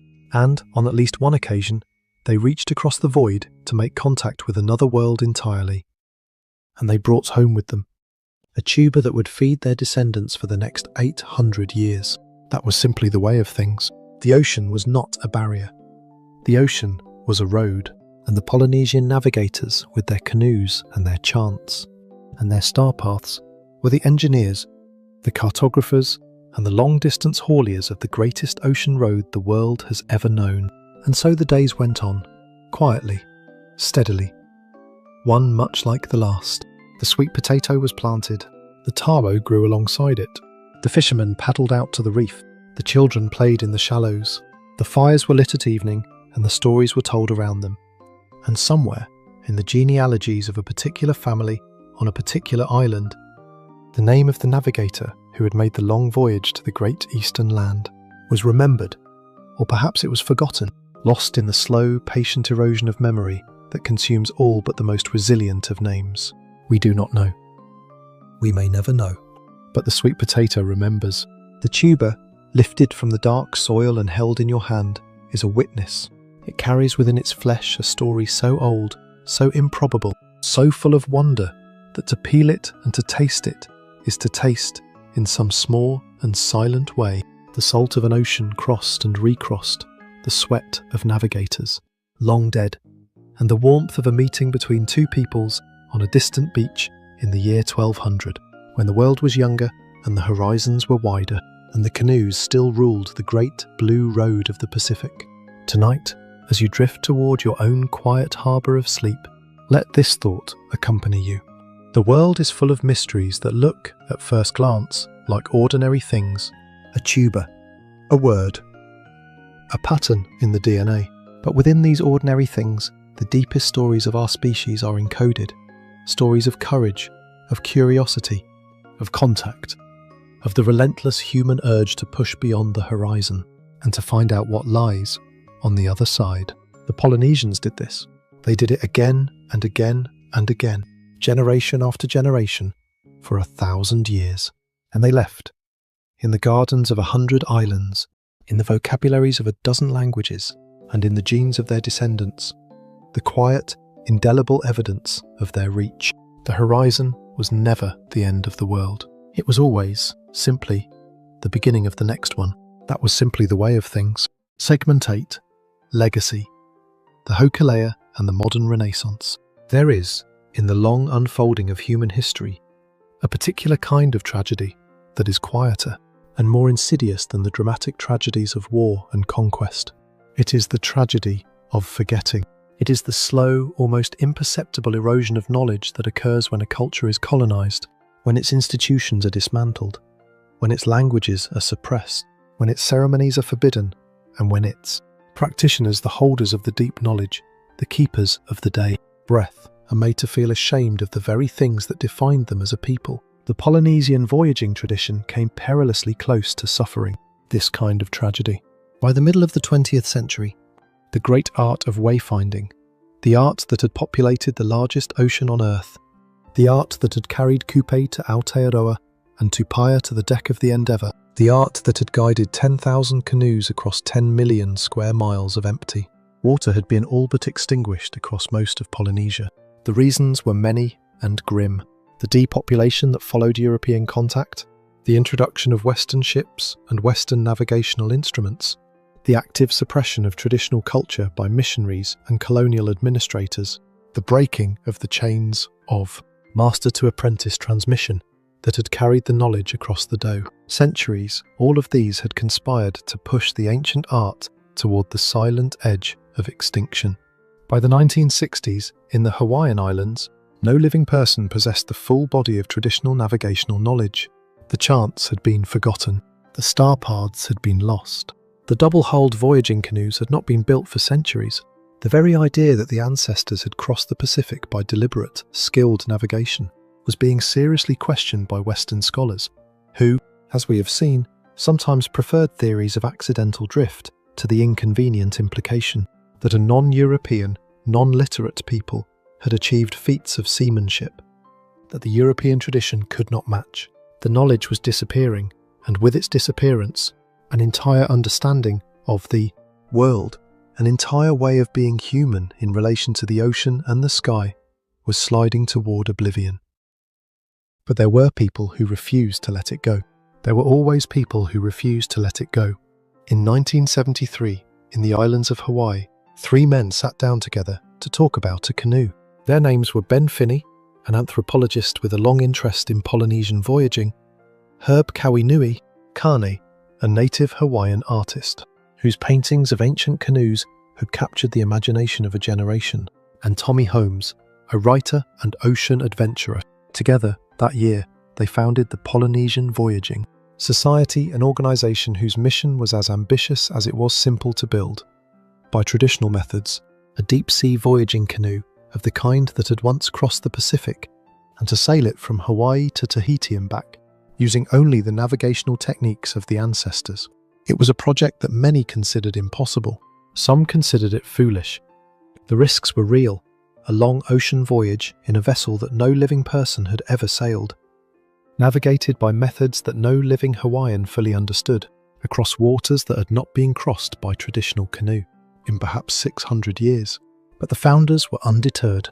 They believed, with a quiet, stubborn conviction, that the knowledge could be recovered, or, where it could not be recovered, that it could be relearned, reconstructed, brought back into the world through the patient combination of scholarship, craftsmanship, and the willingness to put one's life upon the open sea. The canoe they built was named Hokule'a. The name means the Star of Gladness, a reference to Arcturus, the bright orange star that passes directly overhead at the latitude of Hawaii, and that served for the ancient navigators as a celestial signpost, confirming their arrival home. She was a 62-foot, double-hulled, performance-accurate replica of an ancient Polynesian voyaging canoe, built with modern materials, but according to traditional design principles: 2 hulls connected by crossbeams, 2 masts carrying crab-claw sails, a central deck platform large enough to carry a crew of perhaps 12 to 16 people on a long ocean voyage. She was launched in 1975, and from the moment her hulls first touched the water, she was something more than a boat. She was a hypothesis given physical form. She was a question made of wood and rope and sailcloth. Could the ancient art still be done? But there was a problem. A profound, almost paralyzing problem. Hokule'a was ready. The crew was ready. But there was no Hawaiian alive who could navigate her in the traditional way. The chain of transmission had been broken. The masters had died without passing on their knowledge. The art was gone, in Hawaii at least. It was at this point that the founders of the Polynesian Voyaging Society did something that has rarely been done in the history of cultural revival. They reached across the Pacific to find a teacher. Their search led them to a small, remote coral atoll in the Western Caroline Islands, in what is now the Federated States of Micronesia.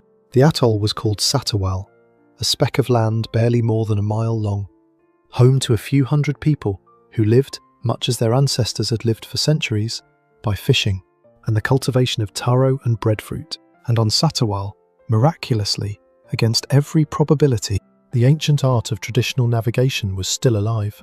It had survived. The chain of transmission had not been broken. There were still men on Satawal who could read the stars and the swells, who could find islands across hundreds of miles of open ocean, using nothing but their senses and their memory, who carried within their breath the full body of ancestral knowledge that the rest of the Pacific had lost. One of these men was Pius Mau Piailug. Mau, as he was known to everyone who met him, was born on Satawal in 1932. From the age of 5, he had been trained as a palu, a master navigator, in the ancient tradition of his people. His grandfather had begun the training, immersing the boy in tide pools as a toddler, so that he might know the moods of the sea before he could even speak its name in words. By the age of 18, Mau had been initiated into the highest rank of Micronesian navigation, in a sacred ceremony called the Puo. By his middle years, He was acknowledged across the Western Pacific as one of the greatest living navigators, a man who could find his way home from any landfall in the Caroline Islands, in any weather, by any combination of stars and swells and birds and clouds. When the Hawaiians came to him in the mid-1970s, asking if he would consent to navigate Hokule'a from Hawaii to Tahiti, Mau agreed. His decision was not casual. In his own tradition, the secrets of navigation were tightly held, passed only within certain families, certain lineages, certain initiated brotherhoods. To share them with outsiders was, by the standards of Satawal, a profound transgression. But Mau saw something larger than the local tradition at stake. He saw a brother people across the ocean whose own knowledge had been lost, whose connection to the ancestors had been severed, and who were reaching out for help in the recovery of what had been taken from them. He decided that the survival of the art mattered, more than the secrecy of the brotherhood. He decided that he would teach. In 1976, Mau Pialug stood upon the deck of Hokule'a as she sailed from the island of Maui, bound for Tahiti, 2,500 nautical miles to the south. He carried no compass. He carried no chart. He carried no sextant, no clock, no GPS, no instrument of any kind. He carried only what the ancestors had carried: his eyes, his skin, his memory, and the patient, accumulated knowledge of 40 years of navigational practice. The voyage took 31 days. On the morning of June the 1st, he made landfall on Mataiva, a small atoll on the northern edge of the Tuamotu archipelago, almost exactly where he had intended to make landfall. From there, the canoe sailed on to Papeete in Tahiti, where she was greeted by a crowd of 17,000 people, roughly half the population of the island, weeping and cheering and reaching out to touch her hulls with hands that, for many of them, had not believed such a voyage was still possible in the modern age. The voyage of 1976 changed everything. It proved beyond any reasonable doubt that the ancient art of wayfinding was not a myth, not a romantic fiction, not a primitive precursor to real navigation. It was a sophisticated, functional, highly precise system of ocean voyaging that worked, that had always worked, and that could be recovered, taught, and practiced again by anyone with the patience, the discipline, and the humility to learn it. The voyage struck a chord across the Pacific. It awakened, in island communities from Aotearoa to Hawaii to Rapa Nui, a sense of pride and possibility that had been dormant for generations. It became, in the decades that followed, the founding event of what is now called the Polynesian Renaissance, a wide, deep cultural revival that has touched every aspect of contemporary Pacific Islander life, from language to art to music to politics to the law. But Mau's work did not end with the voyage of 1976. He understood that a single demonstration was not enough. For the art to truly survive, it had to be taught. It had to be passed on. The knowledge that he had brought from Satawal had to be transferred into Hawaiian hands and Hawaiian hearts, so that when he was gone, the chain would not break a second time. His chosen student was a young man named Nainoa Thompson. Nainoa Thompson was, in many ways, an unlikely candidate for the role of master navigator. He was born in 1953 on Oahu, and he had grown up not as a fisherman or a sailor, but as a young man searching for a deeper sense of his Hawaiian identity in a world that had largely turned its back on traditional knowledge. He had been a crew member on the 1976 voyage, and the experience had changed his life. He had watched Mau read the ocean and the sky, with an authority that seemed almost supernatural to a young man trained in the conventions of Western thought. He had decided, then and there, that he would devote himself to the recovery of the art. The training that followed was long, arduous, and humbling. Mau was a demanding teacher, and the gap between Western and Polynesian ways of knowing was wide. Nainoa spent years studying the night sky from a planetarium in Honolulu, memorizing the rising and setting points of more than 200 stars, internalizing the geometry of the celestial sphere, with the same rigorous discipline that the apprentices of Satawal had applied for centuries. He spent weeks at sea with Mau, learning to feel the swells with his body, learning to read the clouds and the birds, learning to maintain a continuous mental map of his position over days and weeks of open ocean voyaging. He failed. He succeeded. He failed again. Mau was patient. Mau was unrelenting. The knowledge had to be earned, breath by breath, hour by hour, voyage by voyage. In 1980, Nainoa Thompson became the first Hawaiian in perhaps 600 years to navigate a deep sea, voyaging canoe from Hawaii to Tahiti and back, using only traditional methods. The completion of the round trip voyage, which had not been accomplished by a Hawaiian since the breaking of the long distance. Voyaging tradition centuries earlier closed a circle that had been broken for half a millennium. The chain of transmission, severed by colonization and contact, had been reforged. The ancestors had come home. In the decades that followed, Hokule'a kept sailing. She voyaged again and again across the Pacific from Hawaii to Tahiti, from Tahiti to Aotearoa, from Aotearoa to Rapa Nui, from Rapa Nui back to Tahiti and home. Each voyage was an act of reclamation, a reweaving of the connections that the colonial era had frayed and broken. Each voyage produced new navigators, new crew members, new generations of young Pacific Islanders who returned from the open ocean with a deepened understanding of their own heritage and their own capacity. The Polynesian Voyaging Society trained more than 1,000 crew members. Sister canoes were built in other Pacific nations: Hawaii Loa in Hawaii, Te Ao o Tonga in the Cook Islands, Gawalofa in Samoa, Fa'afa'ete, Tahiti, each one a new vessel for the Renaissance, each one carrying its own crew and its own community deeper into the recovered tradition. And then, in 2014, Hokule'a set out on her most ambitious journey, yet a voyage around the world, the Mālama Honua Worldwide Voyage.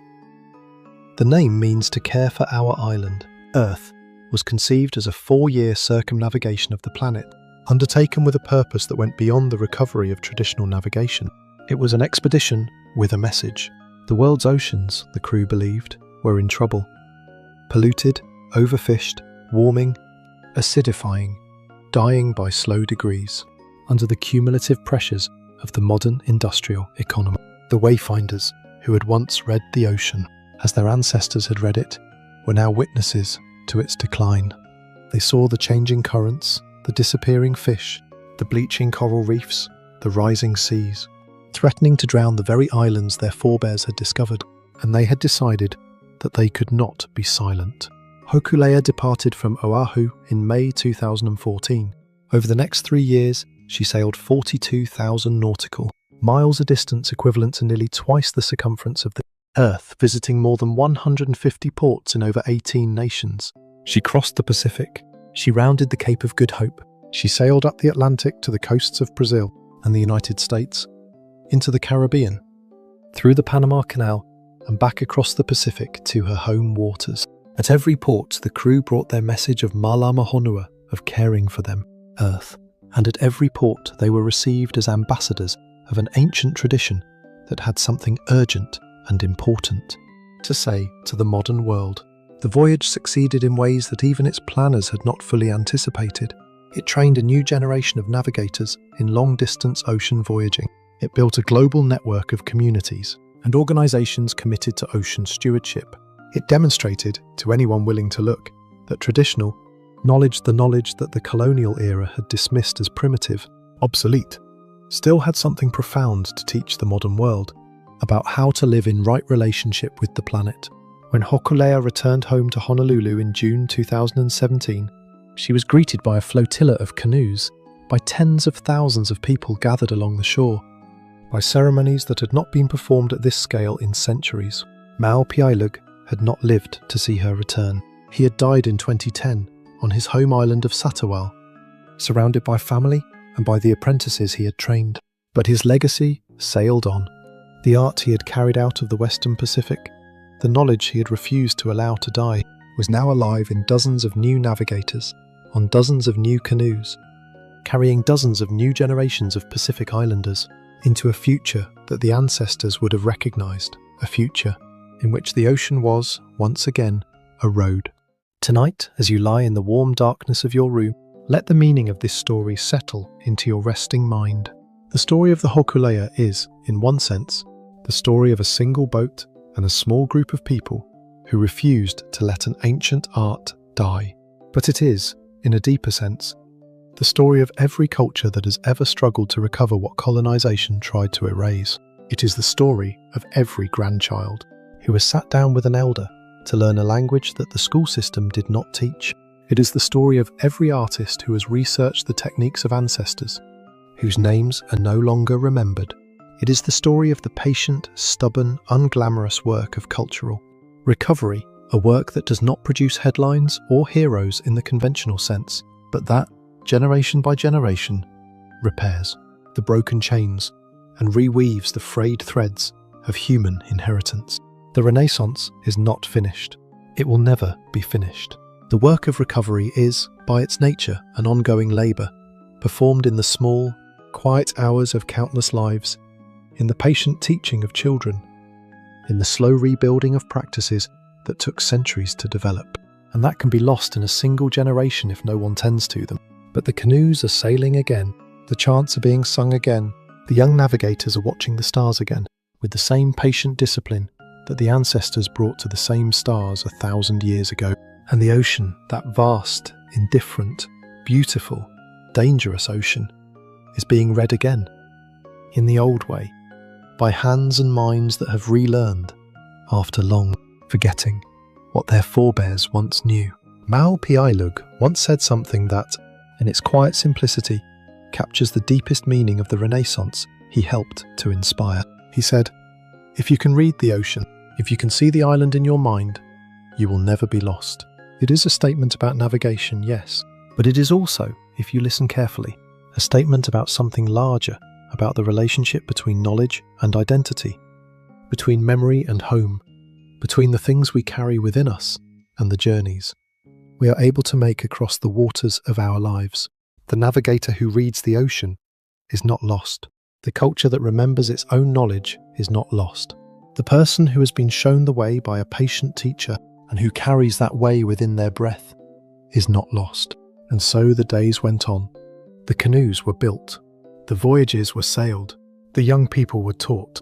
The old knowledge was passed down, no longer in secret, no longer behind the closed doors of the initiated, but openly, generously, across the borders of nations and the boundaries of cultures. The Polynesian Renaissance, which began with a single canoe and a single navigator, and a single voyage in 1976, has become a movement that touches every corner of the Pacific and reaches, through the quiet, persistent work of Malama Honua, into every corner of the world. The horizon is still infinite. The stars are still aligned, the swells are still rolling, and somewhere tonight, on a beach in Hawaii, or on a shore in Aotearoa, or on a small atoll in the Federated States of Micronesia, a young apprentice is sitting beside an old teacher, listening to the names of the stars, learning to read the sky, beginning the long, patient journey that will, in time, make them too a navigator, a keeper of the breath, a holder of the path, a link in the chain that stretches back to Kupe and Kramarotini, to Tupai'a, and the Lapita potter to the first canoe that ever pushed off from a tropical shore and disappeared into the blue, beckoning emptiness of the open Pacific. That was simply the way of things. The knowledge almost died, and then it did not. The chain almost broke, and then it held. The art almost faded into the silence, and then it found its voice again, and now it sings softly, persistently, beautifully across the waters of the largest and most extraordinary ocean on Earth. Tonight, as you drift toward your own quiet harbour of sleep, let that song accompany you. The canoes are sailing, the stars are guiding, and the Renaissance, like the tide, continues to rise, closing the echoes of the ocean. And so, gentle traveller, we come at last to the closing shore of our long, long voyage. If you are still with me, in any form fully awake, half awake, hovering at the threshold of sleep, or wrapped already in the soft, dark fabric of dreams, I want you to know that you have been a faithful companion. 5 hours is a generous gift of time, and you have given it freely, allowing this voice and this story to drift through the quiet hours of your night. The journey has been long, and the journey has been wide, and now, like every voyage that has ever set out across the Pacific, it must come, at last, to a landfall. But there is no hurry. The shore is not going anywhere. The canoe is sliding gently toward it, slowing as it enters the calm water of the lagoon, and we have a few last moments together before the prow finally kisses the sand, and the voyage is complete. take a slow breath. The same breath you have been taking, in one form or another, for 5 hours. The same breath that has sustained you through every paragraph and every pause, through every story and every silence, through the salt-crusted decks of the Wa'a and the lush valleys of the coastal village, through the firelight of the Marae and the bone-stamp rhythm of the Lapita potter, through the long, dark hours of Kupe's southward voyage and the long, bright hours of Tupai'a's life aboard the Endeavour, through the mystery of the sweet potato and the renaissance of the Hokule'a. The breath has been with you the whole way. The breath has been with you longer than that, since the moment you were born, and through every moment since, and through every moment yet to come. Let it be slow. Let it be easy. Let it be exactly what it wants to be. And let us look back just for a moment at the path we have travelled. We began in the infinite horizon at the edge of the Polynesian triangle, that vast blue cathedral of ocean, bounded by Hawaii, Rapa Nui and Aotearoa. We stood upon a moonlit shore 1,000 years ago, with the warm sand beneath our feet and the silver path of the moon stretching toward the open sea. And we asked ourselves what it must have been like to look out across that water, and to wonder, with the seriousness of a person preparing for a long and dangerous journey, what lay on the other side. We boarded the Wa'a. We felt the Senate creak beneath us, the salt dry upon our skin, the warm ma unwrapped from its parcel of leaves. We learnt the names of the parts of the canoe, the iako and the pe'a and the moina, and we listened to the master navigator as he read the swells, with the patient sensitivity of a physician reading a pulse. We watched the dawn break over the open ocean, and we understood, perhaps for the first time, what it meant to live for weeks at a time on a few inches of carved timber suspended above the abyss. We followed Kupe and Kramarotini southward from Hawaii into a void that had never been crossed, in pursuit of an octopus that had become the catalyst for one of the greatest geographical discoveries in the history of our species. We saw the white cloud appear on the horizon. We heard Kramarotini speak the words He'au, He'autea, He'autearoa that would name a country and outlast a millennium. We stood with the crew on the dark, stony beach of the long white cloud, and we felt the absolute stillness of land beneath feet that has grown accustomed to the rolling of the deck. We breathed with the trade winds. We rose and fell upon the great patient swells of the open Pacific in that quiet interval between the chapters, where the only thing required of us was the breath and the bed and the willingness to surrender, just for a moment, to the rhythms of the world. We knelt beside the Lapita potter as she pressed her bone stamp into the soft red clay. We watched her decorate the vessel with the geometric patterns and the enigmatic faces that would, 3,000 years later, allow archaeologists to trace the eastward expansion of an entire civilization across the islands of the Western Pacific. We considered the silent language of molecules, the genetic echoes that document the ancient mixings of Austronesian and Papuan ancestry in the marrow of every modern Polynesian, and we contemplated the star compass, that astonishing intellectual achievement, that vast shimmering grid of light, held entirely in the human mind, by which canoes were guided across thousands of miles of open ocean with a precision that astonished the European navigators who first encountered it. We stood on the basalt platform of the sacred Marae. We breathed the smoke of the sandalwood. We felt the deep subsonic pulse of the shark skin drum, vibrating up through the stone and into the marrow of our bones. We understood, for a moment, what it meant to live in a world where every action was either tapu or noa, where mana flowed through the genealogies like an invisible current, where the chief's shadow could not be touched and the priest's chant could calm a storm or curse a rival or call the spirits of the ancestors back into the living world. We saw a society that was, in its own way, a masterpiece of human organisation, not in the bureaucratic sense of the modern state, but in the deeper, organic system, in which the spiritual and the practical were woven together into a single, seamless fabric of daily life. We stepped from salt to soil. We made the transition from the moving deck to the stable shore, from the wind to the hearth, from the horizon to the home, and we found ourselves in a coastal village at dusk, standing in the warm, velvety mud of the taro paddy, listening to the rhythmic thwack of the tapa beaters and the distant laughter of children playing in the lagoon. watching the emu work its quiet magic beneath the earth, eating poi with our fingers from a wooden bowl, and falling into the deep, communal stillness of the village as the night descended.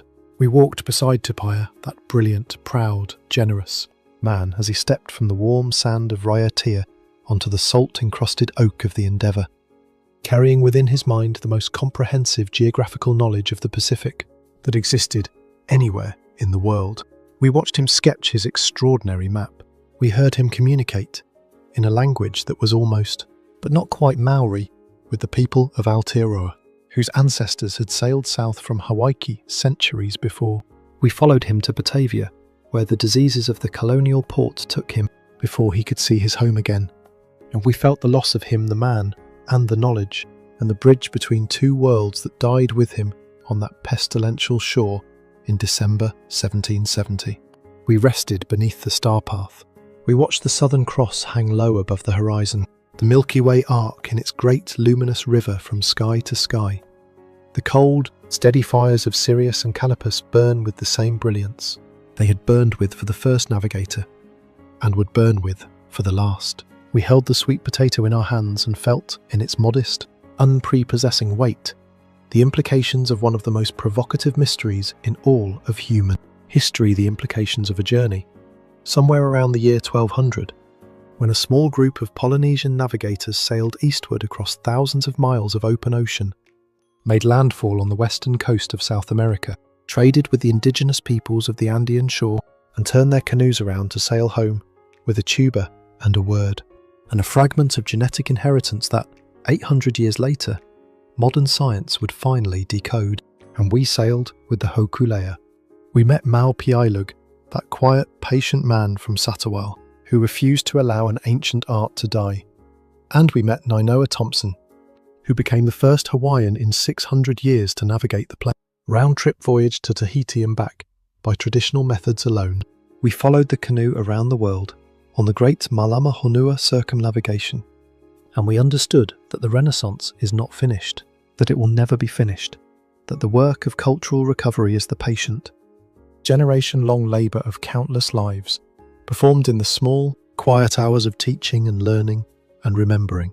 That is the path we have travelled. That is the voyage we have made together. 5 hours, the width of the Pacific, end to end, the depth of 3,000 years of human movement and human memory. And now, gentle traveller, the canoe is sliding into the lagoon. The water is calm here. The reef has broken the swells. The wind has eased to a soft, warm breath against your face. The crew is silent, watching the dark line of the shore approach with the slow, almost reluctant patience of the very last moments of any journey. There is sand ahead. There is firelight on the beach. There are people waiting. Let the world move slowly on as you drift completely into rest. You do not need to remember any of this. That has always been the agreement between us. The names of the navigators, the patterns of the pottery, the geometry of the star compass, the dates of the Lapita expansion and the long pause, and the Hokule'a Renaissance, none of it needs to be retained. The story has done its work. The atmosphere has settled into the air of your room. The imagery has soaked into the walls. Your sleeping mind has absorbed exactly what it needed and has released the rest, like water, running gently off the curved hull of a canoe. What remains is something quieter than knowledge. It is something more like a residue, a soft, warm sediment that the long tide of the narrative has deposited on the shore of your consciousness. It is the feeling of having been somewhere, even though you have not moved. It is the feeling of having met someone, even though no one has spoken to you. It is the feeling of having travelled across an ocean of words and arriving, at last, at a place that is both unfamiliar and deeply familiar, a place that you have never been to, and that somehow has always been waiting for you. The ancient navigators understood this. They knew that every voyage was, in some sense, also a voyage inward, a journey not only across the surface of the sea, but down into the deep, quiet waters of the self. They knew that the horizon they sailed toward was both an external geographical line and an internal psychological one, and that the discovery of new lands was always also the discovery of new dimensions within the human spirit. When they pulled their canoes onto a virgin shore and stood for the first time on a ground that no human foot had ever touched, they were not merely opening up a new island for settlement. They were opening up a new chamber within the great shared house of human experience. And tonight, in your own quiet way, you have done something similar. You have travelled. You have arrived.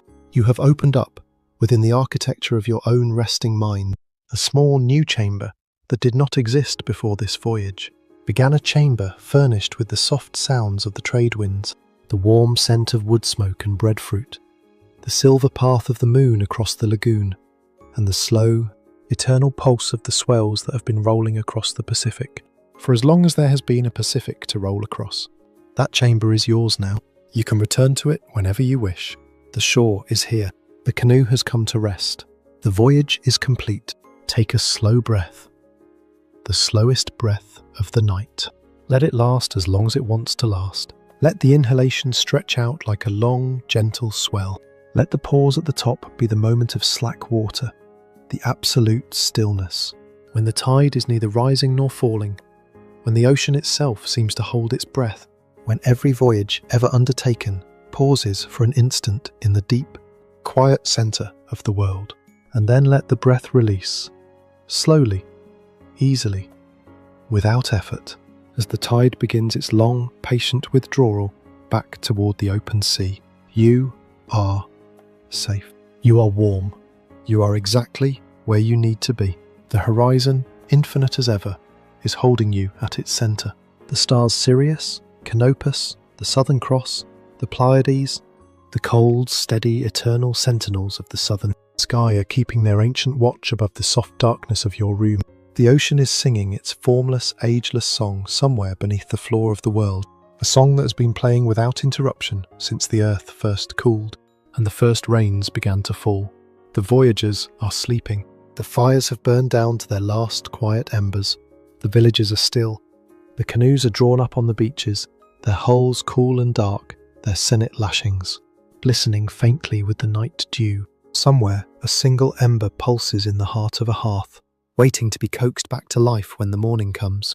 But morning is far away, gentle traveller. Morning is on the other side of a long, dark, restful, crossing a crossing that you are entirely ready for, that your body and your mind and your spirit have been preparing for throughout these last 5 quiet hours. You do not need to do anything. You do not need to follow these words any further. You do not need to hold on to a single thing. Simply remain as you are, quiet and safe, as the world moves slowly on. The canoe is on the shore. The fire is burning low. The story is told. The stars are turning in their slow, eternal arcs above the great blue breathing body of the Pacific Ocean. And somewhere, far beyond the curve of the earth, an island is dreaming of its discoverers. And somewhere, far closer than that, is close as the soft pillow beneath your head, as close as the warm air on your face, as close as the quiet, persistent rhythm of your own heart. The night is folding itself around you like a long, dark, gentle wing. The voyage is complete. You have arrived. Sleep now, gentle traveller. Sleep now, and let the echoes of the ocean carry you wherever you most need to go. Sleep now, and let the world move slowly on. Good night.